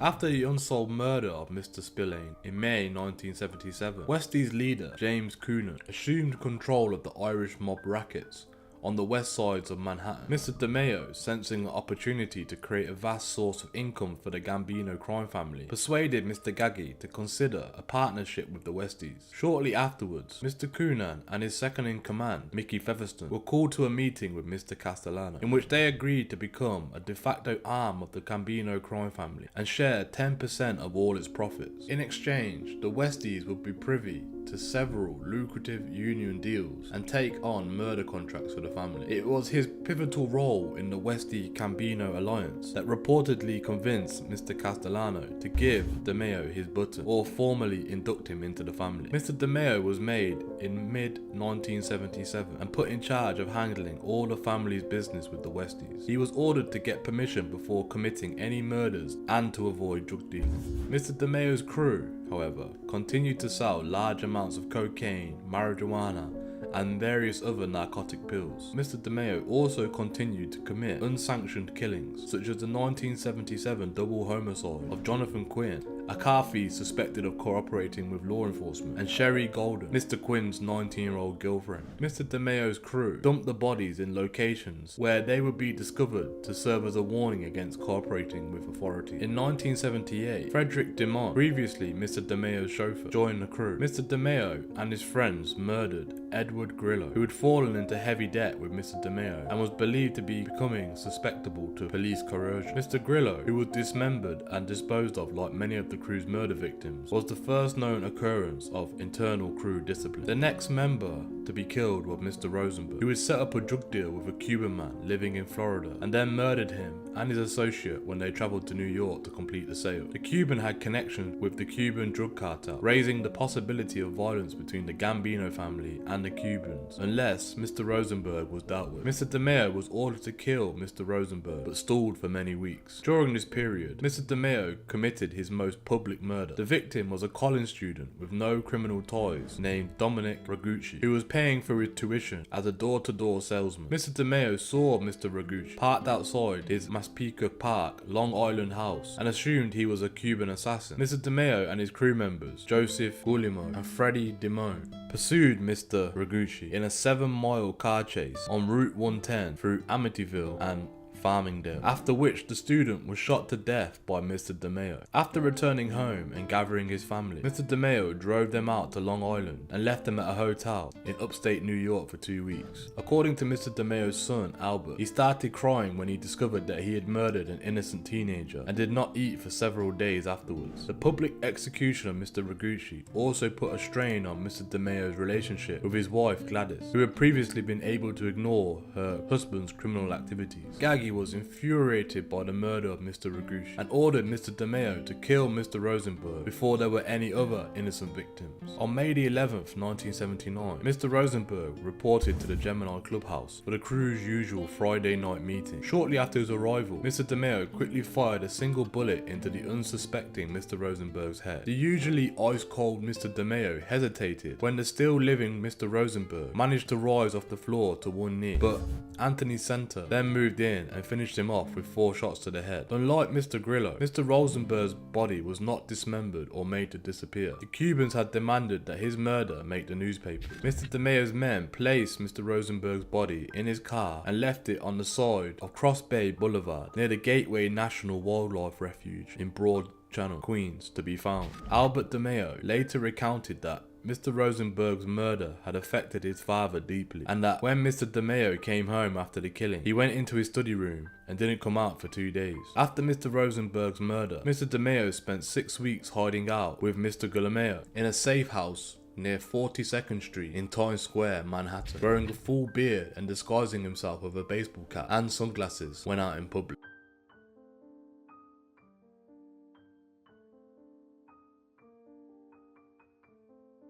As 1979 continued, Mr. DeMeo began to expand his business activities, in particular his auto theft operation, which soon became the largest in New York City's history. Dubbed the Empire Boulevard operation by Federal Bureau of Investigation's FBI agents. The operation consisted of hundreds of stolen cars being shipped from the port of Newark, New Jersey to Kuwait and Puerto Rico. Mr. DeMeo put together a group of 5 active partners in the operation, all of whom approximately earned $30,000 a week each in profits. Aside from stolen automobiles, Mr. DeMeo was also shipping cigarettes and pornographic magazines to the Middle East. Aside from the active partners, other associates and crew members performed the actual stealing of the automobiles off the streets of New York. Among these associates was Vito Arena, a long-time car thief and armed robber who began working for Mr. DeMeo in 1978. After murdering his old partner. Like Mr. Dinant, Mr. Arena became closely involved with the DeMeo crew by the end of the 1970s. In 1979, the scheme was nearly stopped by a legitimate car dealer who threatened to inform the police. He was murdered along with an uninvolved acquaintance before he could provide law enforcement with any information. In 1975, Mr. DeMeo and Nino Gaggi became involved with a conflict with James Polito and James Apolito Jr., 2 made Gambino members in Mr. Gaggi's crew. They were parental uncle and cousin, respectively, of a corrupt former New York City Police Department detective, Louis Ippolito, whose father, Ralph, brother of Jane Sr., was also a made member of the Gambino crime family. James Ippolito met with Paul Castellano and accused Mr. DeMeo and Mr. Gaggi of drug dealing, which carried the penalty of death. Mr. Castellano, to whom Mr. Gaggi was a close ally, sided against Ippolito in the situation and gave Mr. Gaggi permission to do what he pleased. He and Mr. DeMeo shot the two to death in Ippolito Jr.'s car en route to the Gemini Lounge on October 1st, 1979. A witness driving by right as the shots were fired within the parked car managed to alert nearby police officers, who arrested Mr. Gaggi after a shootout between the two that left Mr. Gaggi with a bullet wound in his neck. Since Mr. DeMeo had split with Mr. Gaggi as they left the scene, he was not arrested or identified by witnesses. Mr. Gaggi was charged with the murder and the attempted murder of the police officers, but through jury tampering was convicted only of the assault and given 5 to 15 years in federal prison. DeMeo murdered the witness shortly after Mr. Gaggi's sentencing in March 1980. The Empire Boulevard operation had continued to expand through 1979 and 1980 until the warehouse serving as its headquarters was raided by agents from the Newark branch of the FBI in summer of 1980. The FBI had been surveilling the warehouse and some of the men unloading vehicles there, and had shortly thereafter obtained search warrants. Henry Borelli and Frederick DeMont were arrested in May 1981 for their roles in the operation, but there was not enough evidence to arrest any other of the active partners. Mr. DeMeo ordered Mr. Borelli and Mr. DeMont to plead guilty to the charges in hopes that it would stop any further investigations into his activities by the FBI or other law enforcement agencies.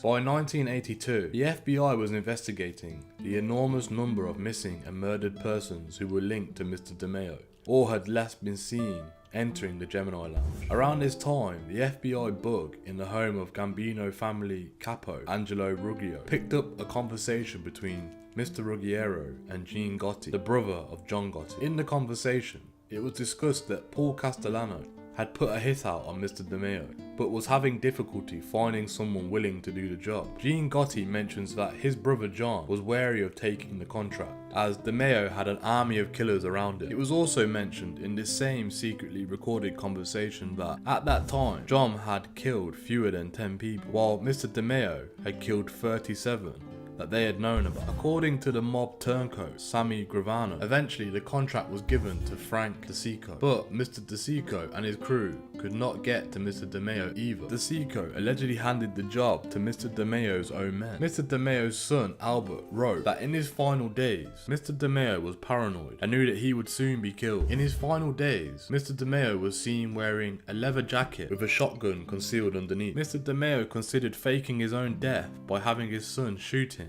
and laying low. On the 10th of January 1983, Mr. DeMeo went to his crew members Patty Tester's house for a meeting with his men. That night, he failed to attend his daughter Diane's birthday party, which caused his family to be suspicious. Albert DeMeo later found Roy's personal belongings such as his watch, wallet and ring in his study room, and a Catholic pamphlet. 10 days later, on the 20th of January, Mr. DeMeo's Cadillac Coupe de Ville was discovered in the parking lot of the Varuna Boat Club in Sheepshead Bay in Brooklyn. The car was towed to a nearby police station where it was searched by Organised Crime Control Bureau detectives. Mr. DeMeo's partially frozen body was found in the trunk with a chandelier on top of it. He had been shot multiple times in the head and a bullet wound in his hand, assumed by law enforcement to be a reflective defense wound caused when his killers opened fire on him. The task force investigating the DeMeo crew theorized that Mr. DeMeo was set up in a similar manner to how he set up Mr. Rosenberg, and that Mr. Gaggi, Mr. Tester and Mr. Center were present when he was killed. In 1984,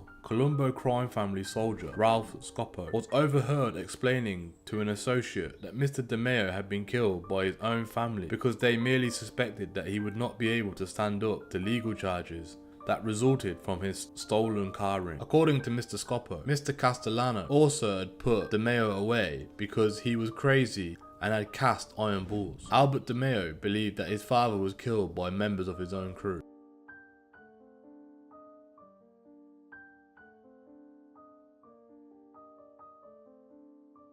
In 1984, a 78-count indictment was filed against 24 defendants, including the surviving members of the DeMeo crew, Capo, Nino Gaggi, and Gambino crime family head, Paul Castellano. The charges related to auto theft, racketeering, and drug trafficking. Paul Castellano was indicted for ordering the murders of Mr. DeMeo, as well as a host of other crimes, but was killed in December 1985 while out on bail in the middle of his first trial. The murder was ordered by John Gotti, who thus became the new boss of the Gambino crime family. After the death of Mr. Castellano, Nino Gaggi became the lead defendant, but he soon died later of natural causes. In March 1986, 6 were found guilty, with Henry Borelli and the other person found guilty of 2 counts of murder. They were found guilty of murdering 2 people who had threatened to expose the car theft ring. In June 1989, 9 additional members, including Anthony Center and Joseph Testa, were found guilty. At sentencing, Mr. Center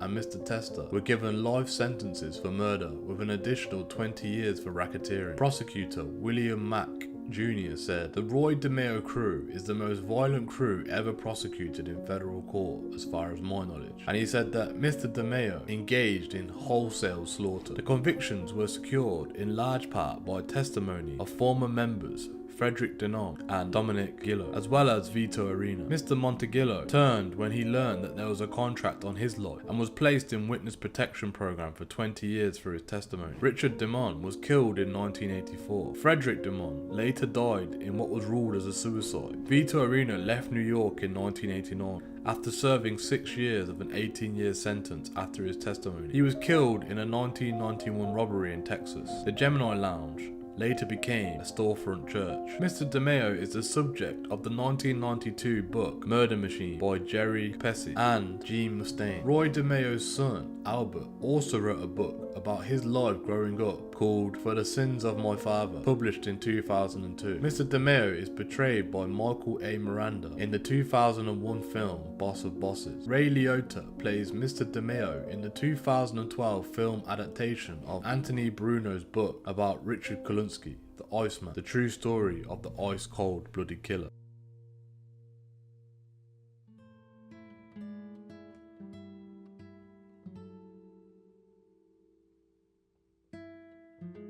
In his son's book, his son described that, "I grew up in a very normal household. Now I read this about my dad and it really upsets me. I went to this book with noble intentions, but now I realise that I can't fix my father's image. He did kill. I know those things. I can't fool myself, but I can show that there was another side of him, a father who took care of his family." Roy DeMeo had married Gladys Rosamund Britton in 1960. In 1966, Mr. DeMeo moved into a custom-built home in Massapequa, Long Island, where he lived with his wife and 3 children. The couple had 2 daughters and a son. Mr. DeMeo was raised as a Catholic, but stopped practicing the religion later on in life. His children were raised with his wife, Lutheran faith. By all accounts, he was a devoted family man. Describing growing up, Roy's son, Albert, said, "I grew up in a very normal household." Albert DeMeo became a stockbroker, but had a nervous breakdown after the release of The Murder Machine in 1992. He was later diagnosed with post-traumatic stress disorder. One of Roy's daughters became a clothing designer, and the other one a medical doctor. So how many people were took out by the DeMeo crew? Here is a list of just some of the murders that they have been found guilty of.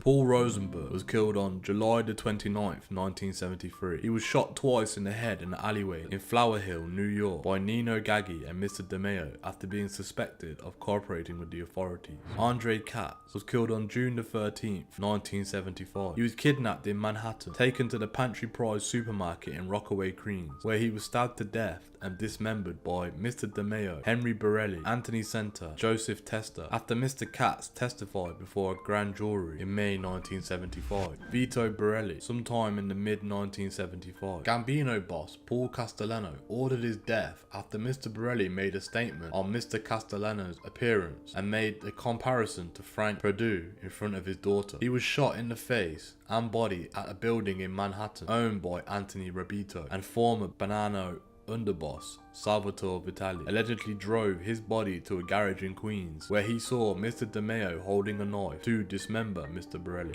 Joseph Franici was killed on May the 20th, 1976. The 43-year-old Lucchese family soldier, Mr. Braccini, was shot 5 times in the head inside his office by Mr. DeMeo and Henry Borelli in Woodside, Queens, as a result of previously arguing with and punching Mr. DeMeo. Vincent Governara was killed between June the 12th and 19th in 1976. The 34-year-old Mr. Governara was shot multiple times by Mr. DeMeo and Nino Gaggi as revenge for breaking Mr. Gaggi's nose in a fistfight in the late 1960s. He later died in hospital. George Byron was killed on July the 13th, 1976. He was killed by Roy DeMeo for tipping off thieves that led to Nino Gaggi's vacation home in Florida being robbed. The 42-year-old Mr. Byron was shot in the face and stabbed 11 times. Mickey Spillane was killed on May the 13th, 1977, shot and killed by Danny Grillo and Roy DeMeo as a favour to James Coonan. Charles Ruby Stein, killed on May the 15th, 1977. The 61-year-old Genovese Colombo associate, killed by the DeMeo crew member Danny Grillo and James Coonan. Mr. Grillo shot Mr. Steen 6 times. His body was dismembered by members of the Westby Gang. Jerome Huffaker was killed on June 1977. 23-year-old Mr. Huffaker was shot and killed by Anthony Center and Joseph Tester for getting into a fight with Joey's brother Dennis Tester. John Quinn and Sherry Golden were killed on July the 20th, 1977. Mr. DeMeo's crew shot and killed the 33-year-old John Quinn once in the back of the head with a .32 caliber handgun and his 19-year-old girlfriend Sherry Golden 3 times in the head with a .38 caliber handgun, after Mr. Quinn testified before a grand jury. Daniel Conti was killed on October the 29th, 1977. 28-year-old Mr. Conti was shot and killed by Mr. DeMeo and his brother-in-law Peter LaFrosia after concerns he will cooperate due to an investigation being opened into a failed hijacking involving the DeMeo crew.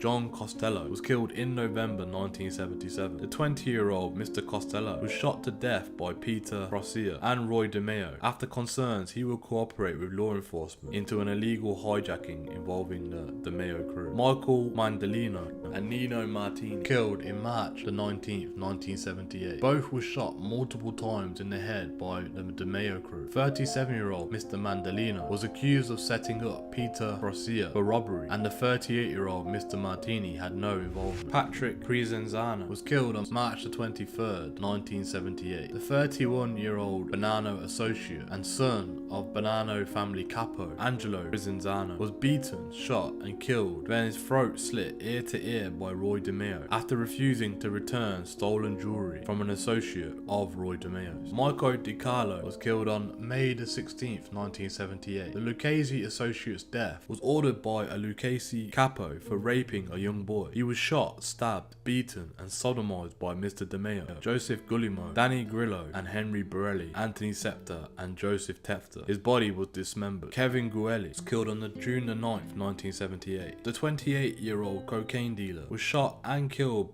by DeMeo crew member Chris Rosenberg after he attempted to scam him out. Joseph Scorney was killed on September the 28th, 1978. The 28-year-old Mr. Scorney was shot and bludgeoned with a sledgehammer by Vito Arena and Richard DeMont after refusal to join Mr. DeMeo's auto theft operation. His body was put into a concrete-filled barrel and dumped off a pier. Mr. Arena was sentenced to 18 years in prison in 1985 for his murder. Danny Guerrilla was killed on November the 14th, 1978. The 44-year-old DeMeo crew member Mr. Grillo was killed and dismembered by Chris Rosenberg, Mr. DeMeo, Anthony Center and Joseph Tester, breaking up gambling debts and acquiring a drug addiction. Gary Gardine was killed on November the 30th, 1978. The 25-year-old Mr. Gardine was shot and killed by Chris Rosenberg after he failed to pay him back for a marijuana deal. Mr. Gardine was found in the trunk of his torched car. Peter Warren was killed on February the 7th, 1979. The 30-year-old cocaine dealer was shot and stabbed and dismembered by Mr. DeMeo, Henry Borelli, and Paul Dordal at the Gemini Lounge for being a suspected informant. Scott Cafaro was killed between February and March 1979. He was shot multiple times. The DeMeo crew was hired by the rape victim's family to kill Mr. Cafaro. Fred Tadaro was killed on February the 19th, 1979. The 60-year-old Mr. Tadaro was shot by Roy DeMeo and stabbed by Chris Rosenberg after his nephew hired the DeMeo crew to murder him due to his dispute over a building in which they duplicated pornographic films. Charles Pannick, William Serrano, and two unnamed were killed in March 17th, 1979, shot and killed by Chris Rosenberg during a 12-kilo cocaine deal. Mr. Rosenberg was shot in the head and arm but survived. Jamie Padnick was killed on March 19th, 1979, shot, killed, and dismembered at the Gemini Lounge by the DeMeo crew after he travelled to New York to investigate his father's disappearance. Dominic Ragucci was killed on April 19th, 1979. An 18-year-old college student, mistaken for a Cuban hitman, parked outside his home. Mr. DeMeo chased him from Massapequa Park, New York, to Suffolk County, Long Island, shot several times by Mr. DeMeo after he crashed his car. Chris Rosenberg was killed on May the 11th, 1979, shot and killed by Roy DeMeo and Anthony Snenter to avoid a war with the Cuban drug cartels over a March 1979 cocaine rip-off murders caused by Mr. Rosenberg. James Eppolito and Eppolito Jr. were killed on October the 1st, 1979. Nino Gaggi was given permission by Gambino crime boss Paul Castellano to kill 62-year-old Gambino capo Mr. Alito and his son after he implicated Mr. DeMeo and Mr. Gaggi in narcotics involvements and cheating 33-year-old Mr. Alipo Jr. out of £7,000 in a cocaine deal. Both of them were shot in the back of the head inside a car in Coney Island, Brooklyn.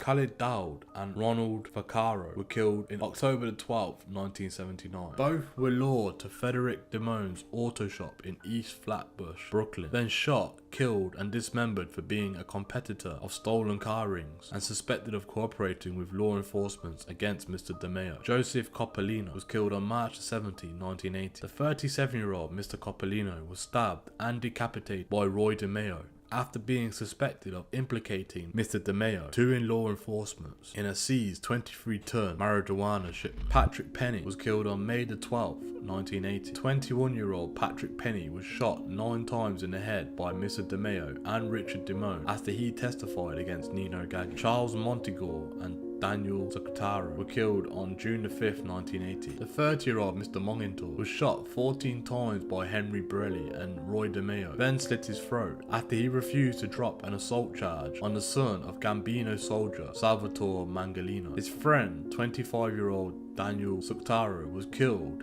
after he asked for the whereabouts of Mr. Montegore. Both bodies were found in the trunk of a car near Holy Cross Cemetery in Brooklyn. Frank Amato was killed on September 20th, 1980. Gambino boss Paul Castellano ordered his son-in-law's death after hitting his pregnant daughter, Constance, shot and killed by Roy DeMeo, and his body was dismembered by the DeMeo crew. James Bennett was killed on April 29th, 1981. The 65-year-old Lucchese associate was set to testify against a DeMeo crew member, Richard Mastrangelo, shot twice in the head by Anthony Center, Joseph Testa. Joseph Vigiano was killed on December 4th, 1981, shot, killed, and dismembered on the 11th floor office of Show World Times Square, Manhattan, by Gus Clevis and Roy DeMeo. He owed money to Mr. Clevis. Gus Kelvas and Roy DeMeo. He owed money to Mr. Kelvas. Paul and Al Vigorano were also killed on December 21st, 1981. The son and brother of Joseph Vigorano. Both were lured to a meeting and shot to death by Roy DeMeo after investigating the disappearance of Joseph. John and Anthony Romano were killed on July 4th, 1982. Shot and killed by Mr. DeMeo after believing that the Romano brothers set up DeMeo crew member Peter Lefrancia for robbery in 1978. Albert Sommer was killed on October 18th, 1982. The 38-year-old Gambino family associate, Mr. Sommer, accused the DeMeo crew of drug dealing. He was found in October, shot multiple times in the back of the head off a highway in Lake George, New York. Richard Dimon and John Badia and Frederick Saden were killed on February 24th, 1984. Both Mr. Dimon and John Bader and Frederick Saden were killed in February the 24th, 1984. Both Mr. Dimon and Mr. Bader were shot once in the back of the head. Mr. Sader was shot twice in the head by Anthony Center and Jophis Tester, both believed to be potentially cooperating witnesses, and were found buried in Gravesend, Brooklyn home. Thank you for joining us today. What are your opinions on the DeMeo crew and Mr. DeMeo himself? Do you believe his own crew were responsible for his murder? And do you believe he was involved in much more murders than what we do now know? Please let us know what you think in the comments below. Thank you for joining us today. If you enjoyed this content, please don't forget to like and share. And if you're new to the channel and you want to see more Street Crime USA content, hit subscribe and press that bell so you can join us on the next video.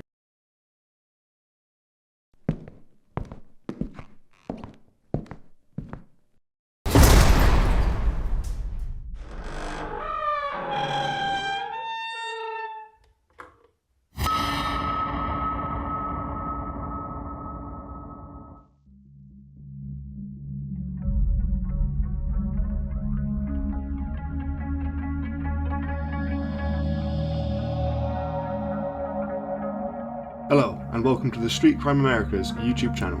Please don't forget to like, share, comment, and subscribe. Today, we look at the life of a notorious American criminal who will never be forgotten about in the American criminal underworld. Salvatore Maranzano. Salvatore Maranzano, born on July 31st, 1886, was an organised crime figure from the town of Castellammare de Golfo, Sicily, and an early Cosa Nostra boss who led what later would become the Bonanno crime family in New York City. Mr. Maranzano instigated the Castellammare's War in 1930 to seize control of the American Mafia, winning the war after the murder of rival faction head Joe Maciera in April 1931. Mr. Maranzano then briefly became the Mafia's capo di tutti capi, boss of all bosses, and formed the Five Families in New York City, but was murdered on September 10, 1931 on the orders of Charles Lucky Luciano, who established an arrangement in which families shared power to prevent future turf wars. Salvatore Maranzano was the youngest of 12 children born to Domenico Maranzano and Antonia Pisciotta. As a youngster, Mr. Maranzano had wanted to become a priest and even studied to become one, but later became associated with the Mafia in his homeland. Mr. Maranzano had a very commanding presence and was greatly respected by his underworld peers. He had a fascination with Julius Caesar and the Roman Empire, and enjoyed talking to his less educated American Mafia counterparts about these subjects. Because of this, Mr. Maranzano was nicknamed Little Caesar by his underworld peers. Mr. Maranzano emigrated from Sicily to the United States in the 1920s, settling in Brooklyn. The Sicilian mafioso Don Vito Ferro decided to make a bid for control of mafia operations in the United States.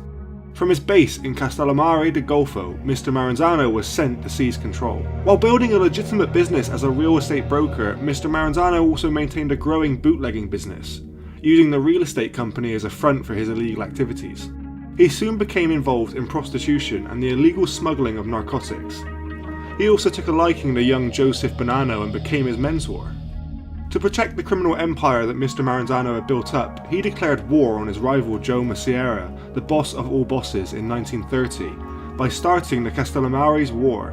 In a secret deal with Mr. Maranzano, Mr. Luciano agreed to engineer Mr. Maciera's death in return for receiving Mr. Maciera's rackets and becoming Mr. Maranzano's second in command.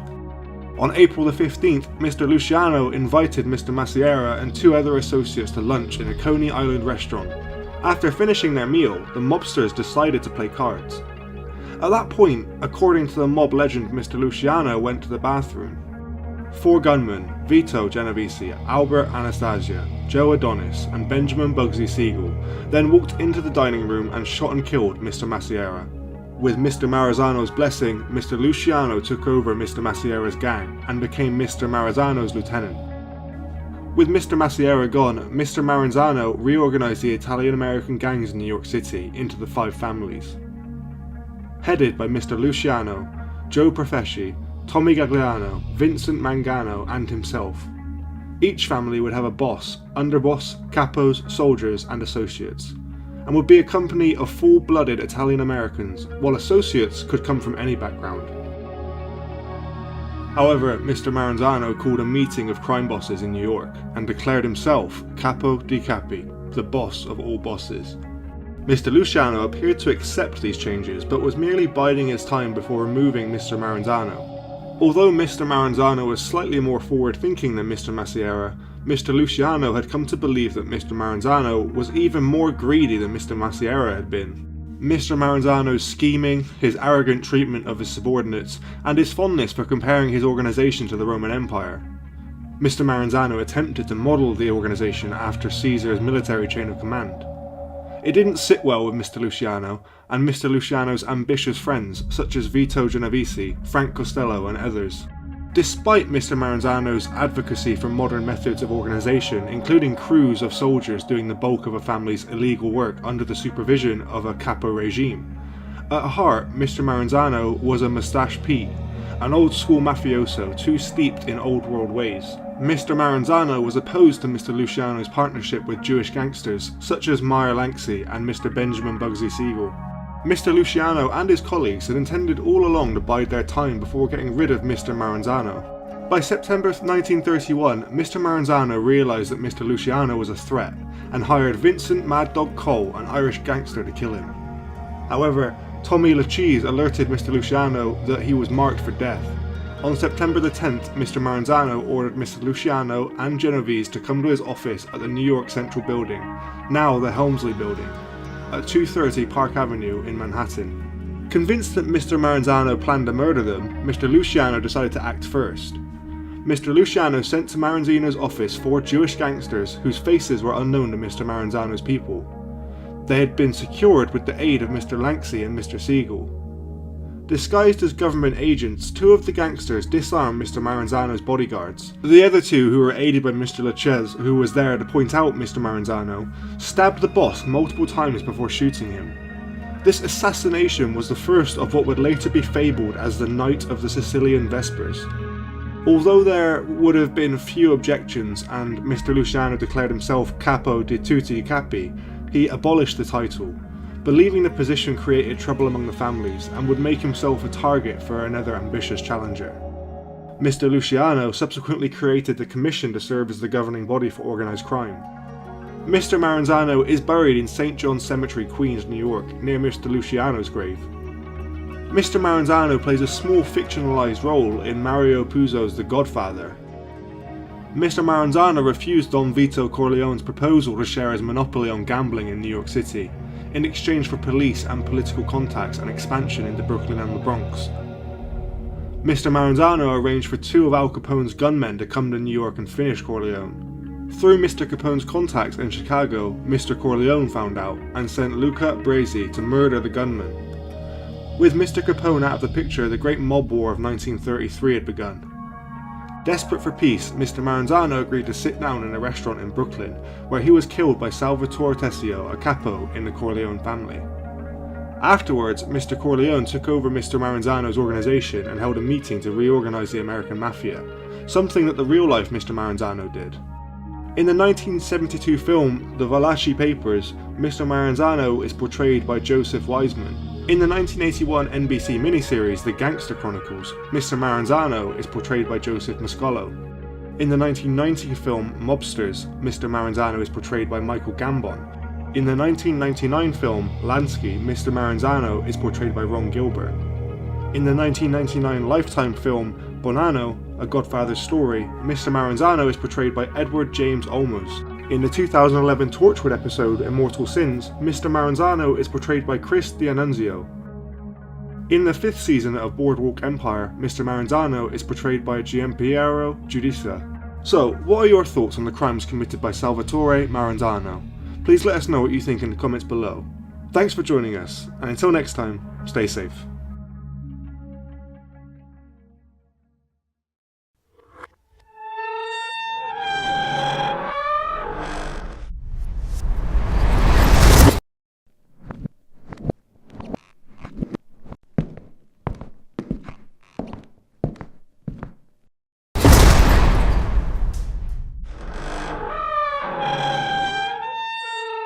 Hello, and welcome to the Street Crime America's YouTube channel. Please don't forget to like, share, comment, and subscribe. Today, we look at the life of a notorious American criminal who will never be forgotten about in the American criminal underworld. Vincent Louis Gigante, born March 29th, 1928, also known as the Chin, was an American mobster who was the boss of the Genovese crime family in New York City from 1981 to 2005. Mr. Gigante started out as a professional boxer who fought in 25 matches between 1944 and 1947. He then started working as a mafia enforcer for what was the then Luciano crime family, forerunner of the Genovese crime family. Mr. Gigante was one of 5 brothers. 3 of them, Mario, Pascal, and Ralph, followed him into the mafia. Only one brother, Louis, stayed out of the crime family, instead becoming a priest. Mr. Gigante was the shooter in the failed assassination of longtime Luciano boss Frank Costello in 1957. In 1959, he was sentenced to 7 years in prison for drug trafficking, and after sharing a prison cell with Mr. Costello's rival, Vito Genovese, Mr. Gigante became a Caprio regime, overseeing his own crew of Genovese soldiers and associates, who operated out of Greenwich Village. Mr. Gigante quickly rose to power during the 1960s and 70s, and by 1981, he had become the family's boss, while Anthony Fat Tony Salerno served as front boss during the first half of the 1980s. Mr. Gigante also ordered the failed murder attempt of Gambino crime family boss John Gotti in 1986. With the arrest and conviction of Mr. Gotti and various Gambino family members in 1992, Mr. Gigante was recognized as the most powerful crime boss in the United States. Dubbed the Oddfather and the Enigma in the bathrobe by the media, Mr. Gigante often wandered the streets of Greenwich Village in his bathrobe and slippers, mumbling incoherently to himself. Mr. Gigante was indicted on federal racketeering charges in 1990, but was determined to be mentally unfit to stand trial. In 1997, Mr. Gigante was tried and convicted of racketeering and conspiracy, and sentenced to 12 years in prison. Was sentenced to an additional 3 years in prison. Mr. Gigante died while incarcerated at the United States Medical Center for Federal Prisoners on December 19, 2005. Mr. Gigante was born in New York City to Italian immigrants from Naples, Salvatore Gigante, a watchmaker, and Yolanda Gigante, a seamstress. Mr. Gigante had 4 brothers, Mario, Pascal, and Ralph, who followed him into a life of organised crime, and Louis, who became a Catholic priest at St. Athanasius Church in the South Bronx and city councilman. According to his brother Louis, his nickname, the Chin, stemmed from their mother affectionately calling him Cinzino as a boy, derived from the name Vincenzo, the Italian form of Vincent. Mr. Gigante graduated from Public School 3 in West Village, Manhattan, and later attended Textile High School but dropped out. He was a professional light heavyweight boxer between 1944 and 1947, who was known as the Chin. He fought 25 matches and lost 4, boxing 117 rounds. His first professional boxing match was against Vic Chambers on July 18, 1944, in Union City, New Jersey, which he lost. He then fought Mr. Chambers a second time at St. Nicholas Arena on October 6, 1944, where he defeated Mr. Chambers. He defeated Mr. Chambers again on June 29, 1945 at Madison Square Garden. His last match was against Jimmy Slade on May 17, 1947 at Ridgewood Grove, Brooklyn, which he lost by technical knockout. He maintained a residence in Old Tappan, New Jersey, with his wife Olympia Grippa, whom he married in 1950. And their 5 children, Andrew, Salvatore, Yolanda, Roseanne, and Rita. He maintained his second family at a townhouse in the Upper East Side, Manhattan, with Mr. Gigante's longtime mistress and common-law wife, Olympia Esposito, and their 3 children, Vincent, Lucia, and Carmela. As a teenager, Mr. Gigante became the protege of future Genovese crime family patriarch Vito Genovese, who had helped pay for his mother's surgery. Between the ages of 17 and 25, he was arrested 7 times on charges ranging from receiving stolen goods, possession of an unlicensed handgun, and for illegal gambling and bookmaking. Most were dismissed or resolved by fines, except for a 60-day jail stay for a gambling conviction.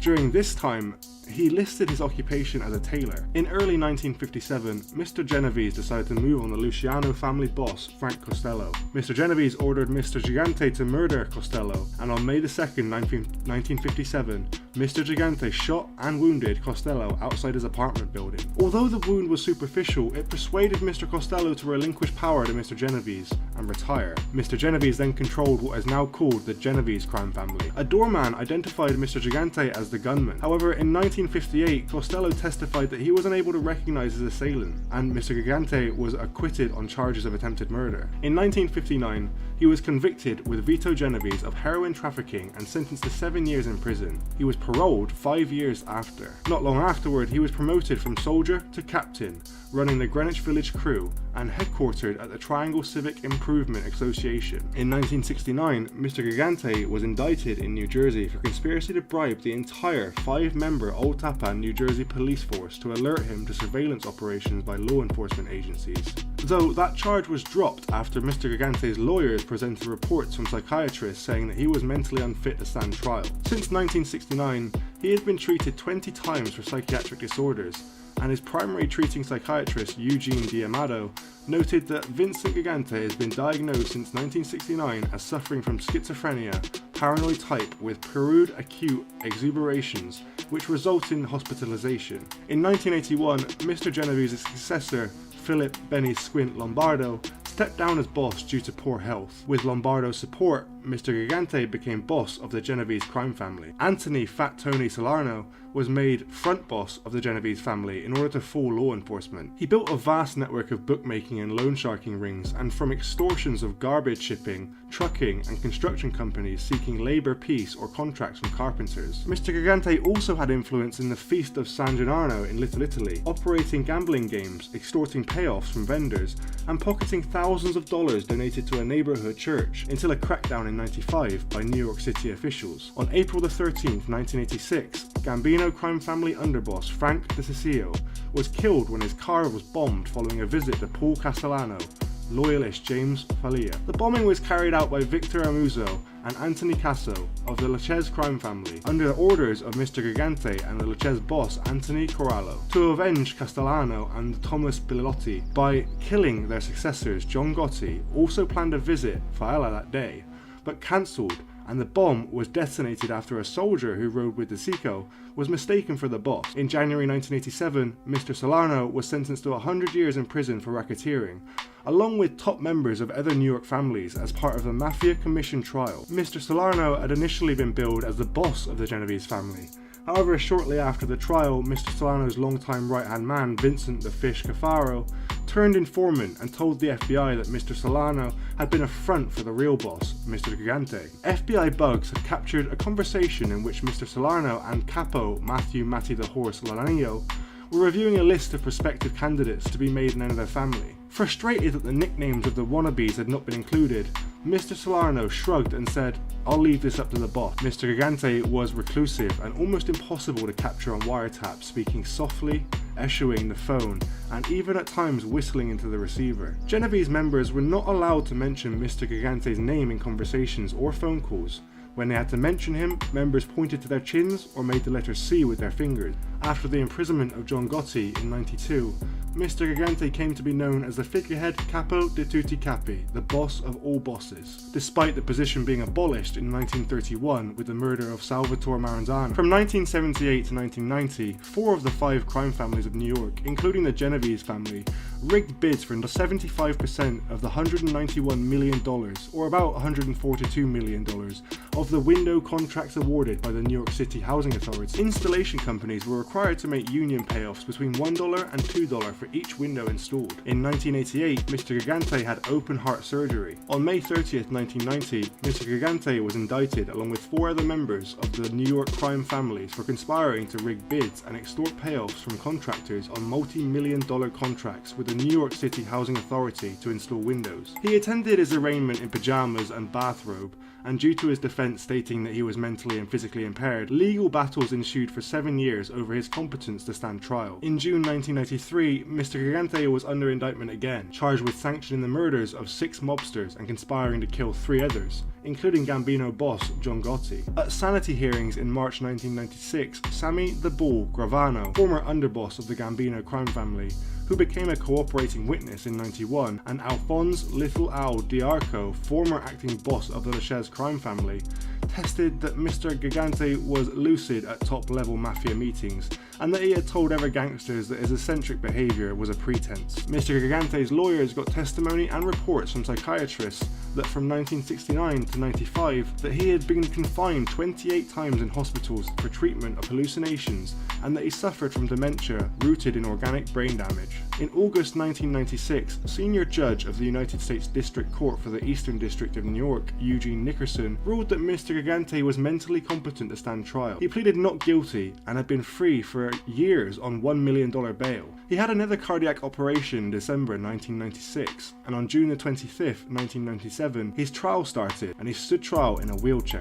On July 25, 1997, after almost 3 days of deliberations, the jury convicted Mr. Gigante of conspiring in plots to kill other mobsters and of running rackets as head of the Genovese crime family. Prosecutors stated that the verdict finally established that he was not mentally ill, as his lawyers and relatives had long maintained. On December 18, 1997, he was sentenced to 12 years in prison and fined $1.25 million by Judge Jack B. Weinstein, a lenient sentence due to his age and frailty. Judge Weinstein declared that Mr. Gigante had been finally brought to bay in his declining years after decades of vicious criminal tyranny. While in prison, he maintained his role as boss of the Genovese family. On January 23, 2002, he was indicted with several other mobsters, including his son Andrew, on racketeering and obstruction of justice charges. Prosecutors accused Mr. Gigante of continuing to rule his family from prison, and that he used Andrew to funnel messages to the family. They also wanted him to be held responsible for causing a 7-year delay in Mr. Gigante's previous trial by feigning insanity. Several days later, Andrew was released on $2.5 million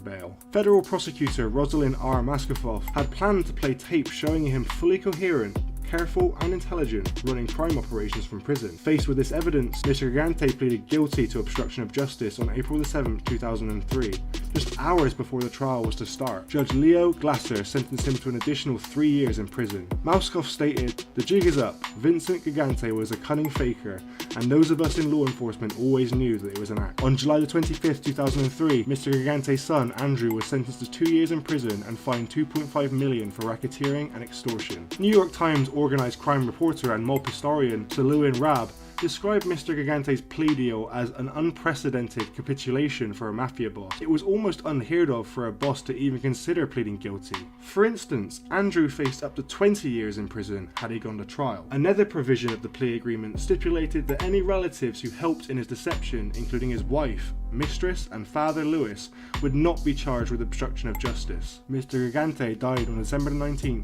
2005 at the Medical Center for Federal Prisoners in Springfield, Missouri. His funeral and burial were held 4 days later on December 23rd at St. Anthony of Padua Church in Greenwich Village, largely in anonymity. Since his death, his family has continued to live well. According to a 2011 report by Jerry Capisi, Mr. Gigante's relatives earn nearly $2 million a year as gainful employees of companies of the New Jersey waterfront. Mr. Gigante is portrayed by Nicholas Caprose in the 1998 film Witness to the Mob. In the 2018 film Gotti, Mr. Gigante is portrayed by Sal Rendina. The Law & Order episode Fascia e Fascia, first aired February 28, 1998, featured an aging mafia don claiming mental impairment, inspired by Mr. Gigante. Mr. Gigante is also portrayed by Vincent D'Onofrio in the 2019 TV series Godfather of Harlem. The story of the FBI investigation into Mr. Gigante was depicted in Season 1, Episode 6 of the FBI Files documentary show,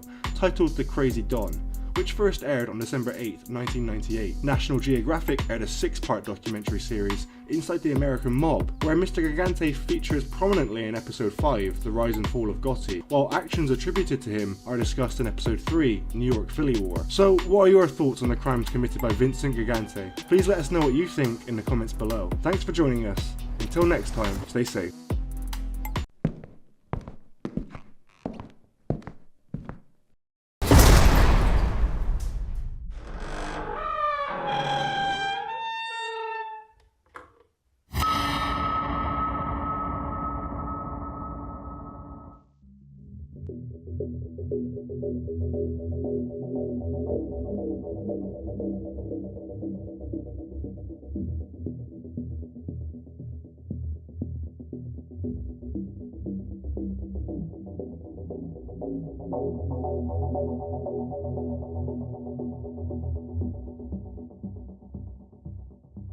The Metropolitan Detention Center, MDC Brooklyn, located in the heart of Sunset Park, New York City, is a high-security federal administrative detention center operated by the Federal Bureau of Prisons, a branch of the U.S. Department of Justice, uniquely housing both male and female inmates of all security levels. MDC Brooklyn serves as a holding site for prisoners with pending cases in the Eastern District of New York, as well as those serving short sentences. As of April 2022, MDC Brooklyn holds 1,712 inmates, making it one of the most crowded facilities of its kind. Over the years, the facility has gained a notorious reputation, not just for its overcrowding, but for ongoing issues of inmate treatment, management, and living conditions. In 2019, former warden Cameron Lindsay called MDC Brooklyn one of the most troubled, if not the most troubled facility in the entire Bureau of Prisons. This troubling legacy highlights ongoing challenges in the American prison system, and MDC Brooklyn remains a focal point of controversy and reform effort.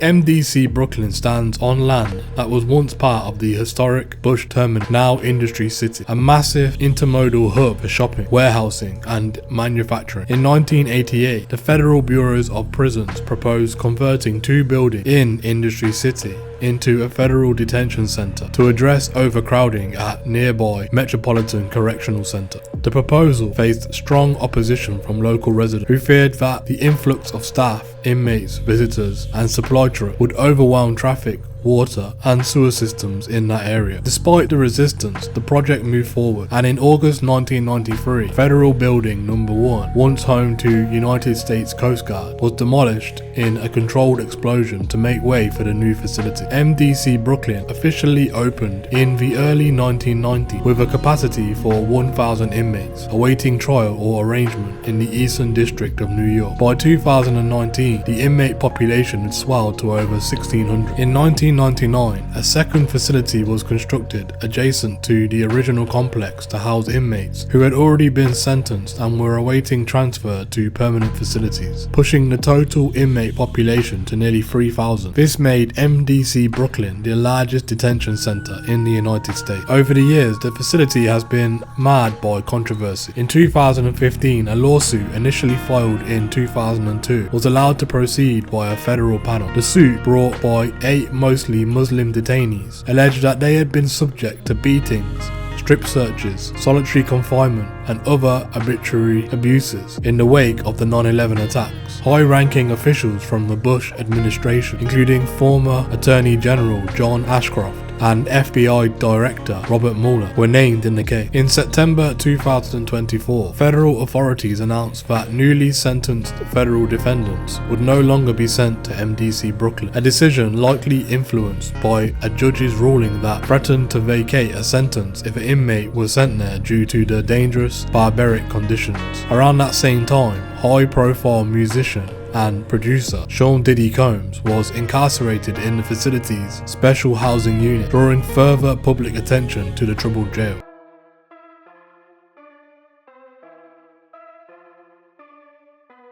On June 29, 2009, Ronald Atkinson, inmate number 62416-054, who was an inmate at MDC, launched a violent and allegedly unprovoked attack on a correction officer, arrested just 12 days earlier for a sting of 6 bank robberies. Mr. Atkinson unleashed a brutal assault, repeatedly punching the officer in the head until he was restrained by other guards. The officer, whose identity was not disclosed by the Bureau of Prisons, suffered severe injuries including a broken nose, fractured facial bone, a shattered eye socket, a deep laceration requiring stitches, and 2 slipped discs in his neck. After 18 years of service, the officer was forced into medical retirement due to the extent of his injuries. Mr. Atkinson was initially sentenced to 7 years in federal prison for the bank robbery. However, following the assault, he received an additional 12-year sentence on July 19, 2013, bringing his total time behind bars to nearly 3 decades. Currently incarcerated at USP Victorville, Mr. Atkinson is scheduled for release in 2031. His violent outburst remains a stark reminder of the dangers faced by correctional staff in high security facilities like MDC Brooklyn.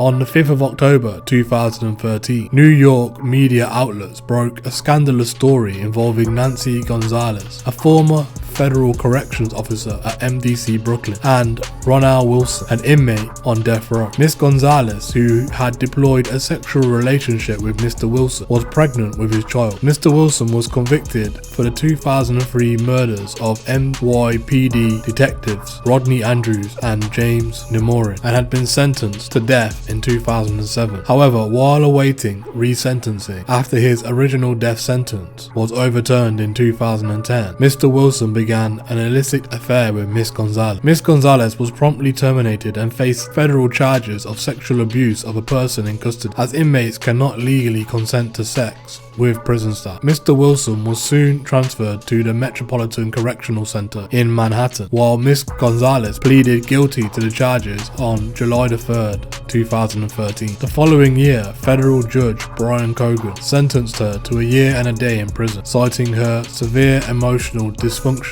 as a contributing factor to her actions. Meanwhile, Mr. Wilson's legal saga continued. On September 10th, 2013, he was sentenced to death once again. During a hearing, U.S. District Court Judge Nicholas Garafis expressed outrage over the lax management at MDC Brooklyn, where Mr. Wilson had seemingly manipulated his environment. Judge Garafis even called for a formal investigation into the facility's oversight, describing how Mr. Wilson had treated the MDC as his own private facility. This affair not only exposed security lapses, but also cast a harsh spotlight over the systematic issues within the prison's management.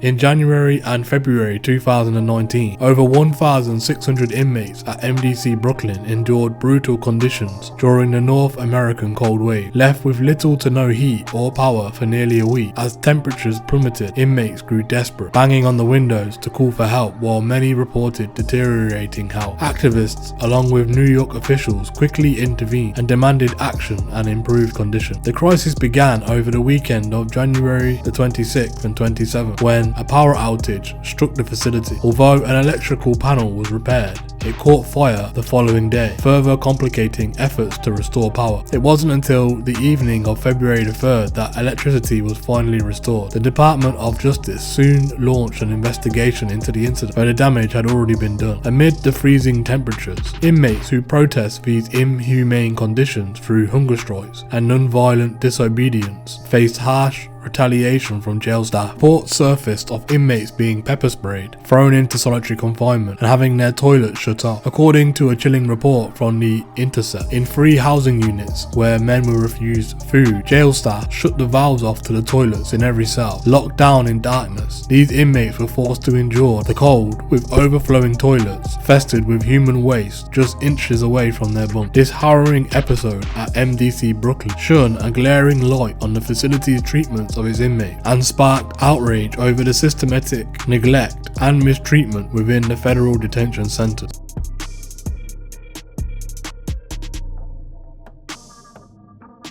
Some of the most notorious prisoners in the United States and worldwide have passed through the doors of MDC Brooklyn. This facility has housed an infamous array of criminals, from high-profile mobsters and corrupt officials to disgraced celebrities and international terrorists. Each inmate story offers a glimpse into the darker side of society, where power, crime, scandal collide. Juan Orlando Hernandez, president of Honduras between 2014 and 2022, once the most powerful man in Honduras, Mr. Hernandez found himself at MDC Brooklyn after being charged with a series of serious crimes. These included conspiring to import cocaine into the United States and the use of machine guns and destructive devices. If convicted, Mr. Hernandez faces life behind bars, adding a dramatic fall from grace to his controversial presidency, marked by allegations of fraudulent elections. Genaro Garcia Luna, former Secretary of Public Security in Mexico. Garcia Luna was the highest ranking official to be taken down in connection with the cartel corruption. He was convicted in 2023 of taking millions in bribes from the infamous Sinaloa cartel. His shocking downfall shook Mexico, and he is now awaiting sentencing at MDC after his capture in Dallas. Ronald Wilson, a gang leader from Staten Island, New York, known for murdering 2 NYPD detectives during a sting operation. Mr. Wilson's story brought terror to the streets of New York. Initially sentenced to death, his punishment was later reduced to life without parole after he was found to be mentally disabled. Sayfullo Saipov, the 2017 New York City terrorist, the mastermind behind the deadly 2017 truck attack in Manhattan, which claimed 8 lives. Mr. Saipov was transferred from MDC to the notorious ADX Florence. He is now serving 10 life sentences plus 260 years for carrying out the deadliest terror attack in New York City since 9/11. Frank James, the 2022 New York City subway shooter. Frank James orchestrated a terrifying mass shooting in New York City subway system, leaving many injured and sparking widespread fear. He was later sentenced to life in prison. Sam Bankman-Fried, founder of FTX, once hailed as the golden boy of crypto. Bankman-Fried's empire came crashing down in 2022, convicted of a string of financial crimes, including wire fraud and money laundering. He's serving 25 years for his role in the FTX collapse. The Bonanno crime family boss. The ruthless Vinnie Gorgeous, once the head of the notorious Bonanno crime family, was convicted of multiple murders, conspiracy, and racketeering. He now faces 2 consecutive life sentences. Joseph Massino, a mobster turned informant. As the first boss of the New York Mafia family turned state evidence, Mr. Massino helped bring down his own criminal empire. His testimony was instrumental in convicting other mobsters, including Vincent Bassiano, 6ix9ine, the rapper, known for his colourful image and controversial persona. Daniel Hernandez, who is also known as 6ix9ine, faced racketeering and firearm charges. After cooperating with authorities, he was released to home confinement in 2020. R. Kelly, the R&B star, the disgraced singer, is now serving 31 years for racketeering, abuse, and trafficking. His crimes against underage girls shocked the world. Fetty Wap, the rapper, the once chart-topping star, is now serving a 72-month sentence after being convicted of drug-related charges. Farmer Bro, convicted of securities frauds, and the infamous CEO who hiked the price of life-saving drugs, saw his bail revoked after offering $5,000 for a strand of Hillary Clinton's hair on social media. Keith Raniere, the NXIVM cult leader. Mr. Raniere was sentenced to 120 years for his role in the cult, where he manipulated and trafficked women. His crimes and trial captivated the public. Paul Nicholas Miller, the Gypsy Crusader, a far-right commentator. Mr. Miller, known for his controversial cosplays as characters like the Joker, was indicted on firearm charges in 2021. After serving his time, he was released in 2023. Al Sharpton, a civil rights activist. A brief stint at MDC Brooklyn saw Mr. Sharpton serving 90 days for protesting US military operations in Puerto Rico. Michael Cohen, organizer lawyer, a Trump organization lawyer. Mr. Cohen's fall from power was swift after pleading guilty to multiple charges, including tax evasion and campaign finance violation. Ghislaine Maxwell, Jeffrey Epstein associate. Miss Maxwell was convicted of procuring underage girls for Mr. Epstein exploitation and is now serving 20 years in prison. Nicholas Tartaglione, former cop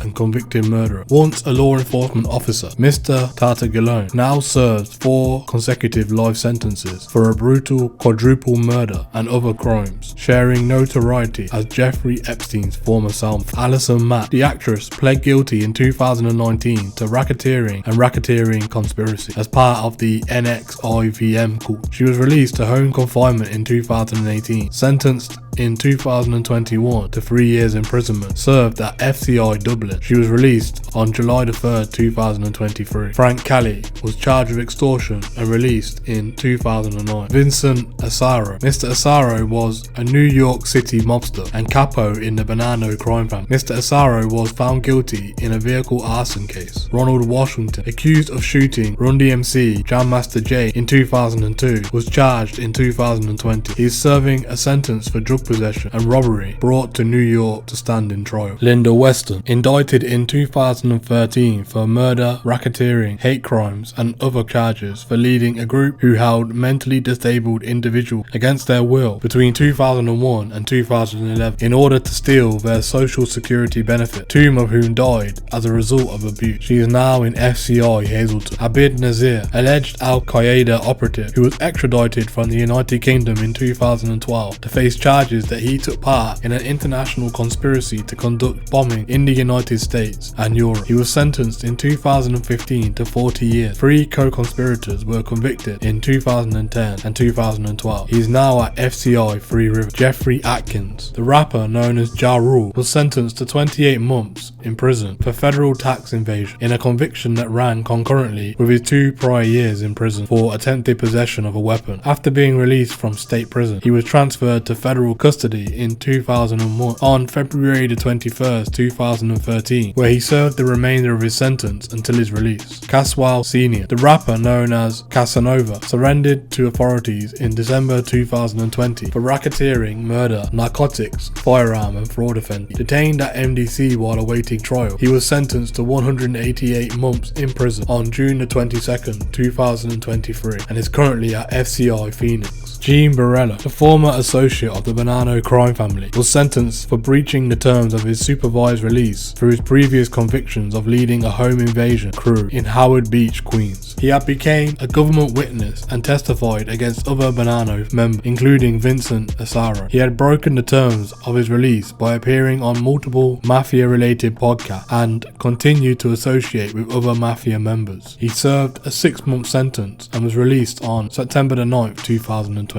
Megan Rice, the anti-nuclear activist and Roman Catholic nun, was convicted in 2013 of sabotage for unlawfully entering the Y-12 National Security Complex and vandalizing facility housing weapons-grade uranium. Rudolph Medrick, former Yale University women's soccer coach, was convicted of wire fraud for his role in the Varsity Blues scandal. He was released on May 8, 2023. Guo Wengui, former Chinese businessman, awaiting trial for various wire fraud, securities fraud, bank fraud and money laundering charges. Adli Abdul Wahab, a hedge fund manager and part owner of A&O Resources Management, convicted in 2011 of stealing 100 million from 800 victims by misrepresenting details about the company and concealing his prior criminal history. Several co-conspirators were also sentenced to prison. The story was featured on CNBC television program American Greed. He is serving 60 years and is scheduled for release in 2069. Anthony Harv Ellison, a member of the 9 Trey Gangsters, orchestrated the kidnap and robbery of rapper 6ix9ine in 2018. He is serving a 24-year sentence and is scheduled for release in 2039. Austin Wolf, Mr. Wolf, whose real name is Justin Heath Smith, is a gay adult film star and content creator. He was arrested in June 2024 and charged with possessing and distributing hundreds of videos of underage children. He was arrested on June 28, 2004 and is currently being held without bail after his first court appearance.